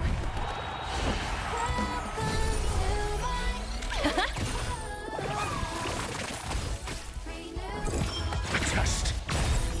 0 points.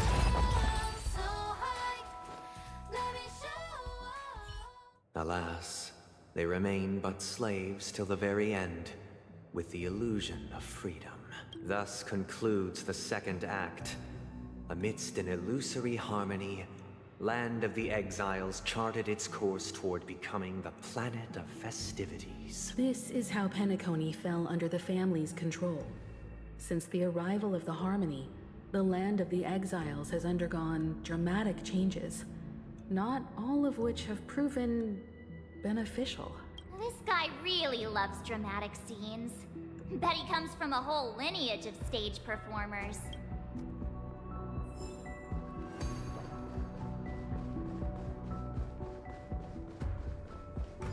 Yeah.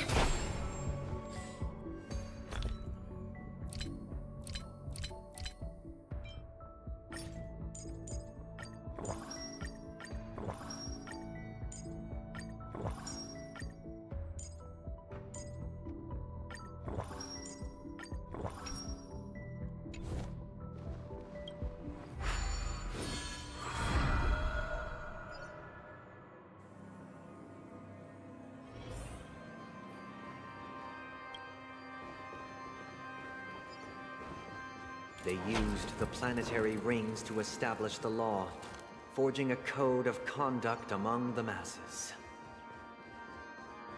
A grand lyre with black and white keys served as an instrument, while symbols of articulation and numerical notation took the form of musical notes. The downward flowing river became a melody, and the canon of law dictated the form. Thus, all mortals found their unique place within this symphony. That marked the 5th and 6th days.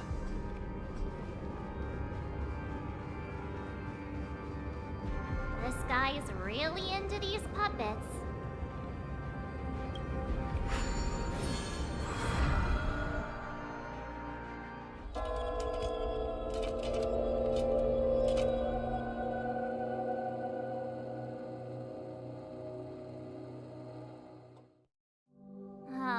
Get it now. The last scene is all about singing the praises of the Order. And the atmosphere here is completely different from the previous 2 scenes. Oh my god, so This neat and is the tidy. concluding act of this play. I have showcased the past and present of Penacony, hoping that my desire for change resonates within you. And now, I shall reveal its future to you.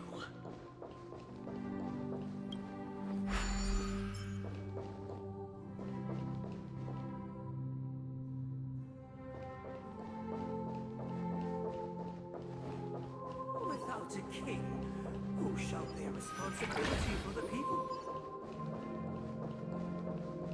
The people lack foresight. We will make choices on their behalf and bear the responsibility. Without a king, who shall protect the weak and stand against the mighty? We shall support one another, protecting the weak and standing against the mighty.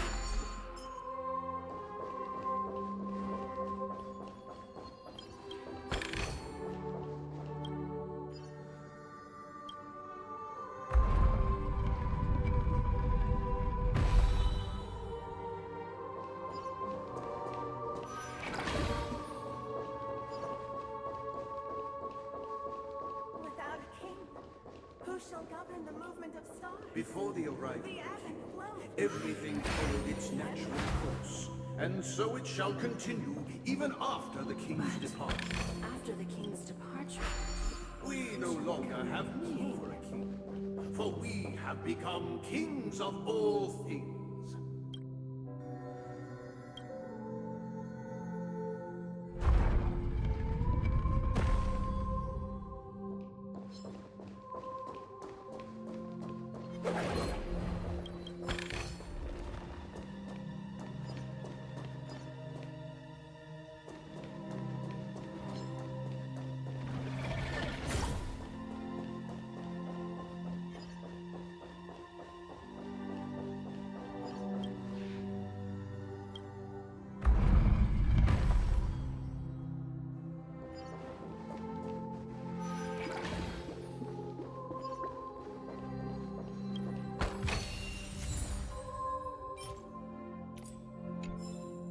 Infallible.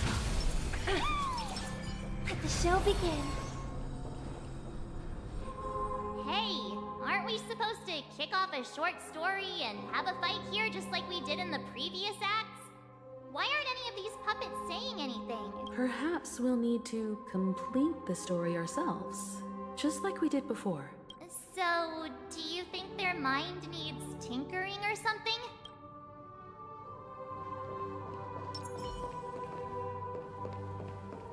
Infallible.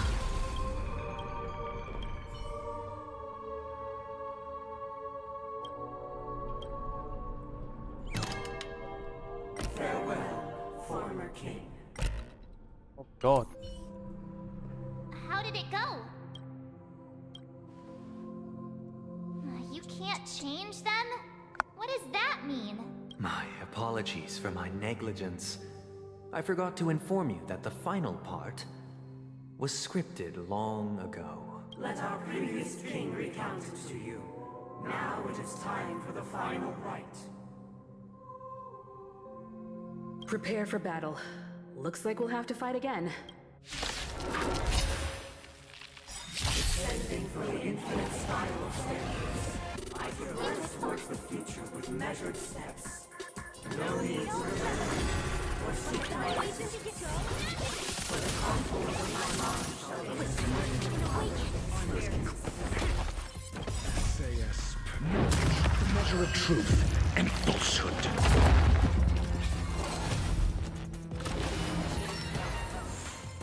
Easy number liquidation! Freedom! The market is unpredictable. Right! Oh, wait, Investing in I'm feeling. victory means playing the long game! 0 points.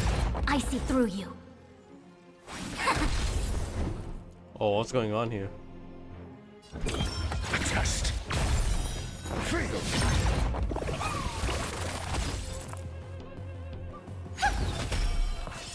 Mediocre.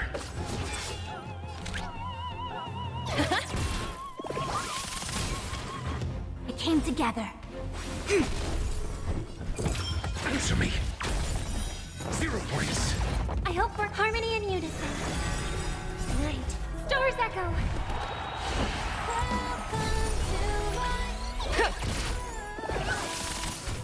Together as one.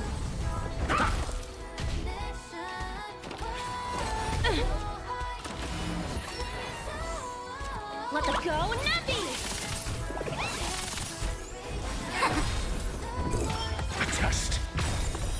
Freedom.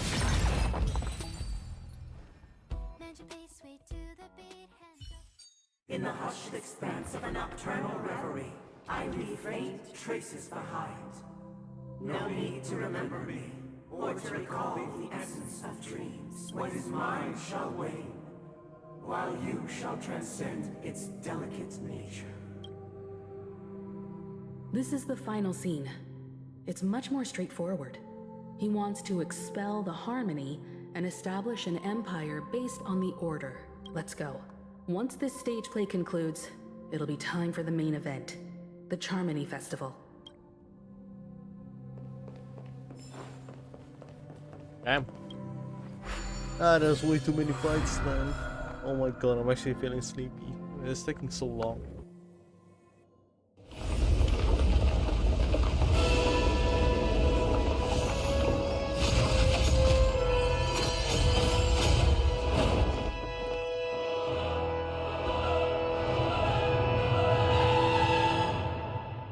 But I did not regret a single thing. They imbued the world with meaning, perfecting all things in the heavens and on earth. Then, they rested from the labors of creation. Yet, all beings cried out to Enna. Under the banner of the Order, you have defined all things in the cosmos. But this made us realize that we are but puppets in your hands. Thus, on that day, all beings united and cast the Eon into the abyss of oblivion. This Grand Theater looks totally different. Is this the power of the Order? Everyone, get ready. This could be a tough battle. Alright, as always, I'm gonna have to change. It is only right that I fight with my strongest team. Change it.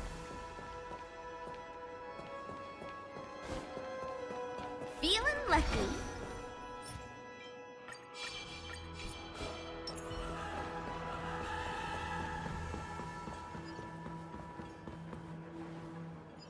That marked the 7th day. Cheers and chants reverberated in the music. The stars shine bright. Praise the Great One. The Order is dead. Infallible. Watch this.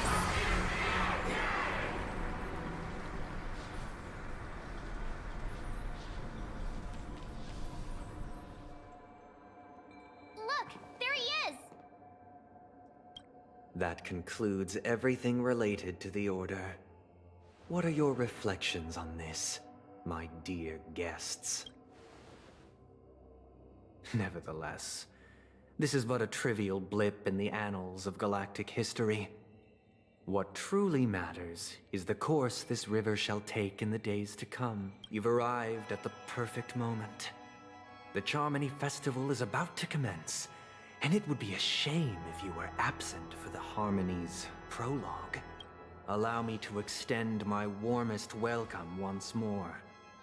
Welcome to Penacony Theater, the very core of the Sweet Dream, the abode of the Stellaron, the grand stage of the Charmony Festival, and the very place where the future of Penacony shall be determined through conflict.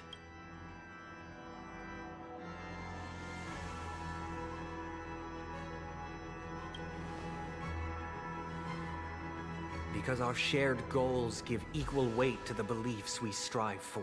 Oh, okay. True goodness can only be achieved through faith. Allow me to point out that falling into a permanent slumber is not happiness, especially when those people are driven by someone else's will in their sleep. Do you still believe that the Order only seeks to control the universe as their puppet, Himiko? No matter how perfect your vision of paradise may be, a cage remains a cage. People will never achieve true happiness in a world like that. They would just be toys for the Eon. It seems you have misunderstood my intentions. Allow me to clarify. My desire is not to resurrect a fallen Eon, or become one myself. My sole objective is to create a paradise free from Eons, where the Order ensures the dignity and happiness of all humanity. A paradise exclusive to us human beings. That's not the case. If people are to live with dignity, There must be nothing and no one above them. In your so-called paradise, you would be the one reigning supreme. Looks like we won't be able to convince each other. Now that our conflict has been destined, let's unveil our paths and reveal to the universe the true path. However, before the prelude to the future begins, please take a moment to ponder the questions I've posed. Is darkness equal to daylight? Are sinners equal to the righteous? If you are born weak, which god should you turn to for solace?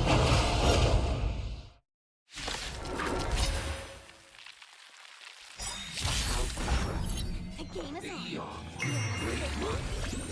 Under the banner. All the cosmos. Creation.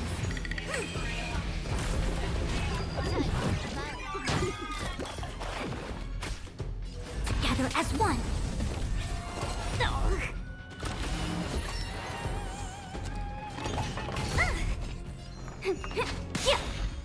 More enemies. You find the answer. Time for a fun. I see.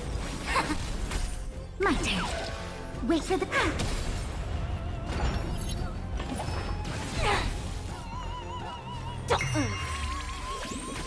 choose from strike. Gotcha. Stay calm. Luck of the draw, please. And victory!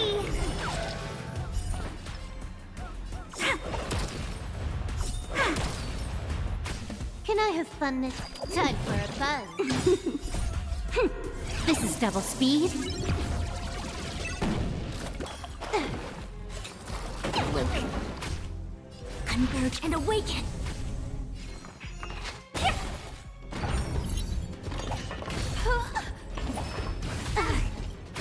You took the big. Wait for the tide. Together as one. Human creations.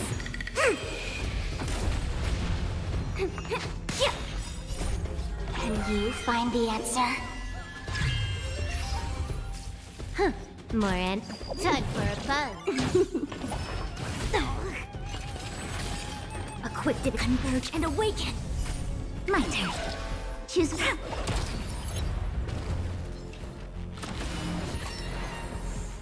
I'll go. Time for a fun. This combat needs up. This is double speed. Wait for the time. Come on.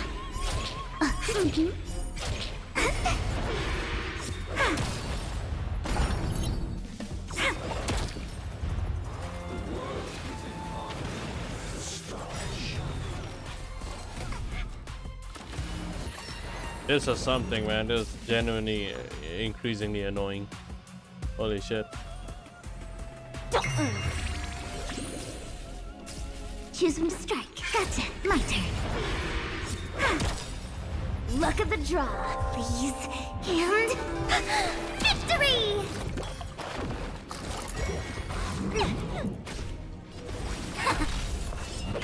Luke. Feeling spiffy? Yin and yang. Let's... Can you find the answer?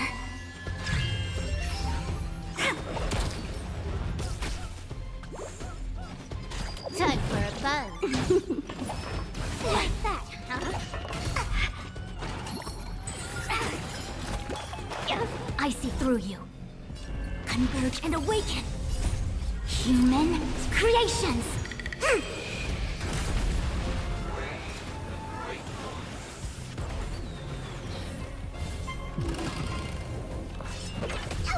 Yeah, something definitely happened. Let's play for a while. Alright, gonna have to beat up one by one then. Time for a fun. This combat. This is double speed. came together as one. I'll go. Can you find the answer? Choose from strategy. Can I have fun? Holy shit, they have a lot of HP. No matter. Look, a quick to converge and awaken. Let's feeling spiffy. Come on, my turn. Luck of the draw, please, and victory! Time for a buzz.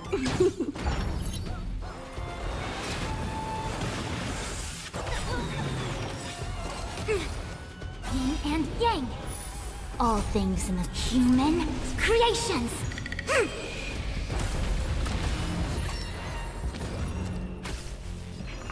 No, my best buffer is like is off limits again. Wait.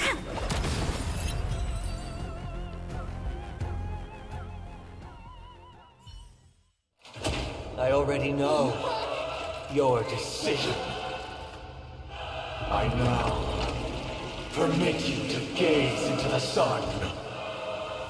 On these 107,336 stones, the almighty and powerful springs of harmony are at my disposal. The supreme tutor, harmonious choir, Dominicus! Holy shit.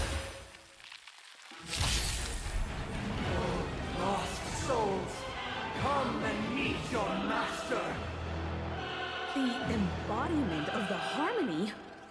So the true purpose of the Charmony Festival is to usurp it? Every time you break a layer of enemy toughness, you gain a certain collective shield. Collective shield can take damage on behalf of all allies. Whoa. I'll play the best. Noisy. Can you let me have some fun this time? Time for a buzz. Allow me to make a divination. Converge and awaken. Let's play hide and seek. Can you find the answer? Okay, I don't get it, but I'll try. This combat need. This is Every double layer, speed. right? Noisy. No match. Choose from strike. Wow. Oh, okay. My turn. Disorderly noise.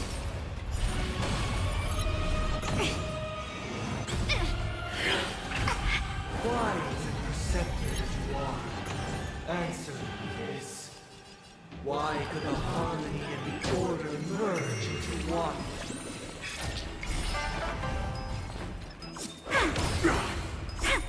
Disorderly noise. Converge and awaken. Human creations. Because neither side could tolerate discord.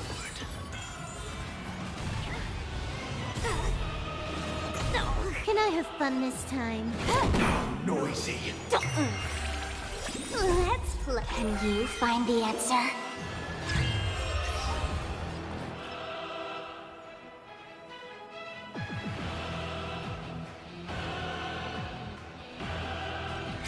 My turn. I'm feeling like there's another world in front of my eyes. It's the power of tuning. Don't let the song distract you. No matter. You took Disorderly noise. no matter. Feeling spiffy? Choose one.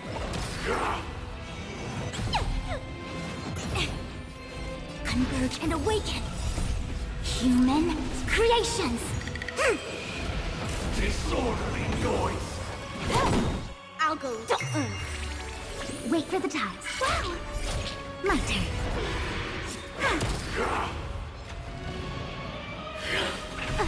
Enjoy eternal peace.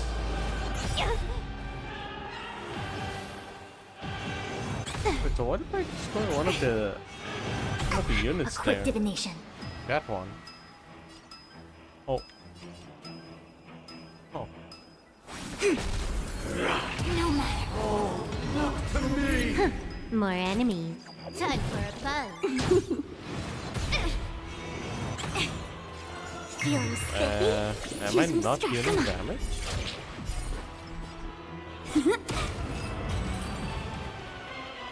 Oh. So that's what it does. The time has come. Creation will be reborn from the remains of the gods. Dan Heng?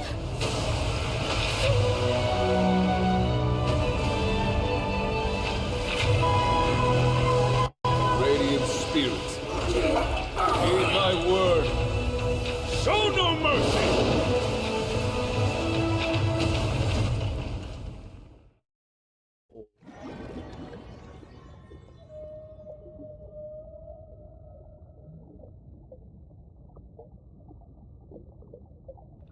Again? Holy shit. Wake up! Wake up! Hey, wake up! The sun's frying your butt! Are you alright? Can you hear me? Do you remember your name? Kind of. It was General Qing Yuan who helped us shoot it down. In any case, since you remember what happened just now, well, that's put my mind at ease. It's a long story.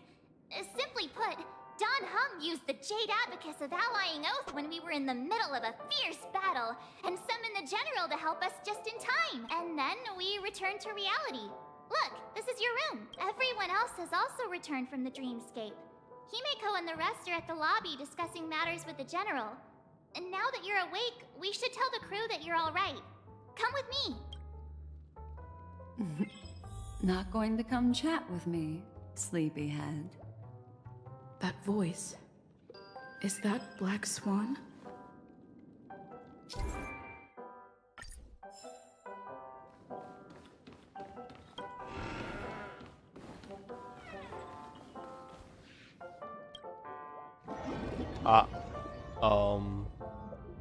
Whoops.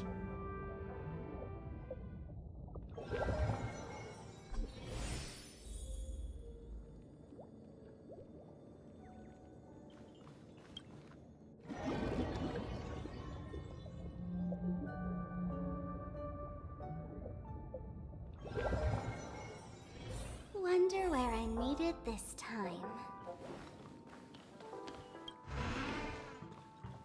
Hey, where are you going? Hey, we meet again, sleepyhead.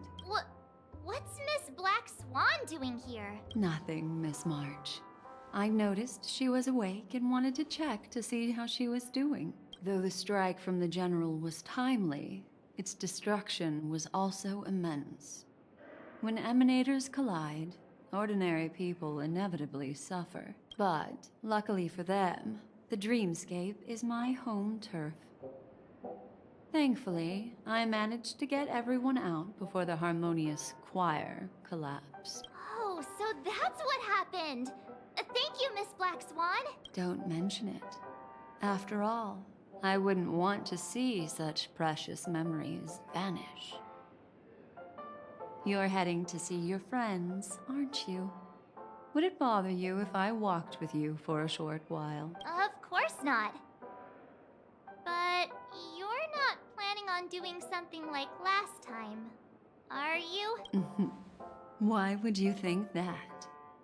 I've never harbored any ill intentions. Well, not when you are around, anyway. Himeko and Mr. Yang are probably still busy. Let's go look for Dan Heng first.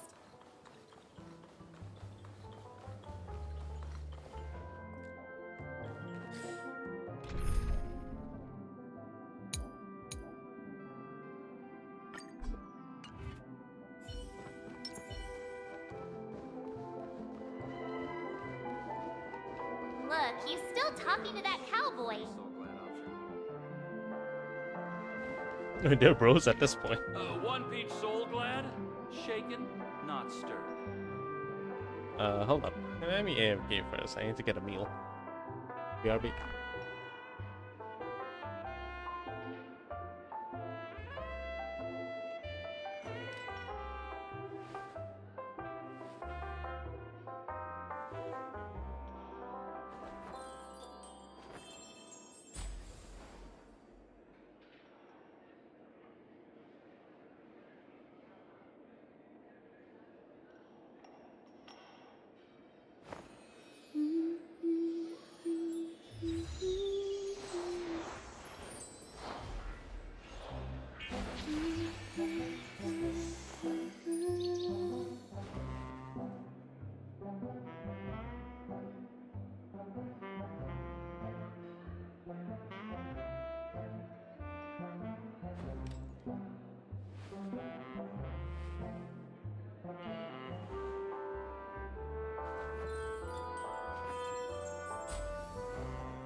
Oh my god, that took a while. Okay, I'm back.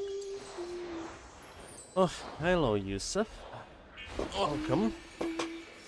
Okay, let's continue. We're almost finished. You're awake. How do you feel? Well, fork me. You must be that Stellaron they were talking about.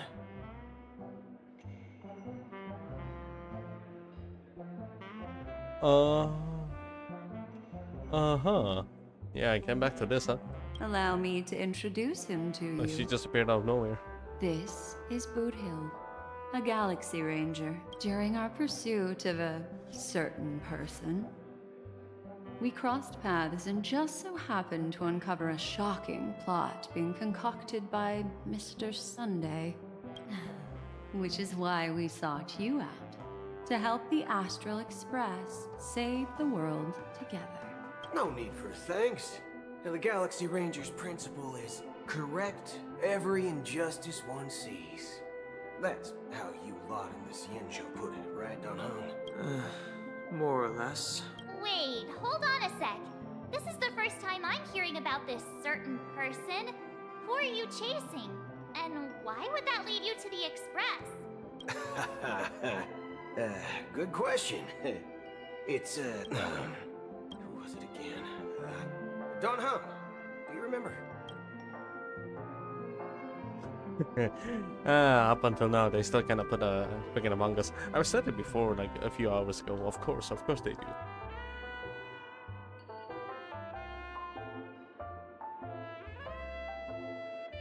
No, that ain't it. I just can't seem to recall. Weird.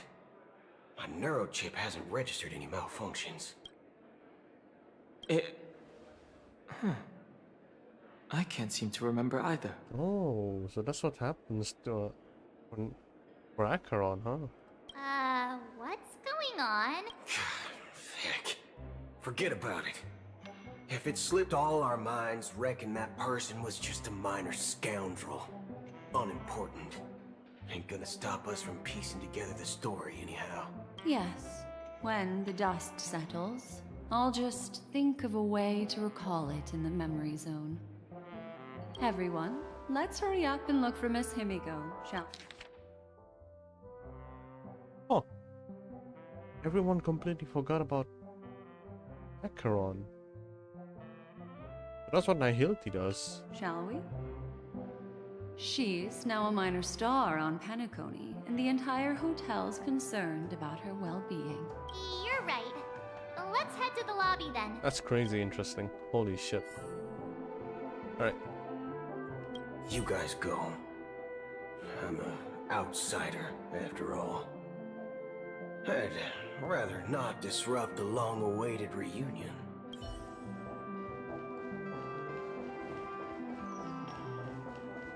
It's time to recoup. Oh my god.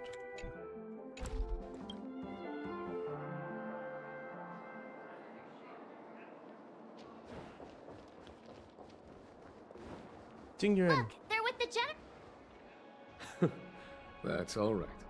In these times of conflict for the sake of utmost safety, it is only right that the Alliance steps forward to mediate on behalf of the Astral Express. We must not allow you to take unnecessary risks. Furthermore, despite the IPC's eagerness for success, it prioritizes peace above all. And the family, trapped though it may be, professes a desire for harmony. The Alliance has always won people over with reason. I firmly believe both parties can indeed put aside their differences and come to a peaceful agreement. The General possesses a deep understanding of the greater good. With the Cienjo Alliance mediating, peace for Penacony is within reach. You flatter me.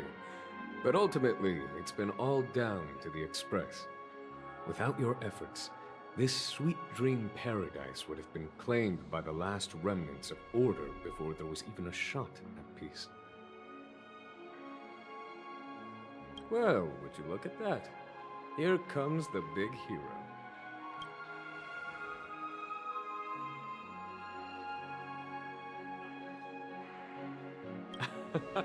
If it isn't the galactic baseballer, a hero with unparalleled insight. Are you okay? I heard you couldn't wake up. Are you feeling unwell? Don't worry, Mr. Yang. There's nothing wrong with her. She practically burned through a lifetime's worth of jokes on the way here.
What about you, Mr. Yang? I heard that even Miss Robin wasn't spared. And that guy locked you both up. It's a long story. But at least Mr. Sunday took it easy on us. He used an ability called tuning to connect our consciousnesses with his. In other words, he imprisoned us within his consciousness. Thanks to General Jing Yuan's destruction of the Harmonious Choir, we were able to escape. He used that tuning on us too. Does that mean that we were almost imprisoned as well? I can confidently say now, he was truly after a fair fight with us. Had he wanted, he could have easily taken us down, without so much as lifting a finger. Speaking of the Oak family head, where is he now? It's complicated, but in a nutshell, he's now the former Oak family head. The IPC has named him the key figure in the family's Penacony split, citing a threat to cosmic peace. He must represent the family and answer for the unrest caused. His trial is set to take place at Pier Point. The family quickly labeled him and the remnants of the Order as enemies, declaring the turmoil an internal rebellion. This move effectively barred the IPC from intervening in family affairs on both moral and rational grounds. Everyone really has their own agenda, after all. Then, what's going to happen to Miss Robin? She and Sunday won't be able to deny their involvement in the Charmony Festival. They're siblings, after all. Why the sigh, General? I can only say that this incident is an unexpected mess for the girl. The Alliance will try to persuade the family to consider this matter carefully during mediation. It's time, everyone. The IPC's key members and I have agreed to consult one another before the upcoming negotiation. Do any of you wish to sit in? Given the General's invitation and the matter's significance to the universe, the crew will naturally accept. However, if the IPC has any reservations... Why, of course you're welcome. They've mentioned that your team is a trusted ally of the IPC in Penacony, so there's no reason not to welcome you. Besides, if there can be reliable observers from the Astral Express present, discussions will go more smoothly. So, what do you all think? Well then, we shall oblige. I'm kind of allergic to those types of situations. I think I'll just head back to my room and start packing. Not to worry. Himiko and I won't take care of things. I'm afraid I'll also have to return to the Express first. The conductor is worried about us. It's best I go and explain the situation. Thank you. What about you, hmm? Will you join Welt and me? Or have you got other plans?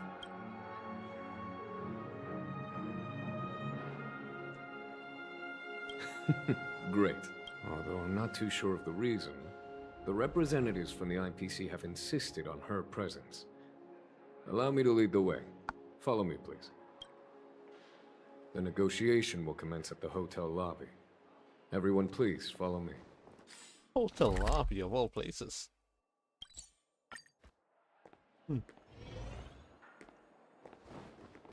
Mr. Aventurine and Miss Topaz are here too.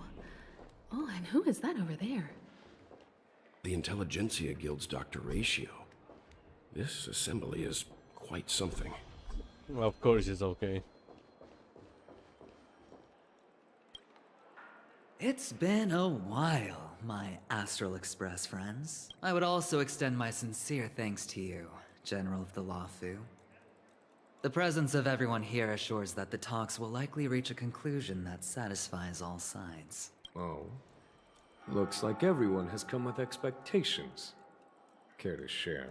Of course. Topaz, if you please. Sure, leave it to me. In summary, it's good news. After much deliberation from the Strategic Investment Department's council, the absolute majority of members have agreed to the following resolutions.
In light of long-term considerations for interastral peace, and by authority of Pierpoint HQ, the Strategic Investment Department, on behalf of the Interastral Peace Corporation, will permanently relinquish its claim on Penacony sovereignty and offer unconditional support of the family's rebuilding efforts on Penacony. Okay.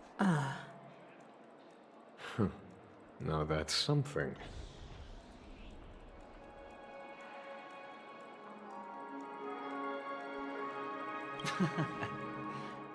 Well, if that's what it takes to bring peace to the entire universe, it's a price I'll gladly pay. You really got hit.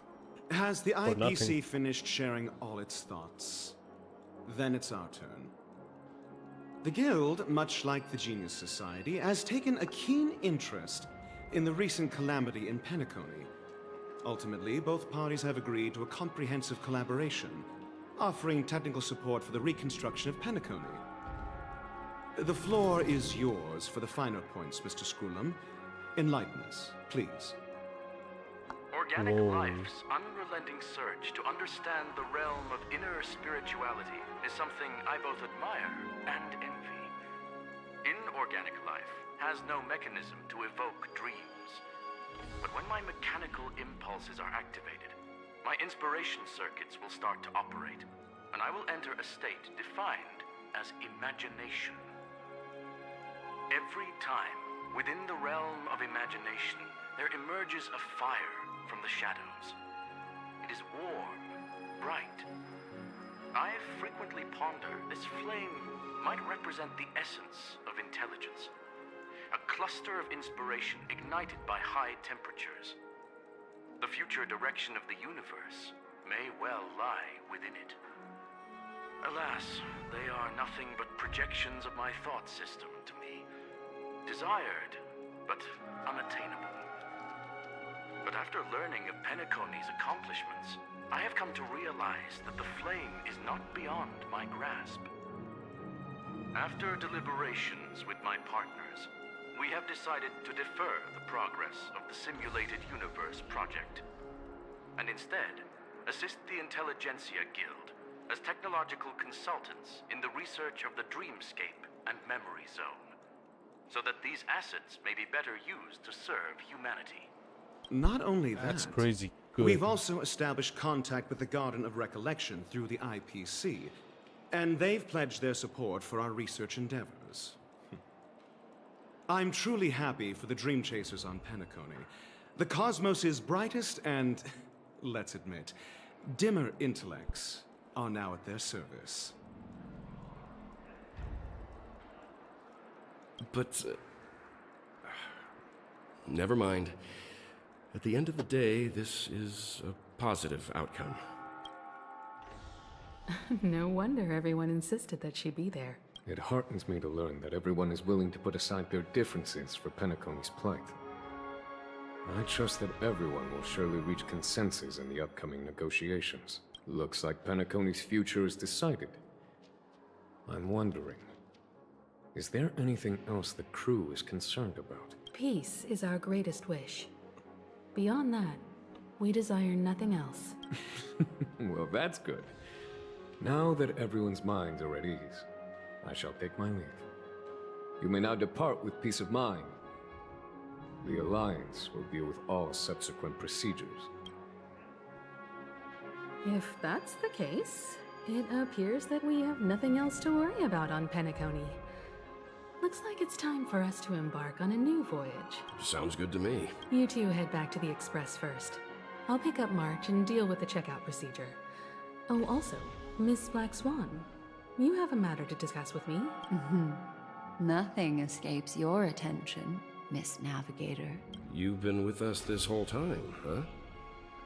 In any case, she and I will be waiting for you and March on the Express. Let's go. Our time on Penacony has come to a fruitful end. Penacony's journey ends here. I guess it was pretty fruitful. What an insane journey for Penacony. The navigation meeting is about to start. We're all waiting for you. When did the Ahem. Looks like everyone's present. Let the navigation meeting commence then. This a meeting to decide our next stop?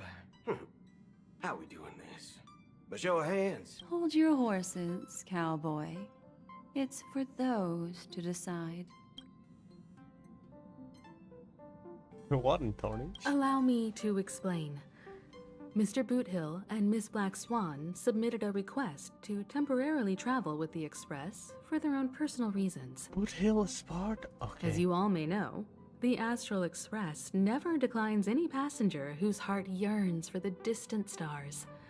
Therefore, they will be traveling with us for a while until they reach their destinations. Whoa, the Express is going to be much livelier now. But, Miss Black Swan, you better not use your Memo Keeper abilities to pull any pranks. Understood, Miss March. I promise you, you'll never see me in your room while you're taking a break. Don't! You're freaking me out. All right. Now that everyone's met everyone, we can continue our navigation meeting. Firstly, Pom-Pom wishes to thank everyone. If it weren't for you all unearthing the truth about Penacony, Pom-Pom would have never known where Mikhail and the rest had gone. What they had to go through was regrettable, but I reckon they all fulfilled their wishes. And it was thanks to all of you. Thank you, everyone. Now then, we come to the crux of this navigation meeting. We must decide on the Express's next stop. Let me introduce our current options. The first choice is from Himiko, the oceanic planet of Lushaka, a planet composed entirely of water. Many aquatic races reside there. Of course, it's also the home planet of the venerable, nameless Mikhail. The second choice is the agate world Melustanen, suggested by Welt. It's famed as one of the initial sites of the Stellaron disaster, and the place where the beauty Idrilla ascended. Today, it's celebrated as a planet of undying allure. The third choice is Edostar, a planet nestled within a vast ion storm region, currently under assault by the Antimatter Legion. However, the distress signals from there have recently ceased, prompting the IPC's wish for us to check in on the situation. The last choice, courtesy of Black Swan, is the glass belt Petravia, a massive belt of asteroids that was turned to glass by the Lord Ravager Zephyro. These days, it's apparently known to house one of the branches of the Morning Actors Troupe. Ooh, so many options. I'm seeing stars already. Next up, everyone will select the destination that they wish to visit. And then, we'll put it to a vote. If that's the case, how about we go to Edostar first? If that planet really is in danger, then we should go help them out. March is right. Though the fact that the distress signals have ceased means we're probably too late. But I still think we should investigate the situation there. You and Dan Heng make good points. I'll throw in a vote for Edostar too. If that's the general sentiment, then we should indeed investigate. I vote for Edostar too. 4 votes for Edostar. 1 vote abstained. Looks like we have a winner. Next stop, Edostar. Then this navigation meeting is adjourned. I'll go check the warp jump coordinates. Everyone can catch up on some rest in the meantime. When it's time to make the jump, Pom-Pom will make an announcement. There's still some time before the jump. What should I do? How about a chat? Over here. Huh.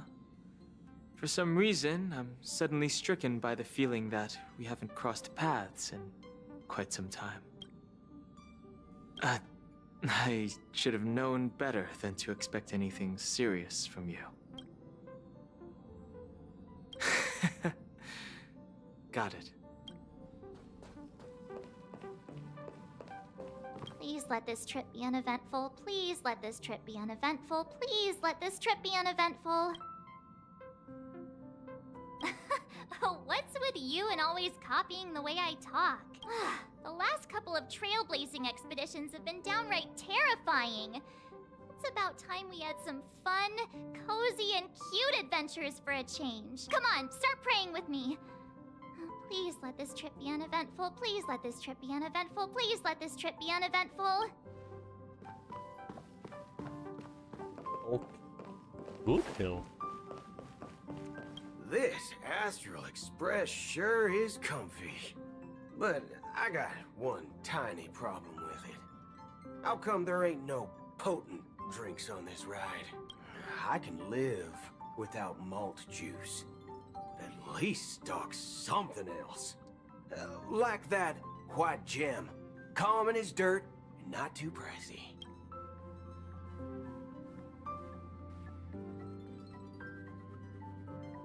Thanks, sister.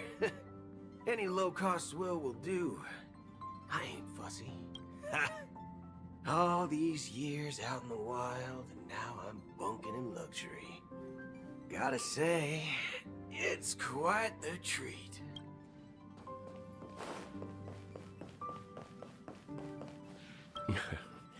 You're fast becoming an excellent trailblazer. It's an honor to be able to watch you grow. Don't downplay your achievements. Everyone has witnessed your growth. I've known many warriors in my time, and only a few achieve the kind of growth you have. Back home, where I'm from, you'd be rated at least an S tier. What the heck is this? It's not been easy for you these past few days. You've earned some downtime. I'm looking forward to seeing how you'll perform on our next journey. Come to think of it, this trip to Penacony was the first time we trailblazed together, wasn't it? Don't worry. We'll have plenty of time to spend together on the Express, so there'll definitely be more chances for adventures like this. Turn in early today. You've really been pushing yourself hard recently. If you don't take this chance to recharge, it could lead to long-term problems. It seems fine when you're young, but it's a different story as you age.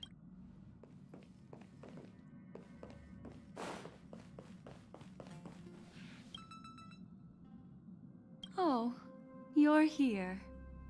Seeing your reflection among the stars in the porthole really does seem somewhat surreal. How about it? This journey of beautiful dreams. Was it to your liking?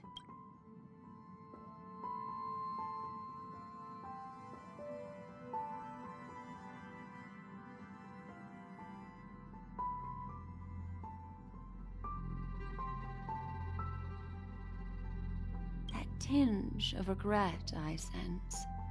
Ugh, these are the kinds of lasting memories I cherish. So, how about you hand that small parting gift back to me? I'm quite eager to have it back. Oh?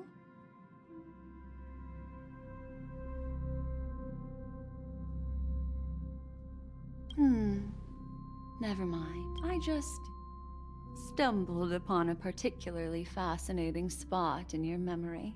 Before I explain, I would like to apologize to you.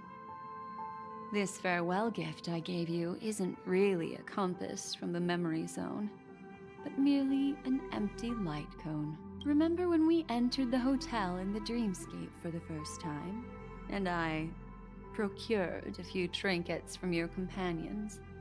Their functions are similar. This way, I can always be attuned to your location, ready to assist immediately if you encounter any threats. But this is not its most intrinsic function. Light cones are slices of light used to encapsulate solidified phenomena.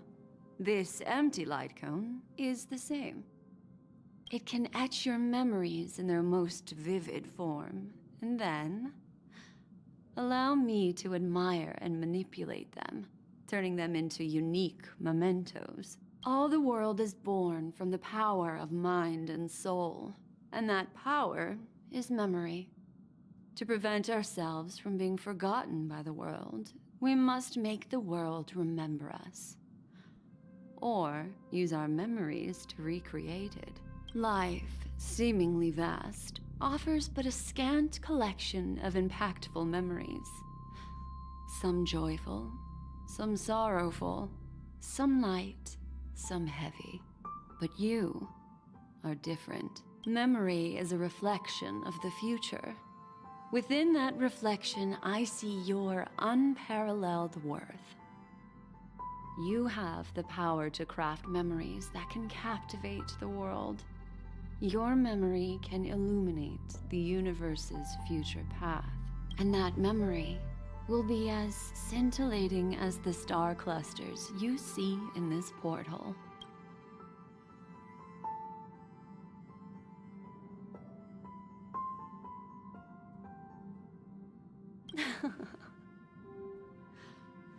The memories I have of you are not enough for me to predict a future that lies too far ahead. But I can tell you one thing. My favor towards you stems from a more profound reason. The reason is simple.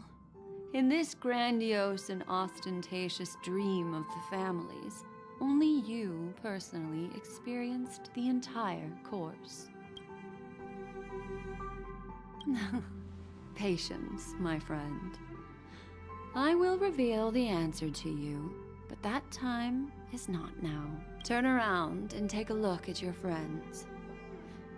Every one of them is reveling at the arrival of their next destination, all filled with hopes and expectations of their own present and future.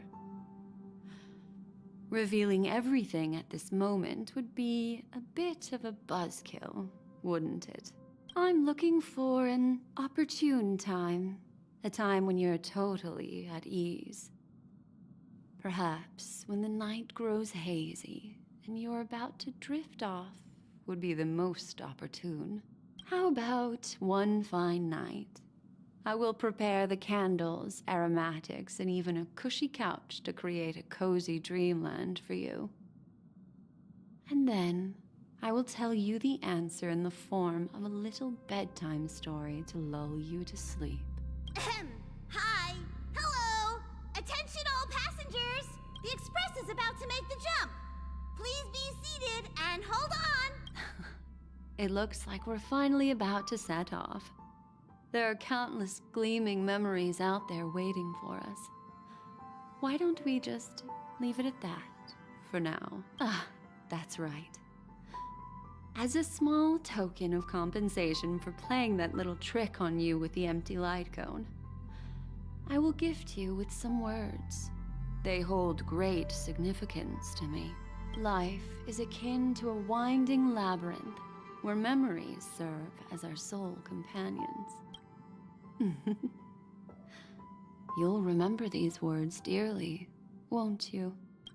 In the year 2158 of the Amber Era, the first year of the new epoch, the universe resumed its intended trajectory.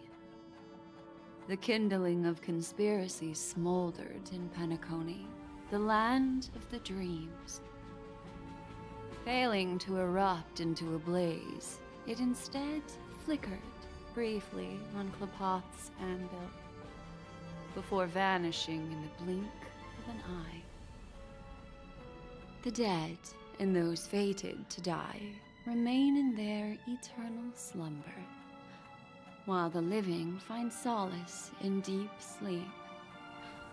All clamored in a cacophony of silence, and then went about their own ways.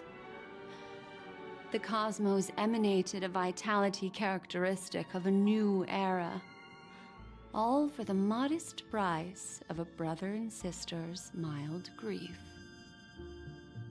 Babies are born as stars extinguish. The silver rail unfolds. The story of the Astral Express comes to a close, yet it also embarks anew. Time marches forward, heralding the arrival of a new chapter in the history of trailblazing expeditions.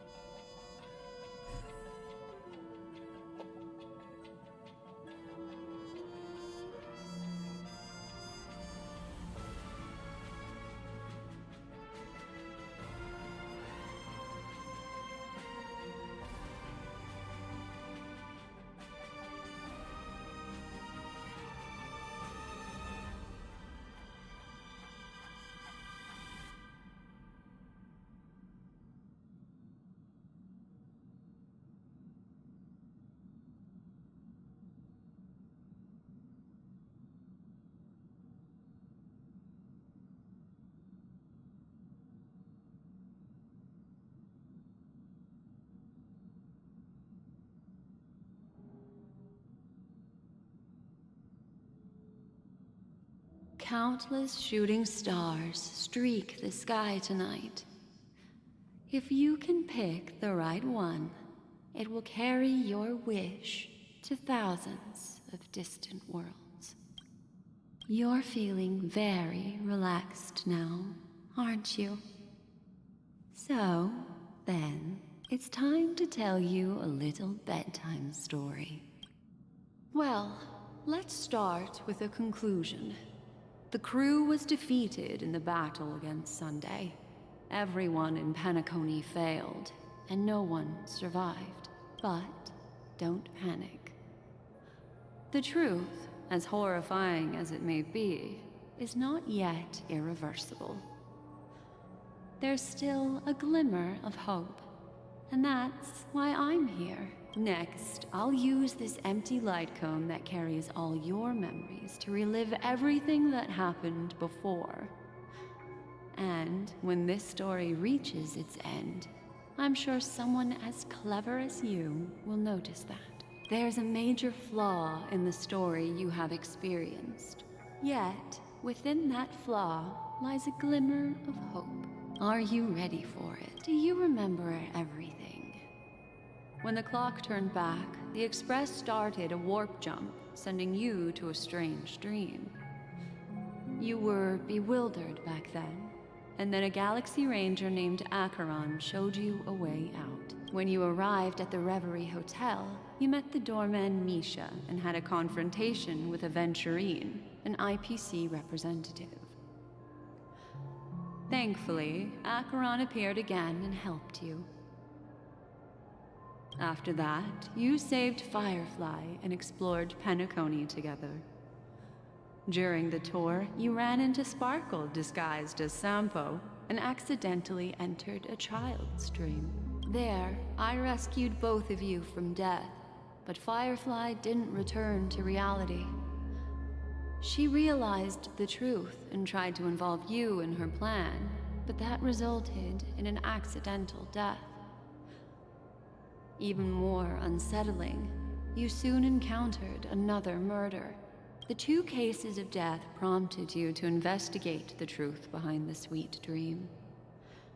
Despite your efforts to gather information about the 2 victims, you didn't make much progress. But you did learn about the Watchmaker from Gallagher. Meanwhile, Aventurine was secretly carrying out his scheme, in which you were one of the pawns. In the midst of a fierce battle, Acheron revealed her true identity as an emanator of the Nihility and unsheathed her sword. That strike foiled Aventurine's plan and opened a passage between the sweet dream and the original memory zone. Upon your arrival at Dreamflux Reef, you learned the truth that death was actually dormancy, as well as the truth about the dreamscape, the Stellaron, and the bellboy, Misha. You split up with Sunday and Robin, looking for a way to seal the Stellaron. However, it turned out that Sunday and the Dream Master had their own hidden agenda. And you had to engage in an ultimate duel on the stage of the Charmony Festival. Finally, the story reached its conclusion. You emerged victorious, with the Trailblaze triumphing over the Order, and Penacony embracing a bright and peaceful future. This marks the end of the thrilling journey in Penacony. I'm sure you've already noticed something unusual, haven't you? The major flaw, which contradicts all the known information, hides in this story. It is true that Gallagher is a history fictionologist, but he didn't lie in this matter. In addition, death and dormancy do arise from the same concept, don't they? This is not the fatal variable in your adventure. Take your time and think it through.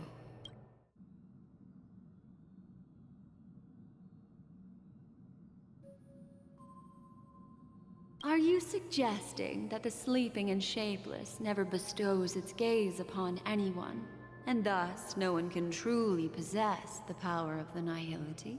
That's a very astute guess. But unfortunately, Acheron did progress further down the path of the Nihility. Her unwavering belief in liberating the world from the grasp of paths surpasses the capabilities of ordinary humans. I'll discard that incorrect answer for you. Take your time and think it through. What is the fatal variable?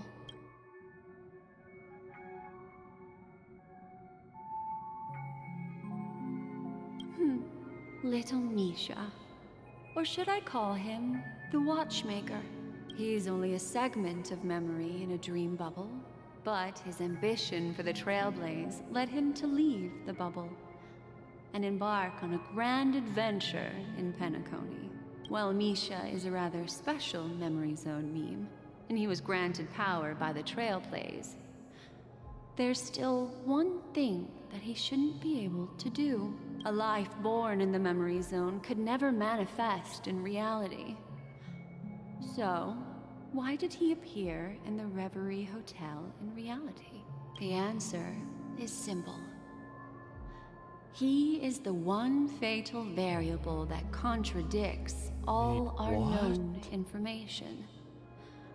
This means that you, who wholeheartedly believe in this memory, are still trapped in the dreamscape at this very moment.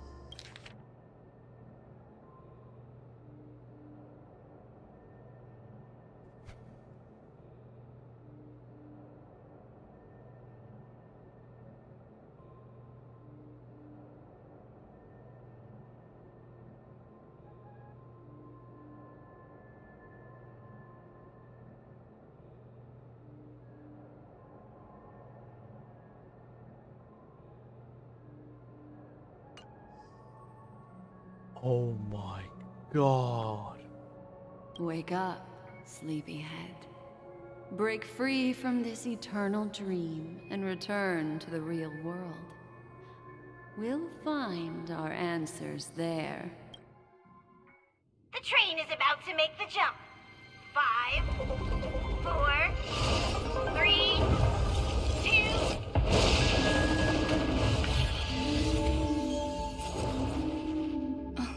Knew it, there's still more.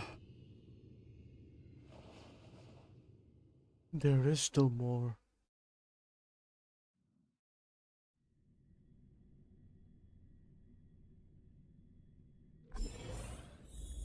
This way, darling.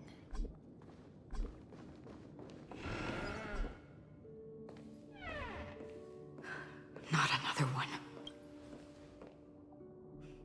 Thank you so much, Black Swan. Finally, I can breathe a sigh of relief.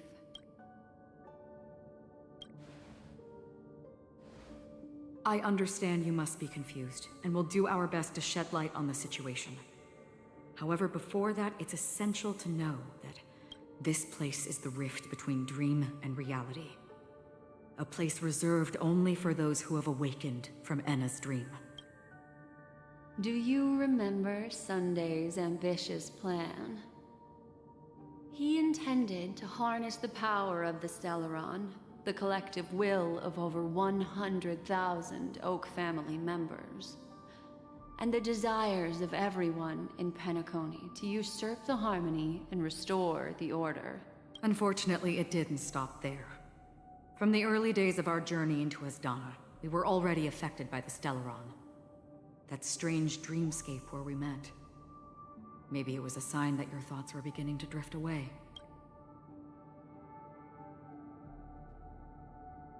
I don't think the goal of the Order was to put everyone into a deep sleep. Quite the contrary.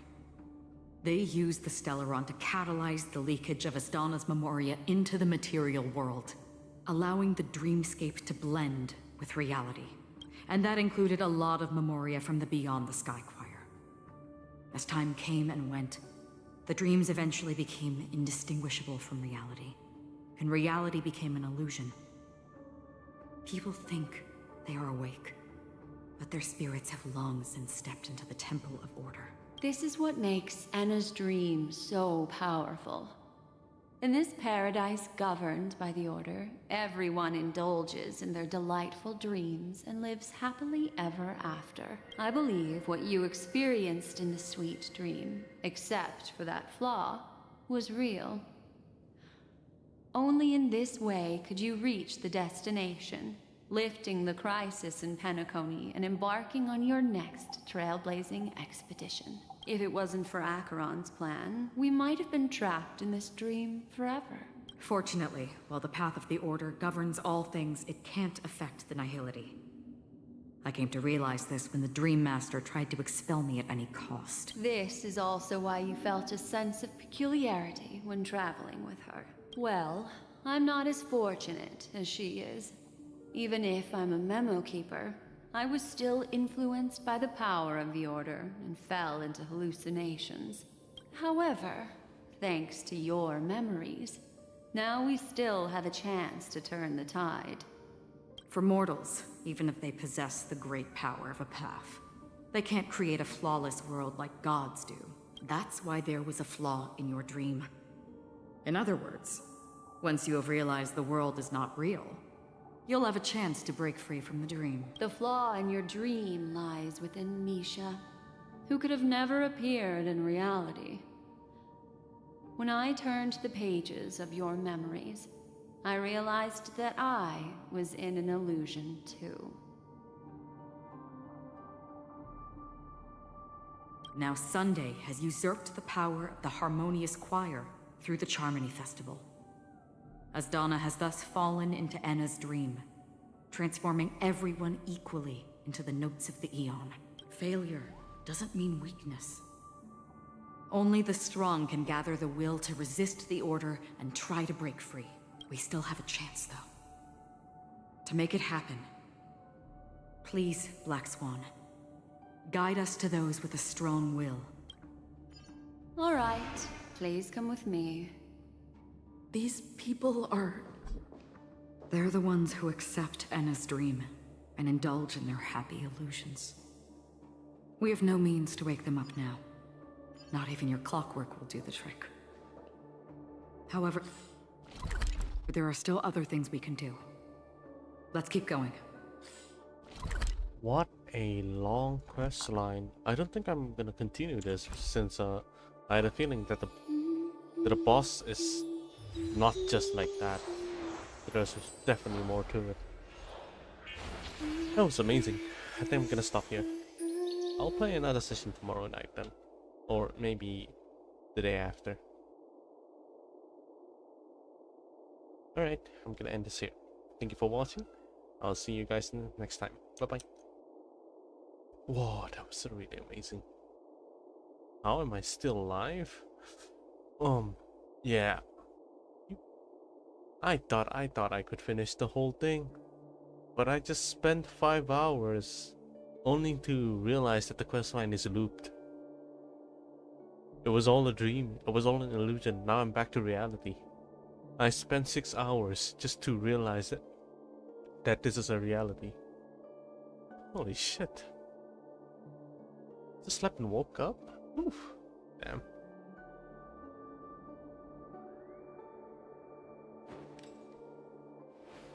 Oh my god, I am way too sleepy right now. It's 3:21 a.m. Okay, I think I need to go off. Fuck. I'm out. Peace.